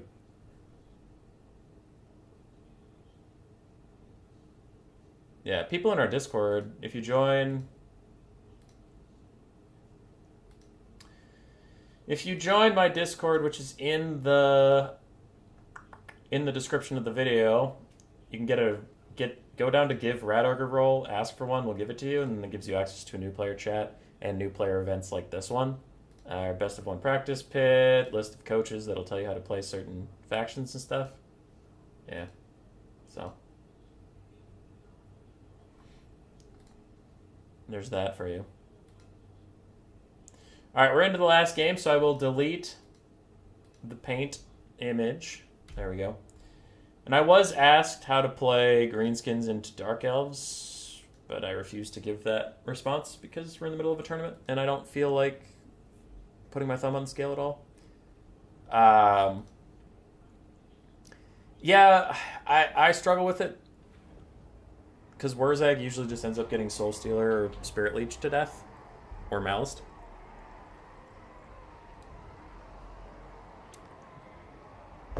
And then the cavalry does okay, but I usually get kited, unfortunately.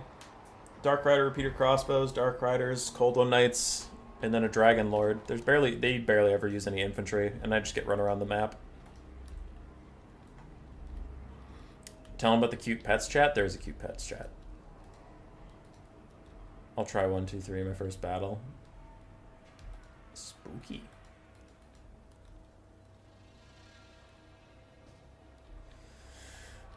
All right. What do we got? What do we got? What do we got? What's happening? Who's around me right now? I took the blocker down? Yes, it's gone forever. Cool. Oh, we get Malice Darkblade Part 2. I love this. Wolfblade just fucking takes Malice and he's like, then I'll take a free win. We'll see if it is a free win. Greenskins and Tomb Kings are a bit different animals, but still. Both armies still setting up. I'll give them a second. I'll give them just 1 second.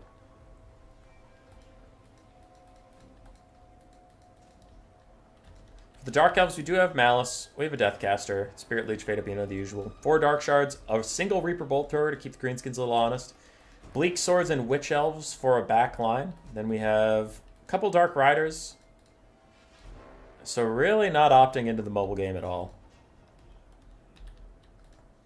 Which is fair. On the other side for the Greenskins, we do have triple Skirmish Cav, all of which are Forest Goblin Spider Riders. One of them is the Regiment of Renown. We have the Broken Tusks Mob, Orc Boar Boy Biggin, ROR. 5 Goblins, 4 Squigs, the 8-Peak Loons, a Goblin Fanatic Regiment of Renown. 3 Orc ROR Boys, Wurzag, and the Biggin.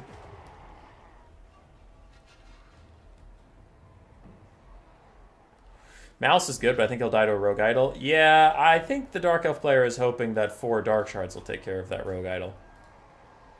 I don't think Malice wants to fight the Rogue Idol. Dark Elves making a bit of a circle, an encirclement. Kind of a staggered inwards facing Dark Shard formation. Looks like they're still figuring it out though.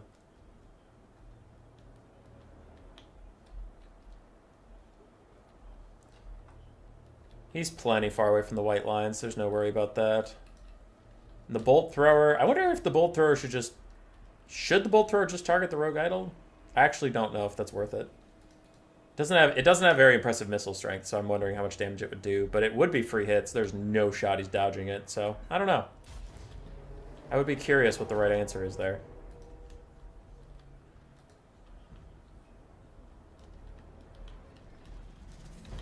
Deathcaster wandering out for now. Just wanted to go say hi.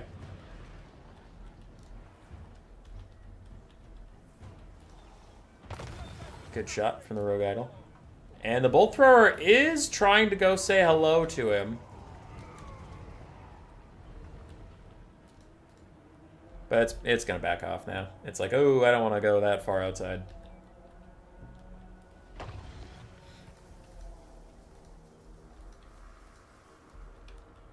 And the Dark Elves are ready.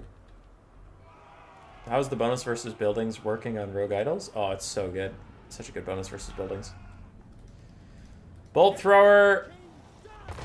Still trying to get in range of the Rogue Idol, but that does put it on the front line, so it needs to back off yet again. It needs to just pick a different target. This is getting silly. I know he wants to counterfire that, but like this is getting so exposed now because he's moved the Bleak Swords forward to give it more space, but the rest of the build hasn't moved. This is a mess. The Bolt Thrower is now going to shoot at him, but like these Orc Arrow Boys are just going to walk up and shoot it to death.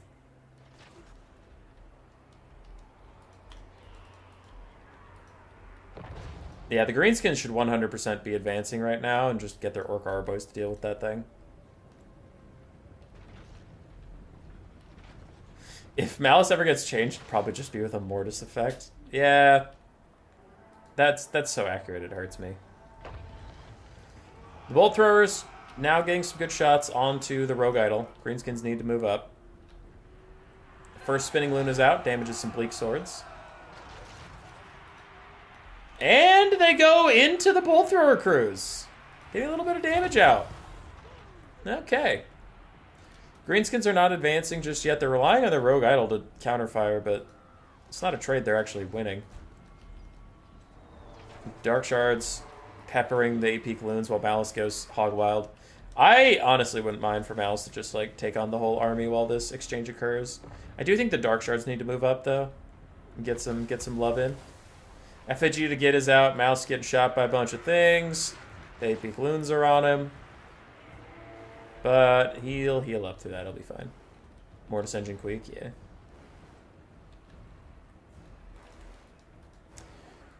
Rogue Idol continuing to fire. Bolt Thrower getting free shots onto him. Greenskins throw a Brain Burster on the Reaper Bolt Thrower, which does not do a lot of damage to it, but it does use some of your precious winds of magic. Advancing the Bolt Thrower was a big brain play to waste the Rogue Idol's ammo. I guess that's true. He uses his replenishment on himself, though. And then just takes a little bit of damage, gets 3 more shots. But, like, the Greenskins could 100% advance, get their archers in range, and kill the Bolt Thrower.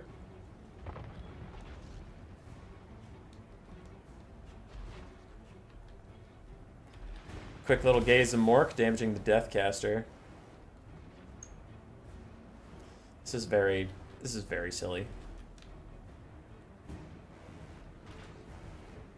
I would shoot at the Broken Tusk Mob. Oh, that's true. It is in range, isn't it? AP Loons coming back in for their second Loon cast. It's off cooldown by now, but Dark Shards are going to greet them. Do they damage them enough to cancel the cast? Nope. They get it off just in time, though. It goes back into themselves, dealing more damage to them than the other. Orc Arrow Boys firing into the Bleak Swords. And both sides strangely content to just chill. There, the Greenskins are advancing at last.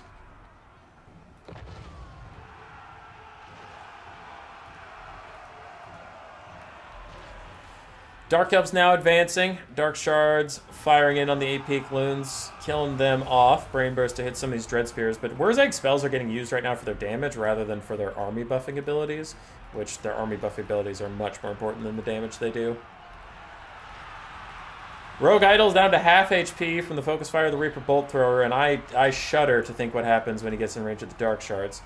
Dark Shards are going to have to support this frontline fight, though, because otherwise these Squigs and Goblins are about to come marching straight through there, and they're going to kill him. Another Gaze and Mork on its Sorceress of Death does decent little damage.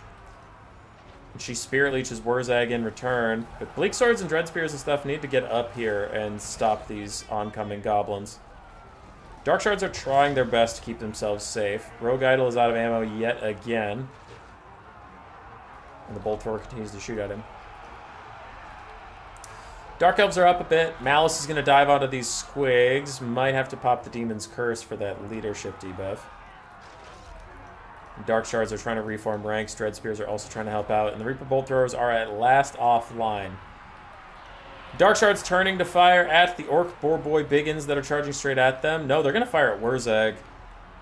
This is getting a bit messy. Dark Riders are off fighting Skirmish Cav in the distance, but with a Wa popped, honestly, the Skirmish Cav should probably win it. Brain Burst disrupts the formation of the Dark Shards, and now they're firing back at Wurzag.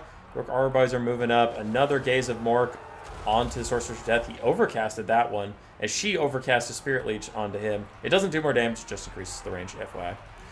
Malice is trying to fight all these guys, and this whole game descended into complete madness. It feels like the Dark Elves are getting kind of fucked up, though. It feels like it's going very poorly for the Druchii. As the front line falls apart. Yeah. Goblins are gonna go kill these dark shards. Oh, there's Witch Elves that were forgotten! Oh no! 2 Witch Elves are trying to join the fight now! Malice is chasing after Wurzag, almost catches up to him, then stops, all of a sudden turns around, tries to get back to his army, but he is going to get surrounded by these Orc Boarboy Biggins, but that might be the distraction that the Dark Elves need, honestly, as a Brain Burst does a ton of damage to those Witch Elves, but if Malice tanks all these guys, which he can do, the Witch Elves can try and bail these Dark Shards out, and the Dark Shards can actually help and fire in a little bit, so strangely big brain play here from the Dark Elves. As weird as that sounds. Another overcasted Spirit Leech onto Wurzag, really trying to drain him down, even though this lady could walk up and get in range. Dark Shards peppering him as well. And Malice escapes unscathed as Witch Elves are going to cause all these guys to rampage. Dark Shards still firing in. Witch Elves over here. Chasing something. I don't know where the fuck the Witch Elves are going. Spirit Leech Overcast doesn't do more damage. It only increases the range. That's all it does. Dark Shards currently caught up in rampaging Boarboy Biggins. And that rampage does take them after Malice. It's the target they picked, so that's actually pretty huge. Dark Shards trying to pick off Wurzag a little bit. In the back, Bleak Swords are fighting Orc Arboys, who are still safe and happy. Another Brain Burst is going to take out some Witch Elves. And another overcasted Spirit Leech, but another overcasted Gaze of Mork. Both sides overcasting everything, and both of the overcasts hurt them, and both of the overcasted spells hurt them enough to get the Sorceress to rout, but Wurzag hangs on for now at 600 HP. In the distance, the Dark Riders are still fighting with our friends, the Greenskin Skirmish Cav, and it looks like they're winning it over time. Death Creep is still fighting against those Dark Riders, but overall the Dark Riders did very, very, very nicely. Malice continues to fight it out. Witch Elves continue to do battle, and Dark Shards are rallying in the distance, now turning to fire at the Death Creepas. Spirit Leech Mage is back. Does she have one more overcasted Spirit Leech in her? At some point. Because if she can use that, then she'll probably die from the overcast, but at least she'll get the spell off and it'll be fine. Rogue Idol's taking a lot of damage. Greenskins are up on the balance of power, but Malice is not transformed yet. So I'm a little suspect. Sorcerer's Death going danger close to the Rogue Idol. Danger close. And these Dark Riders are chilled. Malice did a good number on the Broken Tusks mob. Dark Elf Sorcerers should come back any moment now. Dark Shards are all aiming at the Rogue Idol, and they'll get good damage even in their wounded state. Really good damage. That's almost 1,000 HP off the Rogue Idol while we were watching him. Dark Riders are back, and they charge into Wurzag. Huge play for them!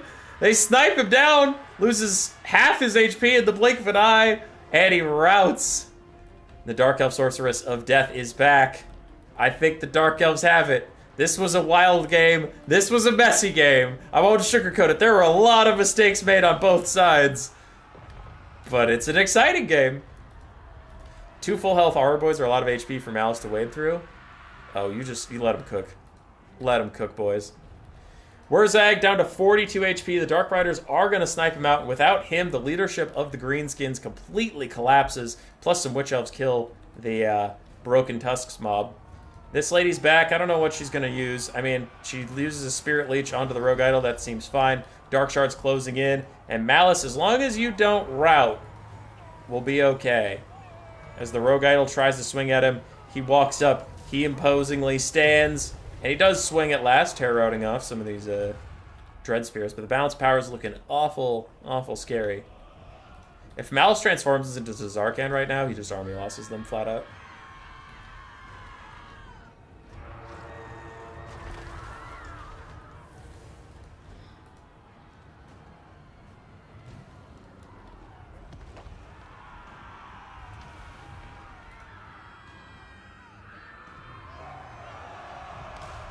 Boop. Goes the biggin. Malice is almost at healing cap 1, but what about healing cap 2? Is that a Fate of Buna? You have enough Winds of Magic for a Fate of Buna? You absolute madman. Fate of Buna onto the Death Creepas as a send-off. The Rogue Idol dies, and that is GG. Wolfblade wins it. Malice goes 2-0 in the finals, and that was the wildest game I have cast in a long time. That was very strange. I'm scared. I'm frightened. I wonder what she would say if she tried to seduce the Rogue Idol. I don't know, man. That's more of a Slanesh question, isn't it? Rogue Idol, 800 value. Wurzag, 1900 for him. That was actually quite nice. Boarboy Biggins and Orc Aura Boys did fine. Spider Riders did okay. Squigs did really well. Goblins did pretty darn well. On the other side, Malice Darkblade, 400 whole value. 1200 on the Spirit Leech Caster. Witch Elves, not too great, unfortunately. Bolt Thrower paid for itself twice over shooting at that Rogue Idol. Good for you, little Bolt Thrower. Dark Shards did well overall. Bleak Swords got wrecked. Dark Riders did great. Dread Spears did okay. GG. Congratulations to both players for making it to the finals. Wolfblade ended up taking it on the day. He will advance to being a Bone Ripper. That is the most elite of the new players. And I'm going to get going. So thanks for hanging out with me, you all. I will see you maybe tomorrow if I feel like it. If not, Tuesday for a Faction Wars stream. Then Saturday for the top 4 Faction Wars stream. And something believe between that. So, yeah, that's what I got. I'm leaving! I don't want to be here. Can't make me.